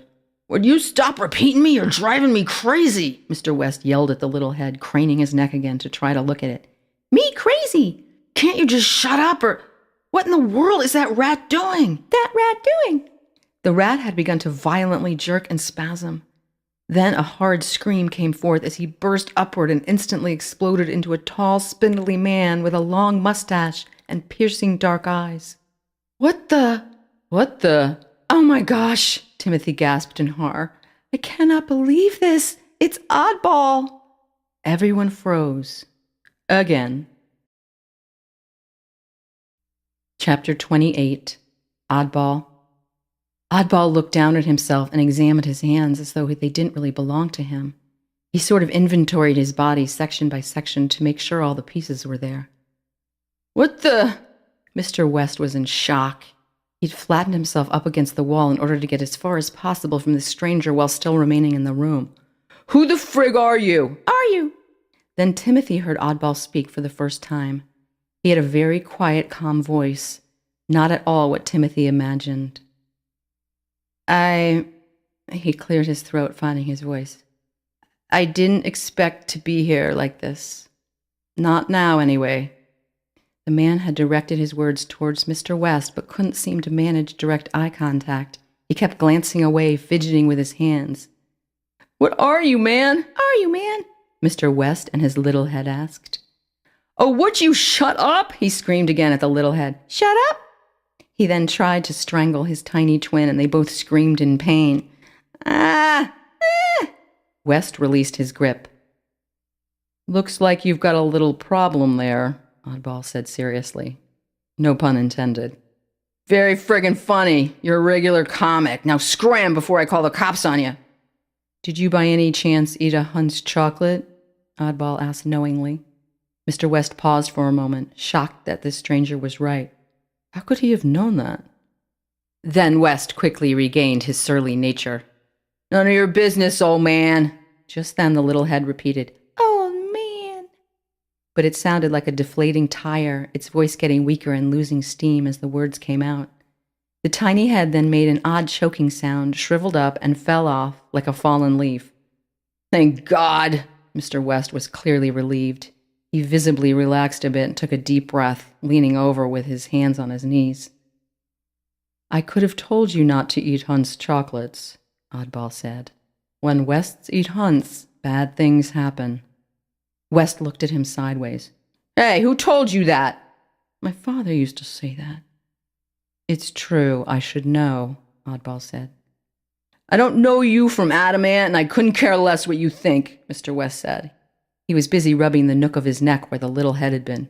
Hey, he yelled at the guard, still holding the trash can. Call the cops. Listen, Dickie, Oddball started but was immediately cut off. Nobody, and I mean nobody, calls me Dickie, you hear? Mr. West was livid. I don't care what your story is, you old coot. I don't answer to anyone. This is my place, and I'm in charge here, got it? He was gesturing wildly with his forefinger and pacing back and forth. Walking was difficult since one of his feet was 3 feet long, but he managed. Dickie, I'm sorry I wasn't here for you. Oddball moved towards him, palms face up. I wanted to... What did I just say? What are you, deaf? Mr. West was raging now, his eyes bulging out of his sweaty head. He took his one big giant foot and kicked Oddball hard in the shin. How do you know my name anyway? Now get out of here or I'll throw you out myself. He turned to Timothy. Have you called the cops yet? Timothy gestured towards the other Timothy, indicating that the other was the guard. Mr. West was confused and did not like that one bit. When do you call the cops already? He yelled at both of them. Please do not call the police. It was Oddball speaking, but now his tone was severe and commanding. He said it as a request, but it was more like an order. Give me one good reason not to, Mr. West challenged him. Can you please give me a moment to explain? Sure, why not? It'll take the cops at least that long to get here. You got 1 minute, Mr. West agreed. This ought to be good. Time him, he said to no one in particular. Can we speak alone? Oddball suggested, pointing out into the hallway. No way! I'm not going to be left alone with a rat man. You tell me what you want to tell me right now with witnesses around. He jerked his pudgy thumb towards the two Timothys. Okay, fine. Oddball was clearly hesitant, nervous, and apprehensive, with a bit of deer-in-the-headlights look on his face. He took a deep breath and squared his shoulders. I didn't plan on telling you this now, but, well... Spit it out already! I'm your father. Yeah, you know the drill now. Everyone froze. Chapter 29. Make Room for Daddy. What is this, Star Wars? You're my what? Are you out of your rat-picking mind? Mr. West was actually laughing. I haven't seen my old man since I was practically a kid. He split around the time I started working here and never looked back. As he was saying this, West crossed the room and sat down at a small work table. Oddball took one step towards him and said gently, I never really left. Well, gee, if you're my long-lost father, then where exactly have you been? West asked in a joking tone. And why were you just a rat? He shuddered a bit when he asked this last part, remembering the horrid transformation he had witnessed from rodent to man. That's easy. Timothy Hunt turned me into a rat, Oddball answered simply. He made me eat a special chocolate that cast some sort of spell on me. That's not true. I didn't do any of that. Timothy jumped into the conversation, defending himself. Not you, stupid boy. Oddball spat at him. Your grandfather, Timothy Hunt Sr. But all of the Hunt's formulas wear off, Mr. West reasoned. Everyone knows that. Not this one. The recipe itself is a permanence formula. It's called diamond, as in a diamond lasts forever.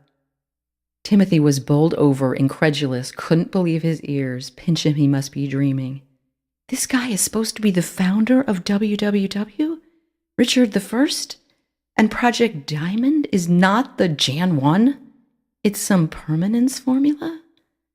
Timothy had so many thoughts flying through his head, he almost missed the next part of the father-son exchange.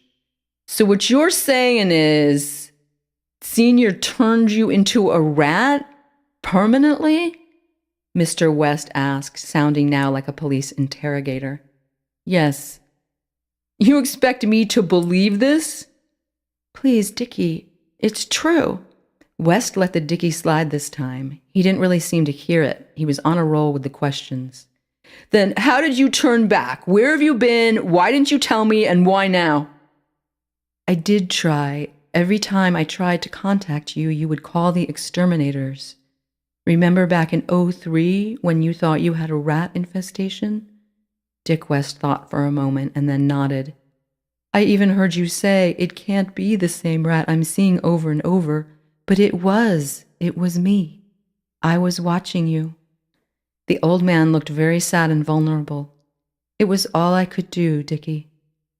You mean you've been here all this time? You never left? No, son, I never left. Then where were you when I really needed you? I almost went to jail in 97 and '02 for tax fraud, and in 99 and '05 for tax evasion. Mr. West slammed his beefy hand down hard on the table, knocking off some boxes and papers. I know, son, there was nothing I could do. It practically killed me to watch you in trouble. And when you got that stupid cat at home, I couldn't visit you anymore. I've been trying all this time to become human again. So you saw me being investigated and you just watched? I was a rat, he said, clearly embarrassed, looking down at the floor. What could I do? He began fidgeting with his fingers again. And now? West was back on his lopsided feet. What's happened? How is it you're standing in front of me now? I got a formula to turn me back. He turned towards Timothy, the real Timothy. It's a Hunt's formula, of course. Timothy was barely breathing and his heart was pounding wildly. All he wanted to do was run, but his feet would not move. Oddball looked at him with those spooky black eyes and spoke, quietly and deadly serious. Your grandfather deprived me of my life with my family, so now I'm going to deprive his son Walt of the same. Your father will never spend another day with you, little Timmy Hunt." He moved towards Timothy, intent on hurting him. Just in the nick of time, right before the final bell, one more second and he'd have been toast, Brett, Jack, Ellie, and Chester came bursting into the room. Their arrival gave Timothy the diversion he needed to get to the other side of the room to execute a plan he'd come up with to confuse Oddball. "Hey, what are these animals doing in here?" Mr. West barked. "And what are you doing back?" he asked Brett. "Come to save your little friend?" he teased. Brett was very brave and said evenly and calmly, "We just want to leave. Just let us all go." "Well, it's a little late for that now, isn't it?" Mr. West gestured towards the scene unfolding. Momentarily distracted, Oddball returned his focus to Timothy, who was now standing on the other side of the room next to Timothy the guard. Two identical Timothys stood side by side. Very clever, Oddball mused. Now I'm not sure which is the real one. Well, I guess I'll just have to kill you both. Brett was terrified. Kill them? What? Brett half screamed, half cried. You can't kill them! Who is that creepy guy? Why are there two Timothys? He quickly ran through the NCDs in his mind and figured only Trading Places Licorice could do this. Then why doesn't Timothy look like someone else? And which one is the real Timothy? Whoa, hold on. You're not killing anyone in here, Mr. West yelled at his father. He sounded like his mean, crotchety self again. You may have been in Rodentville for the past 2 decades, but we don't commit no crimes on these premises, got it? He then softened his tone a bit to say, Hey, you taught me that one yourself. True, Oddball agreed, pleased. Why don't we move him somewhere we can take really good care of him? Yeah, but which one is the real one? The guard, Timothy the guard yelled. He's the one you want. You can't kill me. He was panicked. No, I'm the guard, the real Timothy yelled. I got an idea. Oddball walked across the room towards Brett and put his hand on the back of Brett's neck, squeezing tightly. His huge spidery hand practically reached all the way around. You could see that it hurt Brett.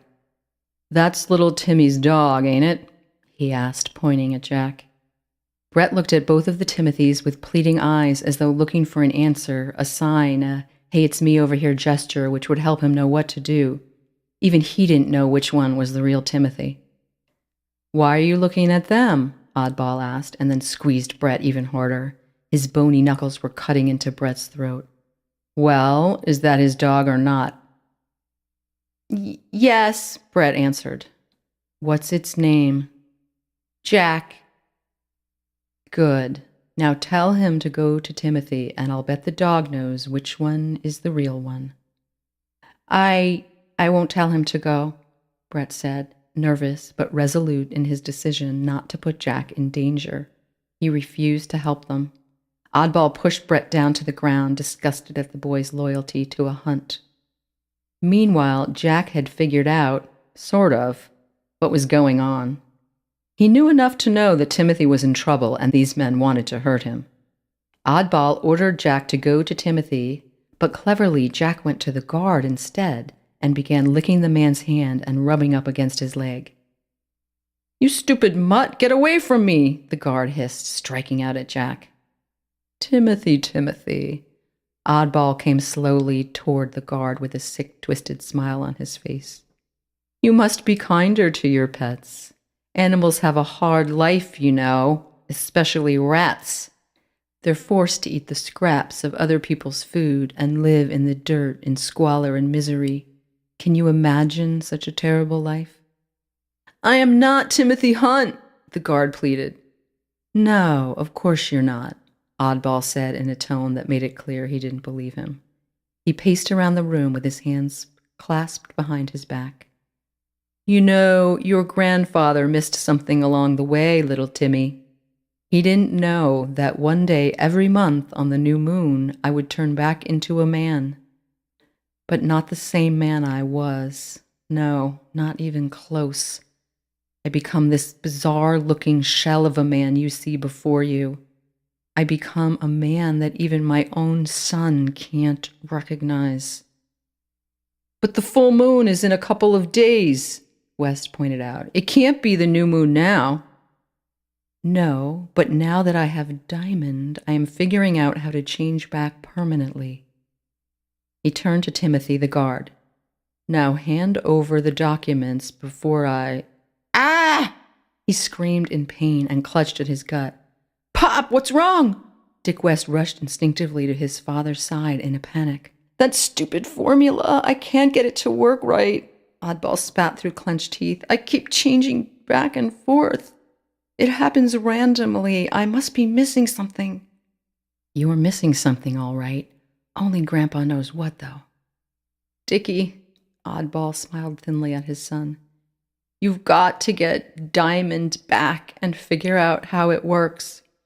Each time I change, I get weaker. I may not be able to do this much longer. I'm an old man now, you know? Yeah, Pop. Dickie, one very important thing about the formula. Whatever you do, don't take the ah! And poof, he turned back into a rat. Okay, nobody move, West yelled. At that, everyone began to bolt from the room. Brett, Jack, Ellie, and Chester were near the door and got away easily. The two Timothys turned to run as well, but they had more distance to cover and had to pass by Mr. West. He tried to grab them both, but succeeded in capturing only one. The real one. I'll just wait and see if you turn back into the guard, and if you don't, then I'll know you're Timmy Hunt, he sneered at him, evil oozing. Timothy looked away. He looked down at the rat who was staring up at him. The rat spoke. Do you understand me? Timothy didn't react. He pretended he didn't hear anything. He said nothing.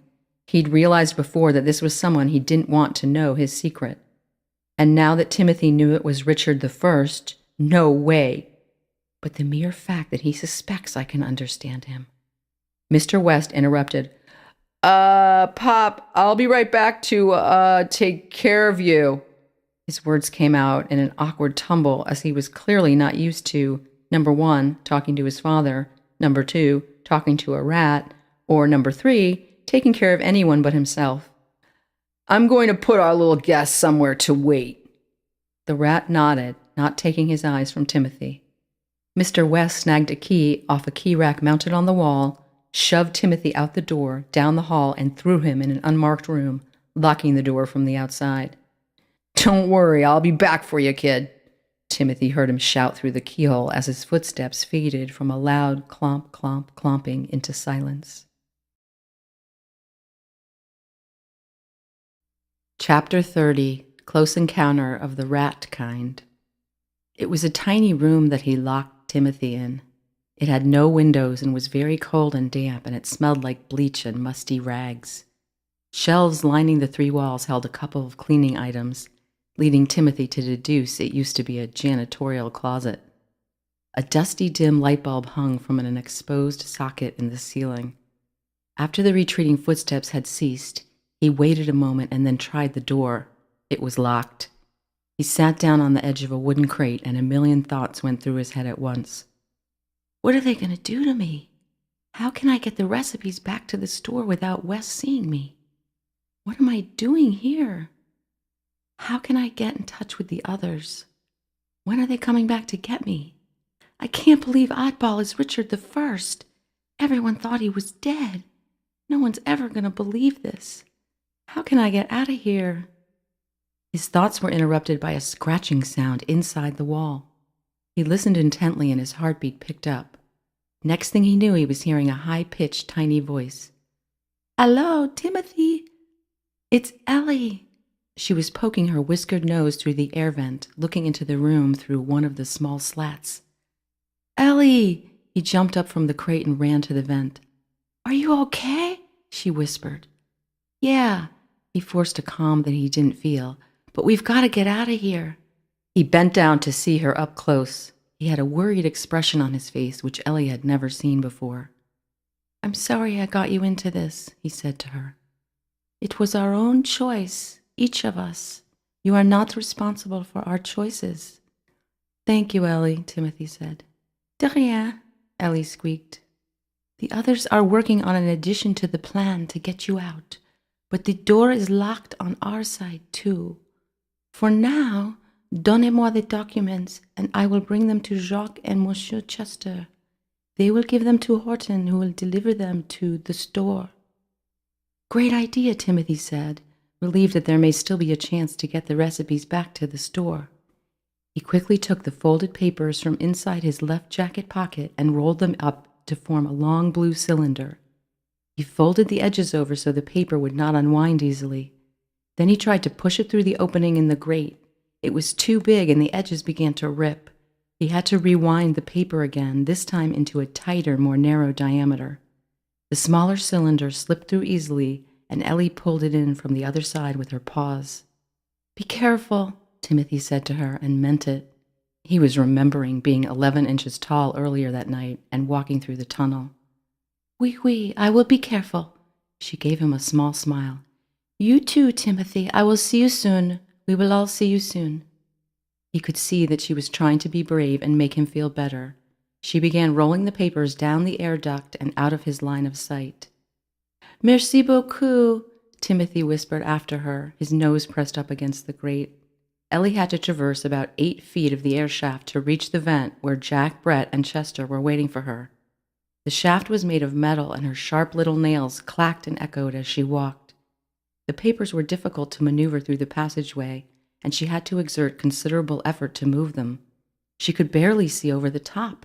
She was almost to the vent opening when a big, hairy rat all at once appeared in front of her, blocking her path.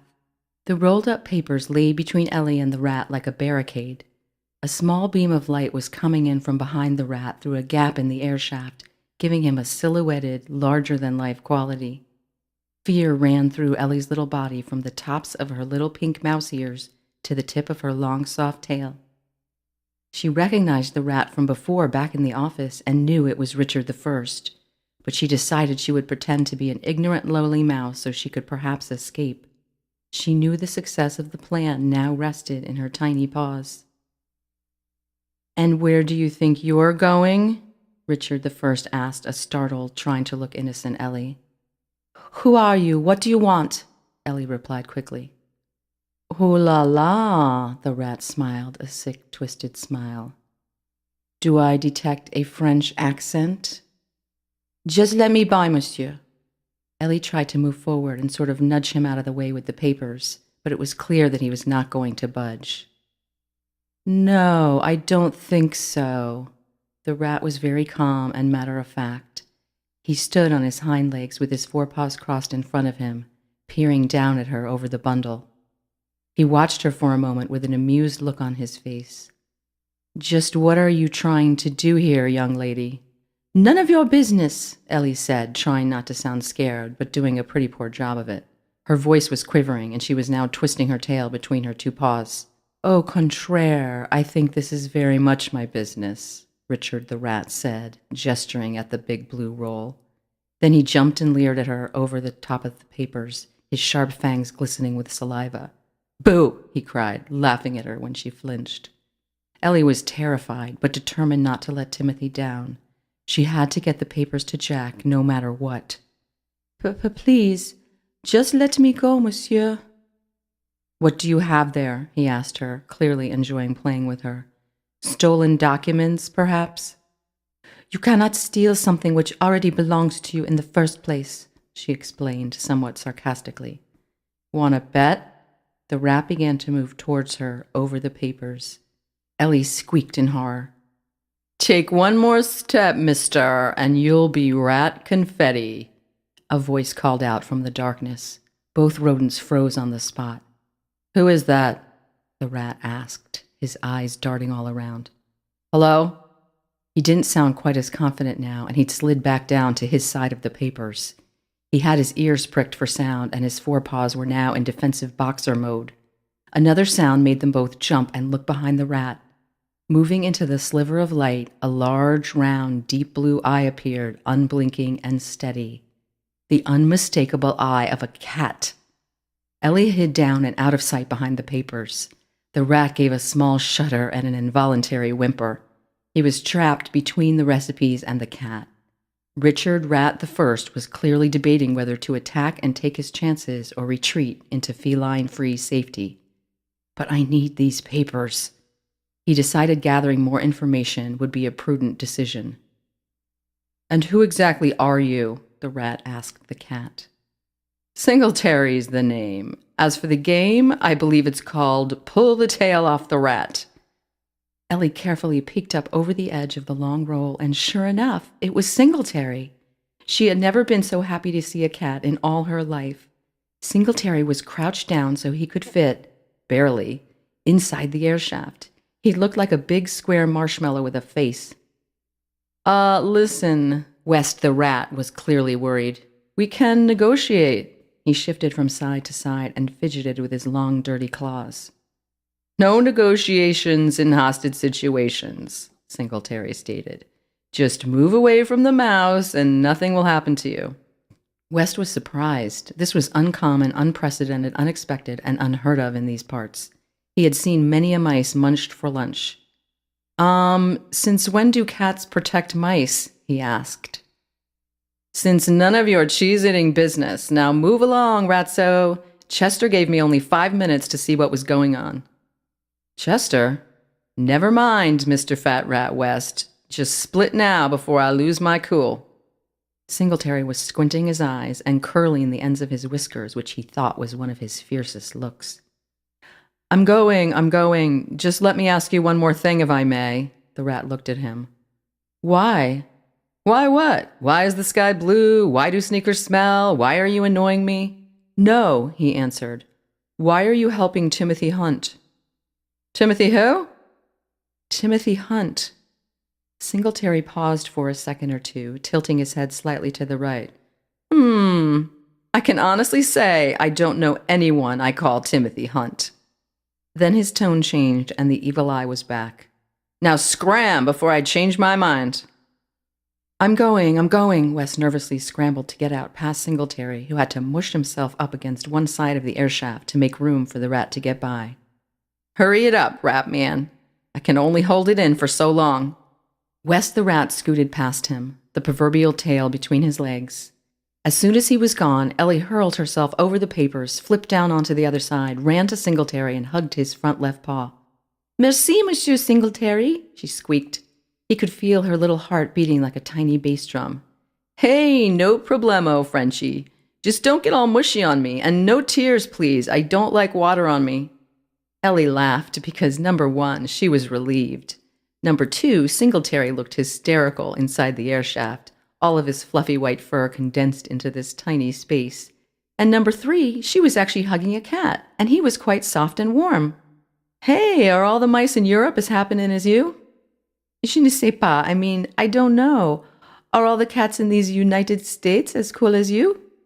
Please, don't insult me when we're just starting such a nice friendship. Ellie laughed again. Well, you are the coolest cat I know. Actually, you're the only cat I know. This made Singletary laugh. What do you say we get those papers to Jack and Chester? Singletary asked, a big smile now on his face. Oui, let's get out of here. Ellie smiled back at him. Let's roll. Singletary had to back himself up out of the opening and pull the roll of papers with his paw. It was no easy feat. He sort of crept along on his haunches and shifted the papers. Even an hour ago, Ellie would not have willingly offered to help a cat. But now she gladly helped Singletary navigate and made sure he didn't hit his head. Together, he and Ellie delivered the papers to Jack, who was waiting with Chester outside the air vent. Well, it's about time it is. Chapter 31, Jamie to the Rescue. Singletary left the others in the hallway. I gotta get to my gig, dudes and dudette. Gotta split. Thank you, Singletary, Jack said. Yes, thank you, Chester echoed. Glad I could help, Singletary answered, moving swiftly down the corridor. Merci beaucoup, Singletary, Ellie called after him. Singletary stopped and turned, his white tail standing straight up in the air, flowing from side to side. Au revoir, Ellie McPherson. He gave her his best Cheshire cat grin. Ellie giggled and waved so hard her beret fell off again. She squeaked as she picked it up, then turned to Chester and Jack. Okay, let's go. Oh, wait, where is Monsieur Brett? He went to help Timothy, Jack explained. He said he had revised the plan.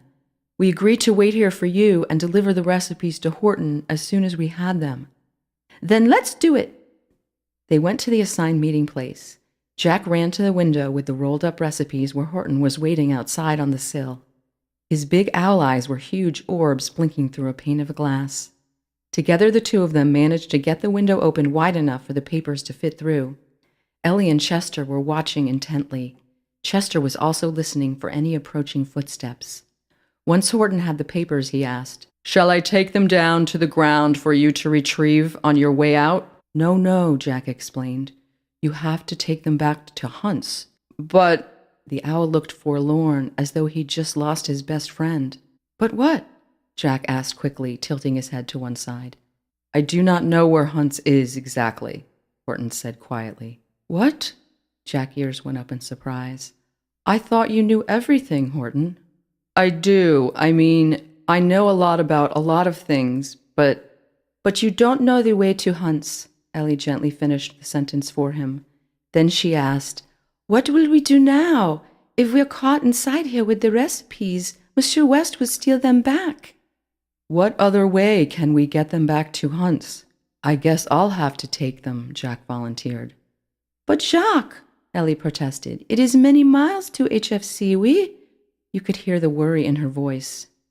Do you know the way from here, do you? Chester asked Jack, clearly also concerned. Well, not really, but I'm sure I could figure it out. What else can we do? Wait, I think I hear someone coming, I think. Chester was perched on his hind legs with his head poking high into the air. A flutter of gray appeared and landed on the windowsill next to Horton. It was a pigeon, but not just any pigeon. Chester jumped up and down. It's Jamie, it is! Jamie! Ellie cried with joy. She'd worried about him ever since he'd flown away 2 nights ago when they were planning the plan in the woods. What are you doing here? Well, I knew the plan was set for tonight. I wanted to keep an eye out for Timothy, just in case. Jamie looked vaguely in Horton's direction, but was unable to look directly at him. Horton, Jamie said, acknowledging him.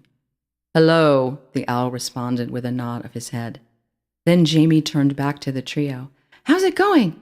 He asked excitedly. We have the recipes, but we don't know how to get them to HFC, Ellie explained. What do you mean you don't know how to get them to HFC? The pigeon was perplexed. Well, we know where it is, but not from here we don't. I can find Hunt's, Jamie said to the group very matter-of-factly. You can? Jack asked, his furry ears perked up high. Sure, it's easy. That's right, you're a homing pigeon, you are. Chester hopped up and down. Horton looked uncomfortable. He'd been so cruel to Jamie, who was now coming to their assistance and offering an expertise. He turned to look at the bird, who was busy staring down at his webbed feet. Horton spoke to him in his monotone, professorial voice. Young man, I am glad you are here to help us. We are indeed in need of your valuable assistance. Jamie proudly puffed out his feathery gray chest. He may have been blushing a bit too at such significant praise from Horton, but it's hard to tell with a pigeon. And, prompted Jack. And, Horton struggled a bit, his flat voice cracking. He cleared his throat. I was incorrect in concluding you were not needed for the plan. Oh, that's okay, Jamie began. I mean, you're a wise owl and all, and I'm just a pigeon. A pigeon we need, Ellie squeaked. Yes. Lead the way, son, Horton said to Jamie, pointing his wing out towards the darkness. Horton clutched the papers in his large claws, and he and Jamie launched off the building into the night. Jamie led the way, and Horton followed. Jack, Ellie, and Chester watched them take flight and eventually fly out of sight. Several silent moments passed. They could all feel the cold air rushing in through the open window. It felt good on their faces. They breathed a collective sigh of relief, knowing that they'd all done their part. We have to go now, we do, Chester said, suddenly consulting his huge watch. Hop on board, you two, so we can make better time, Jack said, kneeling down so Ellie and Chester could jump on more easily. Ellie first, then Chester.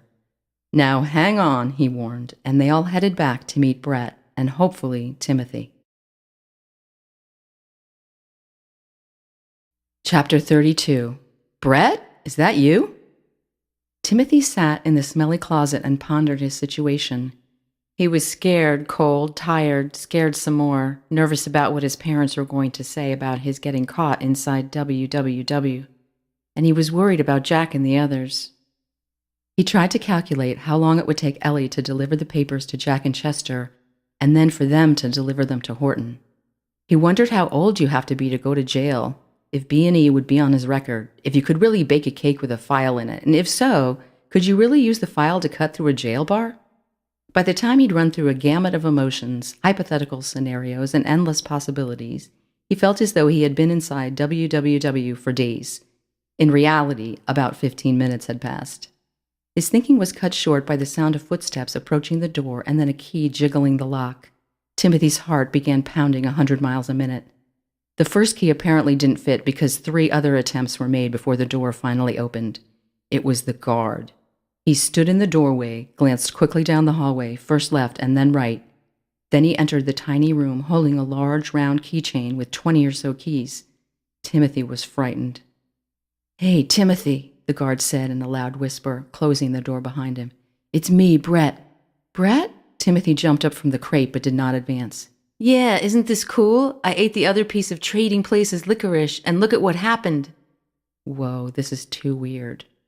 "Wait, how do I know you're really Brett?" "Why would I pretend to be me? I mean, if I was really the guard, I wouldn't be standing here talking to you, would I?" Maybe, maybe not. Timothy was skeptical. He'd seen enough happen tonight to not take anything at face value. The guard could have turned back into himself, and he didn't put it past West to have the guard pretend to be Brett. The big man was smiling ear to ear, which was indeed an unusual sight in itself. It looked eerie to see a smile on that grouchy face. Just to be on the safe side, Timothy decided on a pop quiz. "If you're really Brett, then who did you have a crush on all last year?" The guard's face went from animated to deadpan serious. "You promised me you'd never mention that again, ever." "True, but it's the first promise I've ever broken to you, and if you're really Brett, you understand why. What's her name?" The guard gave Timothy the evil eye and answered quietly, "Rosemary." "Amazing," was all Timothy could say. He couldn't believe this hulking man was actually his good friend. Timothy began circling the guard, looking him up and down. "It's really you in there?" Brett held him lightly by the wrist. "Listen, Timothy, we may only have a minute before Wes shows up. I saw him in his office on the phone, and that gross rat was sitting on his desk. I thought maybe I could find out what was going on if he thought I was the guard, like spy on him. I didn't really learn anything new, though. The problem is—" Brett let go of Timothy's arm and looked very serious. "By going to see him as the guard, he thinks the real guard turned back into himself, and so you, therefore, are the real Timothy.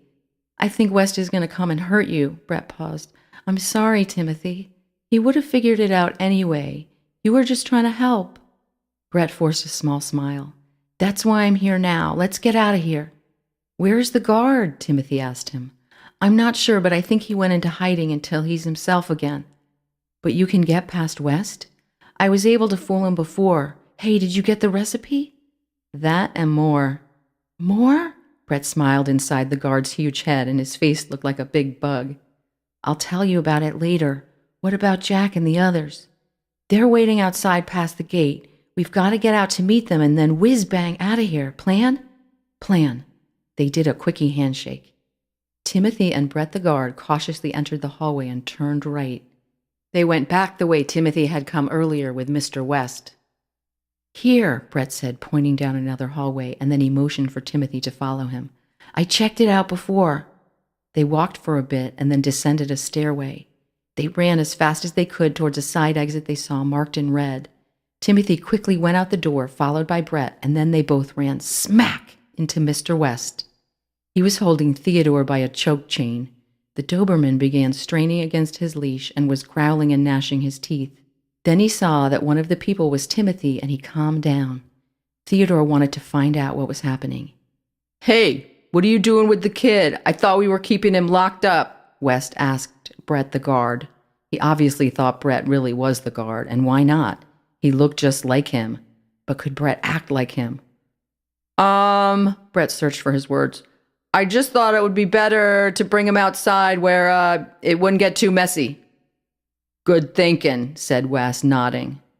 We'll make it look like he was trespassing. You put the kid out in the woods there, and I'll let Butch here go after him. Got it, boss, Brett said, and gave Timothy a small shove to make it look realistic. Timothy purposely overreacted and fell to the ground as though the guard had pushed him really hard. As he got up, he moaned a bit and winked at Butch Theodore, who winked back at him and then growled a bit just for show.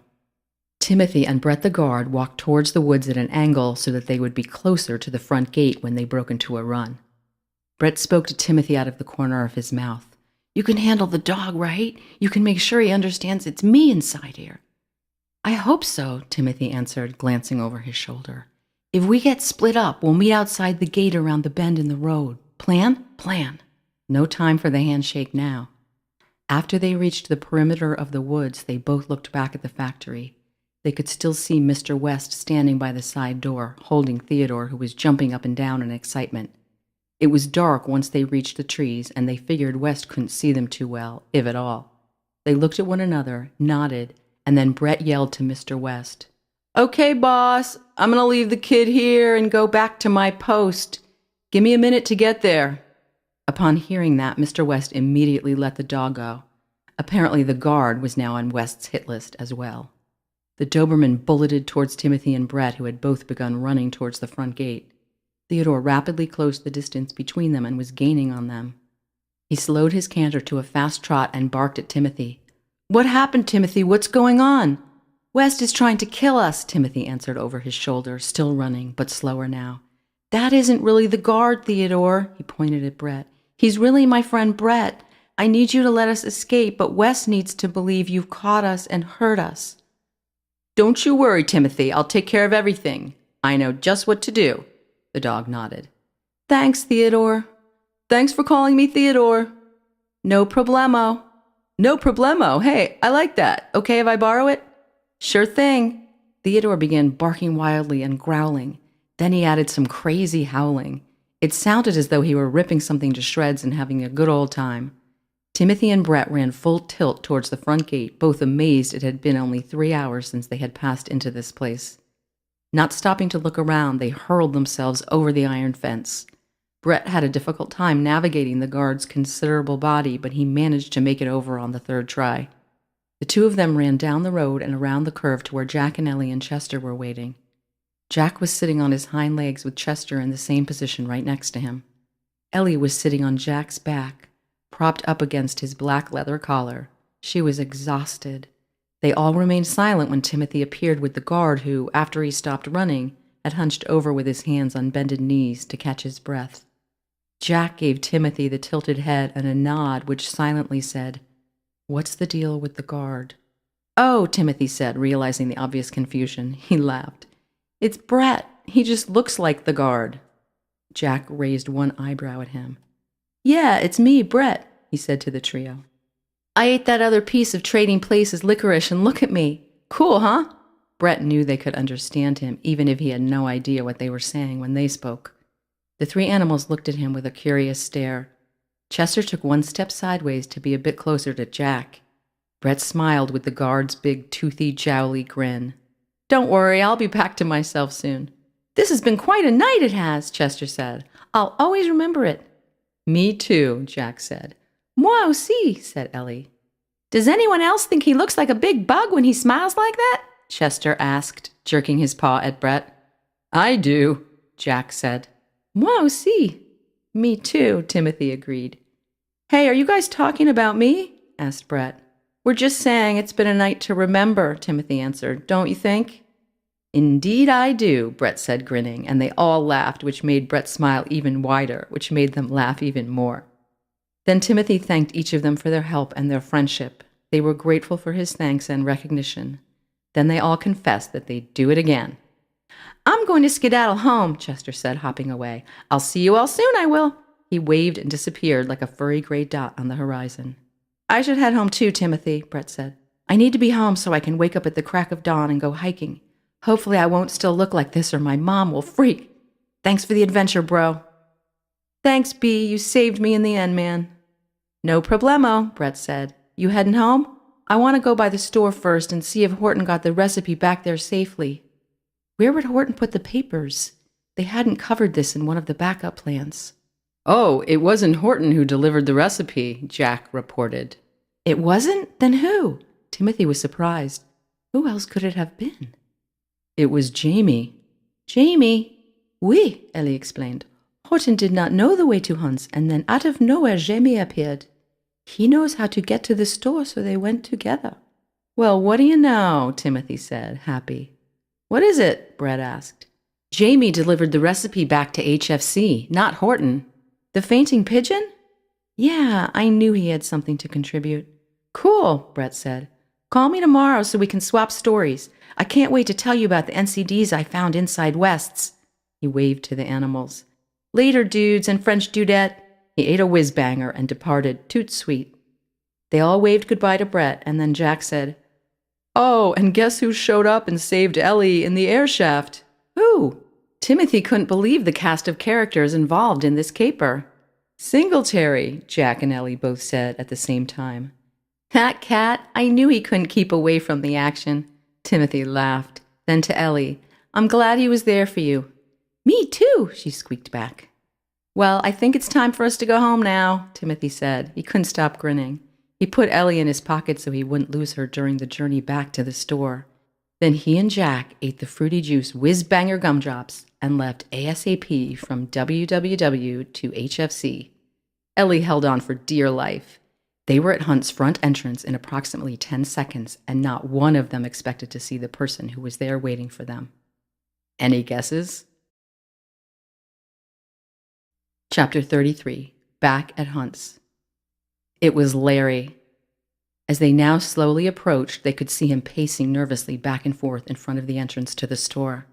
Anxiety drained from his face as soon as he saw Timothy and then Jack.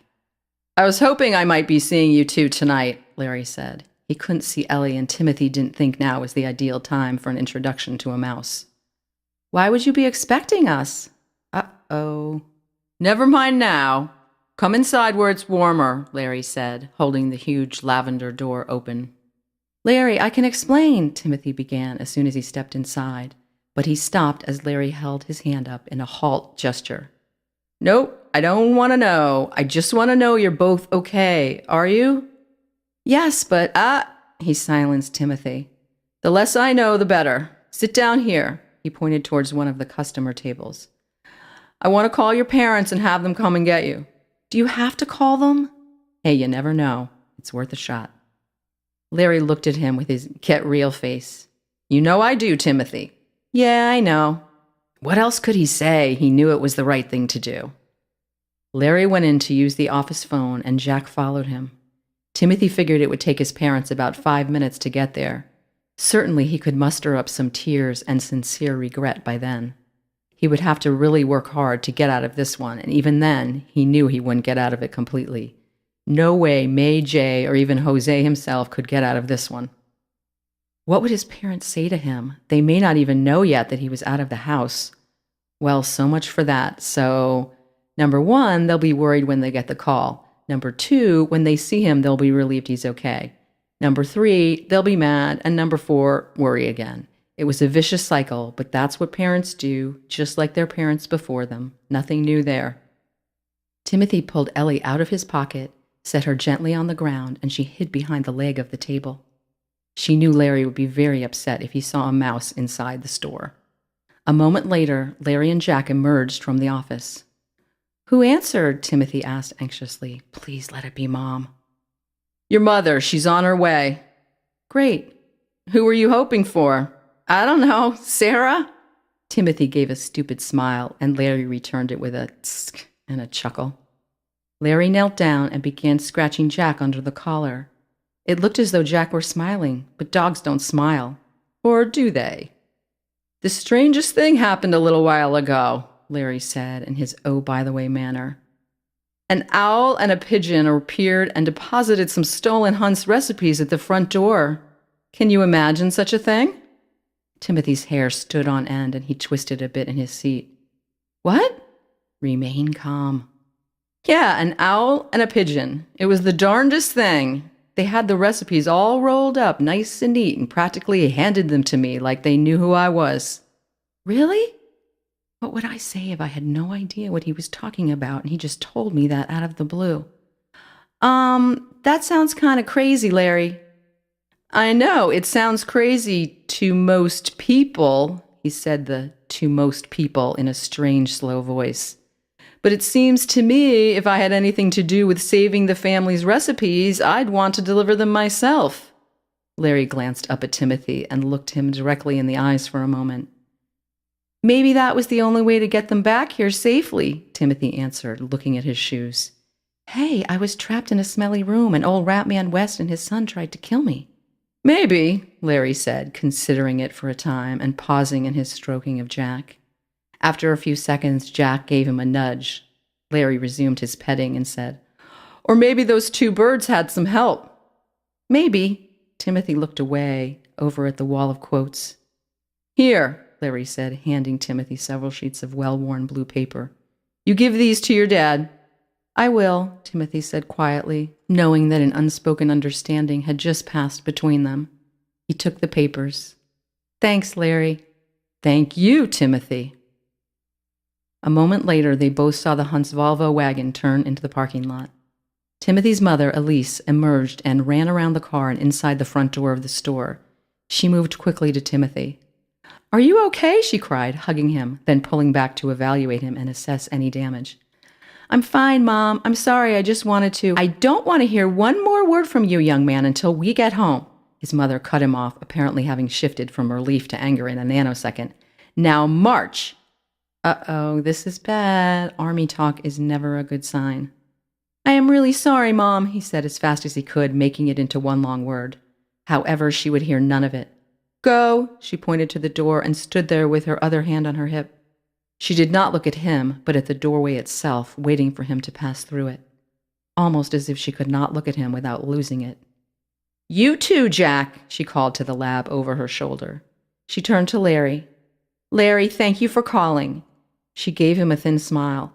I'll take care of telling Senior and, Walt about this, okay? Sure, Elise. They all moved outside, and Timothy opened the back hatch of the wagon for Jack to jump in. He discreetly took Ellie out of his pocket and tucked her in next to Jack and shut the door. Just as Timothy was getting into the car, Larry tapped him on the arm and silently motioned for him to come closer. Timothy moved toward him and looked at him expectantly. Yeah, Larry? Here, you may need this next time, Larry said, pulling something from his shirt pocket and placing it in the palm of Timothy's hand, closing his fingers around it. Just in case, Timbo. Timbo? Only Jack calls me Timbo. Timothy was about to open his hand to look inside when Larry stopped him. He put his huge palm over Timothy's clenched fist and said, Don't look now. Put it in your pocket. Oh, okay. Timothy put the small item in his coat pocket where Ellie had been. During the transfer, he could feel it was a piece of cloth with something hard inside. Well, thanks, Larry, I think. Sure thing. Oh, and tell Eliza not to speed when she drives. Eliza? Yes. What? What a strange thing to say. Oh, okay, Larry. Whatever you say. No problemo. Good night, Larry. Good night, he waved. See you on Tuesday. Hopefully. Chapter 34. In the car. Once they were in the car and his mother's breathing had reached a calm status, Timothy attempted again to improve the situation by offering rationale for his actions. He began, Mom, I was just trying to help. I found out the West had stolen the recipe for diamond, and I was trying to get it back. She had her eyes on the road and did not speak for a moment. Then she asked, You were at West's tonight? Yes, he said quietly. You and who else? Jack. No point getting Brett and the others involved. You could have gotten hurt or worse. Mom, I know you're mad and I know I shouldn't have snuck out of the house, but I had to do it. I might care if I were actually Mom, dum-dum. A wicked smile spread across her face. It was his mother, but it wasn't. It was... No, it couldn't be. Timothy was incredulous. Eliza? You don't think you're the only one that's come across the NCDs, do you? I discovered because I'm the parent when I was 11. Hey, I'm 11, Timothy spouted when he realized the coincidence. Well, so you are, she said slowly, turning to him, looking at him as though for the first time. So you are. She smiled at the corners of her mouth as she looked back at the road again. A long silence passed between them. If you had been there, you could have heard their brains turning. They stole a few glances at one another and faked quick, goofy smiles when they were caught, like two competitors sizing up one another in the ring. It was weird for Timothy, watching his sister's thoughts and mannerisms come out of his mother, but it was kind of cool, too, like seeing Eliza in a whole new light because Timothy actually liked his mother. They had just turned onto the main strip in town and were headed south towards home. Interrupting the shared silence, Eliza suddenly became worried, something Timothy rarely witnessed.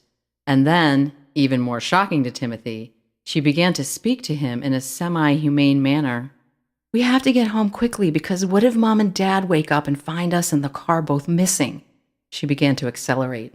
Timothy was so relieved at having escaped the wrath of both the Wests and his parents, at least for the moment, that he hadn't considered other scenarios. "Well, don't go too fast or you might get pulled over." "Hey, wasn't that Larry's warning?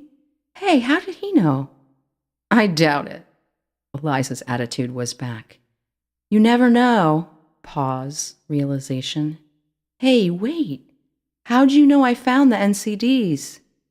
"I have my ways." Reed, snooping. "Too bad you didn't have time to get Diamond, though." "What makes you think I didn't?" Seemingly out of nowhere, a siren broke through their dialogue, and they both panicked as they realized it was intended for them. It had to be for them. There was no one else on the road.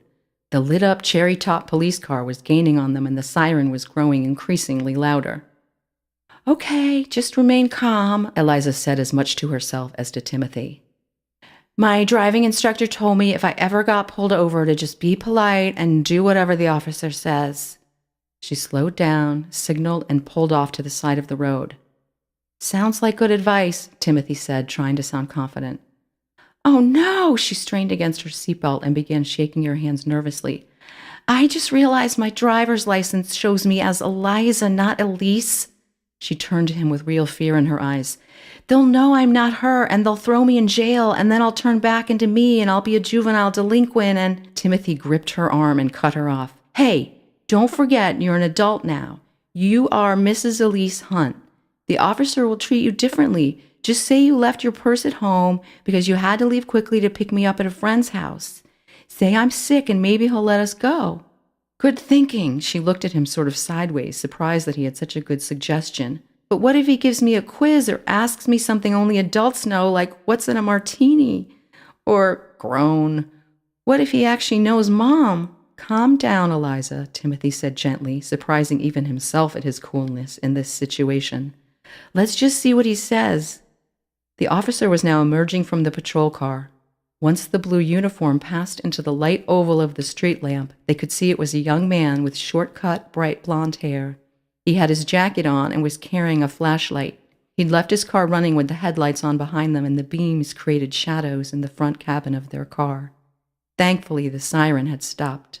"Good evening, ma'am," the officer said, touching the brim of a hat which wasn't there. "Do you know you were speeding?" He spoke with a slight southern accent and had a surprisingly deep and rough voice that seemed like a mismatch to his young face. No, officer, yes, officer," Eliza stuttered. "I'm sorry, it's just that my son is sick and I was worried." "Is he in need of medical attention?" the policeman quickly asked. "Yes, no, he'll be all right. I just need to get him home." "Ma'am, please don't take offense to this, but I don't think you're in any shape to drive. Why don't you let me escort you both home?" "No!" Eliza practically took his head off, and the officer pulled back in alarm. She continued in a more reasonable tone. Thank you, officer, but I really don't need an escort." "What's your name, ma'am?" he asked, just as she was reading Lieutenant Rizzi on his uniform. Mrs. Hunt, Elise Hunt." Finally, a question she answered normally, not truthfully, but at least it sounded like the truth. "Well, Mrs. Hunt, Wait, Hunt? As in Hunt's Famous Confections?" the officer asked brightly. "Yes," Eliza replied at once, relieved at the recognition. The officer gave her a big smile. His manner turned from somewhat intimidating to totally ingratiating. That was usually the case. Once someone knew they were talking to a Hunt from Hunt's Famous Confections, Most people began waxing on about their favorite candy or some wonderful memory of going to HFC. Sure enough, Lieutenant Rizzi launched into a story with great nostalgia and emotion. Oh, I'll never forget the first time my parents took me to Hunt's. We didn't live in town, so I didn't get to go on the school field trip, but I read all about it in the newspaper, and my parents felt sorry for me, so they planned a special trip to HFC with Senior. Hey, is he your dad? No, my father-in-law. That Senior, what a great guy. You know, he set up this elaborate... Oh, I'm sorry, Mrs. Hunt. Your son isn't feeling well, and here I am going on. That's quite all right, Eliza said, echoing a common phrase of Mom's. She didn't care if Lieutenant Rizzi wanted to go on talking, as long as he wasn't focused on her. Well, now, I've got to see you home safely, because no one would ever forgive me if I let something bad happen to a Hunt. The officer insisted. This was not going well. Uh-oh, we can't pull into the driveway at home in a cop car. How could we possibly hide a cop car? Mom and Dad would see us for sure. The jig would be up, the fat lady would sing, pigs would fly, and Chicken Little would be right. The sky would indeed be falling. Timothy had a brainstorm. He reached into his backpack and pulled out one of the remaining NCDs, the Non-Pareil. He handed it discreetly to Eliza and hoped she would know what it was and what to do with it. Fortunately, she immediately recognized the N shape and swung into action. Actually, officer, if you promise to keep a secret, I have a new candy here you might like to try. She gave him the smile her mom uses with the man at the hardware store who melts at the sight of it. For this man in blue, though, the lure of the candy seemed to be his top interest. Before answering, the officer looked around as though someone might actually be watching them on the deserted strip of road, and then he looked conspiratorially back at Eliza. Does it have any chocolate in it? He asked hopefully. Yes, it does. It's a new recipe. What does it do? Oh, no, nothing. This is just a new truffle recipe, but I think it's one of the best we've ever done. Eliza held out her hand to offer him the N-shaped chocolate studded with colorful, tiny circular sprinkles. It'll melt in your mouth. The officer held the treat between his forefinger and thumb, first smelling it. Then he said, Funny, it looks like the letter N. Does it? Eliza asked innocently. Yeah, but you should shape it like an H for Hunts, he suggested. Great idea. Lieutenant Rizzi took a small bite. Delicious, ma'am. Well, I could eat these all day. He took another bite, leaving only half of the letter behind, which was already melting on his fingers. A taste of heaven. Would you like another one? Eliza asked. Sure, he said, smiling at her and popping the last bite into his mouth. Uh-oh, it's not working. He's supposed to say no. And she didn't have another one. Are you sure? No, came the simple reply. Do you still think we need an escort home? No. Should we stay here? No. Will you tell anyone you saw us? No. Are you a good police officer? She couldn't resist. No. Are you going to keep us from leaving? No. Okay then. Good night, officer. Thank you for your help. And with that, she pulled carefully onto the road and continued home. She waved out of the window to Lieutenant Rizzi, who waved back with one hand while he was licking the fingers clean on his other hand. Within seconds, Eliza and Timothy both burst out laughing. That was awesome, they cried in unison. Relief flooded over them, and they laughed until they literally had tears rolling down their cheeks, repeating the conversation with Lieutenant Rizzi and then adding other funny things she could have asked. Are you an honest tax-paying citizen? Can you be trusted? Can you name the first president? Do you like the color blue? Can you say yes? This last one especially cracked them up for another minute until they could barely breathe. They had never shared so much together in their lives, and it was new territory. Finally, Timothy said, Why'd you do it, Eliza? Do what? Come and pick us up. Well, I answered the phone when Larry called. He just assumed I was Mom and told me to come right over and get you both. I figured, why not? I realized you were probably in trouble and thought you might need my help. I figured it was a good cause for the family and all. She didn't want to appear too sentimental, so she backpedaled a bit there at the end. But Timothy noticed. He looked out the window and smiled secretly so she wouldn't see. He didn't want to ruin the moment. Eliza sighed. Too bad it was all for nothing. Why do you say that? Timothy turned his face towards her. It was still freaking him out, though, to see his mom's face and hear his mom's voice, but with Eliza's thoughts and mannerisms. Hello, because Wes still has the recipe to... She caught herself and stopped before saying the infamous Dee Dee name. Why make the kids suffer after such a rough night? What makes you think Wes still has the recipe? Well, if you didn't get it back, then he still has it, right? Oh, he may have a recipe from HFC, but it's not diamond. What? What are you saying? Eliza was twisting her head back and forth between the road and Timothy. There was a long pause, and a smile began to form at the corners of Eliza's mouth. Are you saying what I think you're saying? Yes, Timothy laughed from deep inside and felt it all over. I got Diamond back. You did? She was truly surprised and couldn't help being impressed. Yeah, but I thought you said he has an HFC recipe. She was riveted. She would have pulled over to focus on the juicy info, but she didn't want to risk seeing Lieutenant Rizzi again. I replaced the stolen recipe with one of the NCDs. No! Eliza shrieked with delight at the prospect of which of the NCDs he'd chosen. Which one? Animal Instinct. No, that is too funny. Oh, I wish I could be there when they test it and Mr. Stuck-Up West turns into a donkey or a whale or whatever his favorite animal is.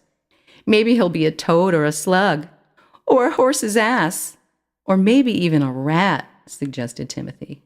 Good job, Eliza said, still in the flow of the conversation and not realizing immediately that she had just complimented Timothy for perhaps the first time in her life. She continued, I mean, good work for the family. Dad and Grandpa will be real happy. She was staring straight ahead at the road now. We're almost there, she said quickly, somewhat embarrassed. I don't think we need to tell Mom and Dad about my role here, do you? Timothy said, No, imitating the officer's southern drawl, and they both burst out laughing again. Jack barked. It felt great. Chapter 35, Home at Last. The moment Eliza turned the corner, the Hunt homestead came into sight. It was hard to miss. Every single light in the house was on, plus all of the Christmas lights inside and out. It looked like an ad for the electric company. Fortunately, Eliza had turned back into herself about a mile from home. Timothy and Eliza did not speak because they were both thinking the same thing, and each of them knew it. Uh-oh. The second they pulled into the driveway, the side door of the house flew open, and out came running Timothy and Eliza's parents, Senior and Mrs. Hunt, and then, still in her pajamas and looking half asleep, Sarah. The adults were all in one huge mass, rushing towards the car. Jack sort of whimpered in the back seat and said under his breath to Timothy, Here we go. Timothy and Eliza could hardly open their doors. The questions flew as they emerged from the car. Where in the world have you been? Are you okay? We've been so worried. It's after midnight. We woke up and found you both and the car missing. What were you thinking? I don't know whether to hug you or yell at you. Is that my jacket you have on, Eliza? Let's get you inside. Timothy opened the back hatch to let Jack and Ellie out. Ellie jumped off of Jack's collar just in time to avoid being seen by Sarah as she approached to give Jack a big hug. Jackie, we were worried about you too. Ellie hurried towards the side door so she would be in position to sneak through it when they went back into the house. They all went inside and into the living room. Timothy and Eliza, their parents and grandparents, then Sarah with Jack. Ellie snuck in and quickly hid behind a silver-framed photo of the family taken last summer in Cape Cod. She had a perfect view of the whole room. Timothy and Eliza sat in matching chairs, facing the firing squad 4 who all sat on a long couch. Jack sat in his usual spot on the floor next to Timothy. Sarah was sent back to bed despite vehement protests. Well, their father asked, looking at Eliza since she was the oldest and she had been driving without permission. I think maybe Timothy should explain, Eliza said. Timothy? Wait a minute, did you actually just call him Timothy? Walt Hunt was shaking his head as though it were filled with cotton and he had misunderstood what she'd said. Yes, Timothy, Eliza repeated more slowly this time. The name sounded foreign on her tongue. Okay, he said, shifting his focus from Eliza to Timothy. Then he said, We're listening, but he said it in a this better be good or else voice. Timothy took a deep breath and began. It all started when I heard you and Mom talking about how Diamond was stolen. Diamond? Senior practically shouted, sitting straight up like a bolt of lightning had hit him. You heard them talking about Diamond? He shot his son a look. Grandma put her hand on Senior's arm to calm him. Yeah, I figured it was the Jan 1, Timothy said. Oh, Senior relaxed a bit, settling back in the couch. You thought Diamond was the Jan 1. Yeah, since it's Christmas time and all, and of course we all knew it was West who stole it. Yes, but what does this have to do with where you've been all night? His mother asked. He's getting to that, Eliza volunteered. Timothy looked at her, surprised that she would speak on his behalf. Then he looked at his mother and answered, We went to West's to get the diamond recipe back. The four adults all spoke at once. Why? You did what? What? You didn't. Tell me you didn't. Timothy answered, I did. We did. You actually went inside West's? Grandma asked him. Yes. And this was your idea, Eliza? No, it was his. She nodded her head at Timothy. I wasn't even there. So who's we? Asked Senior. Me and Jack. Timothy. His father was up on his feet and began pacing about. I can't even begin to tell you how dangerous and crazy this was. I don't know where to start. How'd you get it in your head to do this? I know how important the 50th anniversary is. I wanted to help. Oh, Timothy, his mother cried, half happy, half angry. That's very thoughtful of you, but I don't think you realize what could have happened if Mr. West or someone had found you in there. They did find me, he said, and the chorus of voices began again, Eliza included. What? Who found you? I can't believe what this. What happened? Are you kidding? Timothy explained as simply as he could. Mr. West was there with his nasty guard, but we all got out safely. They found you in there? You were caught inside West's? You actually saw Dick West? What did they do to you? Timothy's mother went to her son and examined him, checking for damage. Are you okay? I'm fine, Mom. I don't understand. You saw Dick West in person? Yes. What was he doing there so late at night? Well, he was cheating on his wife. He was with someone. A woman? Grandma asked knowingly, not missing a beat. Well, yes, Timothy was embarrassed. And he found you and let you go? No, we sort of escaped. Escaped? His mother gasped and put her hand to her chest. He tried to keep us there, but we got away. And where do you fit into this, Eliza? Asked Grandma. Well, Eliza began. Larry called and said Timothy and Jack were at the store. I think he thought I was you, Mom, so since I was already up and everything, I went to the store to get them. You know, to try and help, she added lamely at the end. Larry, the store? Eliza, why didn't you wake us? Her father asked her. I didn't want to bother you. I just figured I could take care of it. And hold it over my head for the next 5 years, Timothy smiled knowingly. So what happened? His father asked. I went to pick them up and came right back, answered Eliza, and spoke to a very nice policeman. But you were gone for at least an hour, Senior pointed out. Timothy tried to shift the conversation away from Eliza's involvement and the time issue, and I know just the thing to do it. I found the stolen recipes, he announced. It worked. You what? All four adults asked at once. Senior was on his feet. Yeah, they're right here. He reached into his left inner pocket and pulled out creased blue papers folded together. Senior practically grabbed them out of his hands and jumped for joy. He looked closely at the papers for a moment and then burst out. You are something, my boy. He clasped Timothy's shoulder and then tousled his hair. I can't wait to hear about how you did this. Timothy couldn't help but smile, and he noticed his parents were smiling too. His parents were a duet. Timothy, I can't believe it. Grandma was just shaking her head in disbelief and relief. After the excitement abated, Timothy carefully said, I know about Diamond, Grandpa. I know it's not the Jan 1. It's not? Asked Eliza, clearly surprised at the news. Timothy shook his head. No, he looked at Senior. Is it, Grandpa? What do you mean? Senior asked quickly while trying to act casual. He began pacing around the couch now, one hand in his pocket and the other running nervously through his hair. Grandpa, Timothy said gently, I know. Know what? Senior said. He sort of laughed sheepishly as he said it and sat back down on the couch. Diamond is not the Jan 1, is it? No, Senior said quietly, a tone of amusement in his voice and a ton of pride. It's not. Well, what is it? Eliza again. Timothy looked over at Senior, who gave him a small raised eyebrow with a go ahead if you know the answer nod. Timothy started. Diamond is a permanence formula. It makes any change permanent. Assuming you have the complete formula, of course.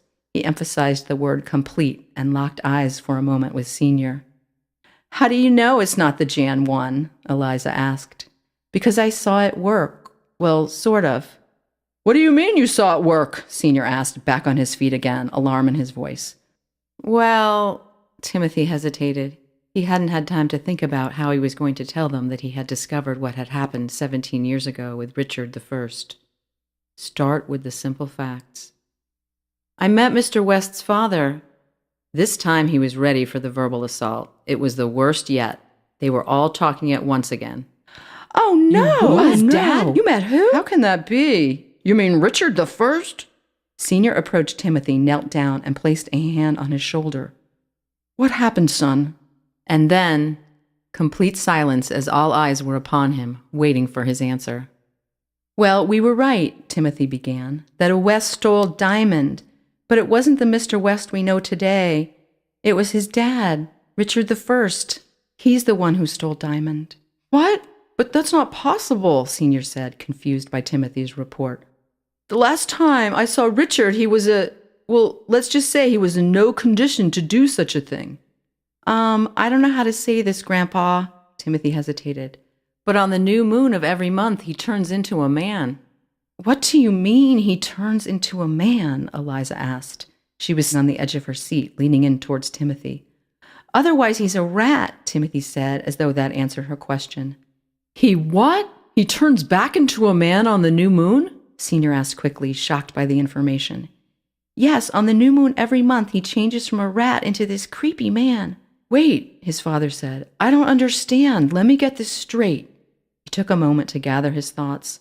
Richard I is still around, most of the time as a rat, but on the new moon he becomes a man? Yes, Timothy said. Every month? Yes. So he's been around for the last 17 years? Yes. And he's the one who stole Diamond? Yes. So that he could turn himself back into a man permanently? Yes. And he can't make Diamond work, Timothy explained. He keeps switching back and forth. Senior and Walt gave a little chuckle and a sigh of relief, and Eliza asked, What? What's so funny? She hates to be left out of anything. Grandpa? Timothy asked in a is it okay if I tell her voice. Senior gave the go-ahead nod again. He turned to his sister and explained. Grandpa leaves one crucial step or ingredient out of each written recipe. It's his own security system. Cool, but Wes doesn't know that, right? Asked Eliza, smiling wide. No, and he doesn't have the formula anyway. No, but he'll still turn back into a man at least once a month? I guess. I've seen him before in the store. You have? Eliza was horrified, so were the others. What does he look like? His father got up again, but this time he kneeled next to Timothy's chair. Timothy described Oddball, and his father exchanged knowing glances with Senior. His father spoke. We know exactly who you're talking about, Timothy. We've seen him too and wondered who he was. Nobody seemed to know him. He was shaking his head in disbelief. I can't believe that's Richard I. He looks nothing like I remember him. No, he looks like a rat, which is exactly what he is, Timothy said, now on the edge of his seat, coming face to face with his father. The Wests are evil, Dad. He spared the gory details, not to mention the NCDs, and he hid his fear, trying to make light of the whole thing. But Timothy also needed to hear the other side of the story. So what really happened 17 years ago, Grandpa? Let me explain, Senior said. He let out a long breath and sat back on the couch. He sounded very serious and tired. A long time ago, Richard West, the original Richard West, that is, was stealing recipes from us. We had several robberies that we knew he was responsible for, but we were unable to catch him in the act. Then one day Larry came to me and said he had a tip that West was going to rob us again on a specific date. I still don't know where Larry got the information, but he was right. We set a trap for West, and he fell right into it. We could have turned him over to the police, but we knew that he'd be back to his old tricks the minute he was free. I decided that I would try a recipe on him that I had created but could never release to the public. Something which turns you into the animal you are most like for one day. Animal instinct. I wanted to teach him a lesson he would never forget, hoping it would deter him from robbing us again. We didn't know it at the time, but somehow this recipe had gotten mixed up with another one which was still undergoing testing. Diamond. Wes turned into a rat right before our very eyes. He ran away and we never saw him again. Grandma added, "It was a huge scandal in town. His wife reported him missing and the police pursued him as a missing person for years." "But he's been a rat all this time?" "Yeah, except I guess for one day a month." There was a brief silence, and then Timothy added carefully, "He's still around, you know. He'll probably try again to get Diamond." "Don't you worry, son," Senior said, although his voice sounded a bit strained. "Your father and I will take care of that." Everyone was silent again as those last words hung in the air. Eliza interrupted with, "Well, if Diamond isn't the Jan one, then what is?" "I'm guessing it's one of these," Timothy said, and pulled several other blue sheets of paper out of his inner jacket pocket. He leaned over to his father and handed them to him. His father leapt to his feet. "Timothy, I can't believe this. You're amazing." He glanced through the papers and then handed them to Senior. Eliza was speechless. She sat there with her mouth open and then began shaking her head incredulously with a "pinch me, I must be dreaming" look on her face. His mother had a slightly different approach. She started with, "What you did was very dangerous, and we will be discussing several days of chores you'll be doing as punishment." But then she ended with, "But we're also very proud of you, Timothy, and very impressed." She leaned in and gave him a big hug. As he looked over her shoulder, he saw Jack looking on, and Timothy winked at him. Jack gave a howl, and everyone laughed. Only Timothy heard him say, "Way to go, Timbo." Ellie peeked out from behind the frame and saluted him. Senior was looking through the papers, and he laughed. "I haven't seen these recipes in years." "You haven't? You mean one of them is not the Jan 1? Asked Eliza. "No." Timothy was up and on his feet now as the conclusion suddenly struck him like a ton of bricks. "Diamond was stolen, and we thought Diamond was the Jan 1, but it's not. So I'd figured it must be one of these three, but if you haven't seen them in years, it's not one of them either, is it? So the Jan 1 was never actually stolen." Senior had a big, contented grin on his face. "No, Mr. Spy Kid. The Jan 1 is, and always has been, safe and sound and in production." "Well, Grandpa, I'm thinking that after all this, don't you think you should just tell us what the Jan 1 is?" "Do you really want to know?" Eliza and Timothy looked at each other. Then at the same time, as if reading each other's minds, they both said, "No!" in a southern drawl. Everyone laughed and Jack howled. Again. Timothy Hunt, The Great Candy Caper by Dana Lawrence McCorvie. Available in book form on Amazon. If you enjoyed this audiobook, please like the video and comment, and please share with your friends. Thank you for listening.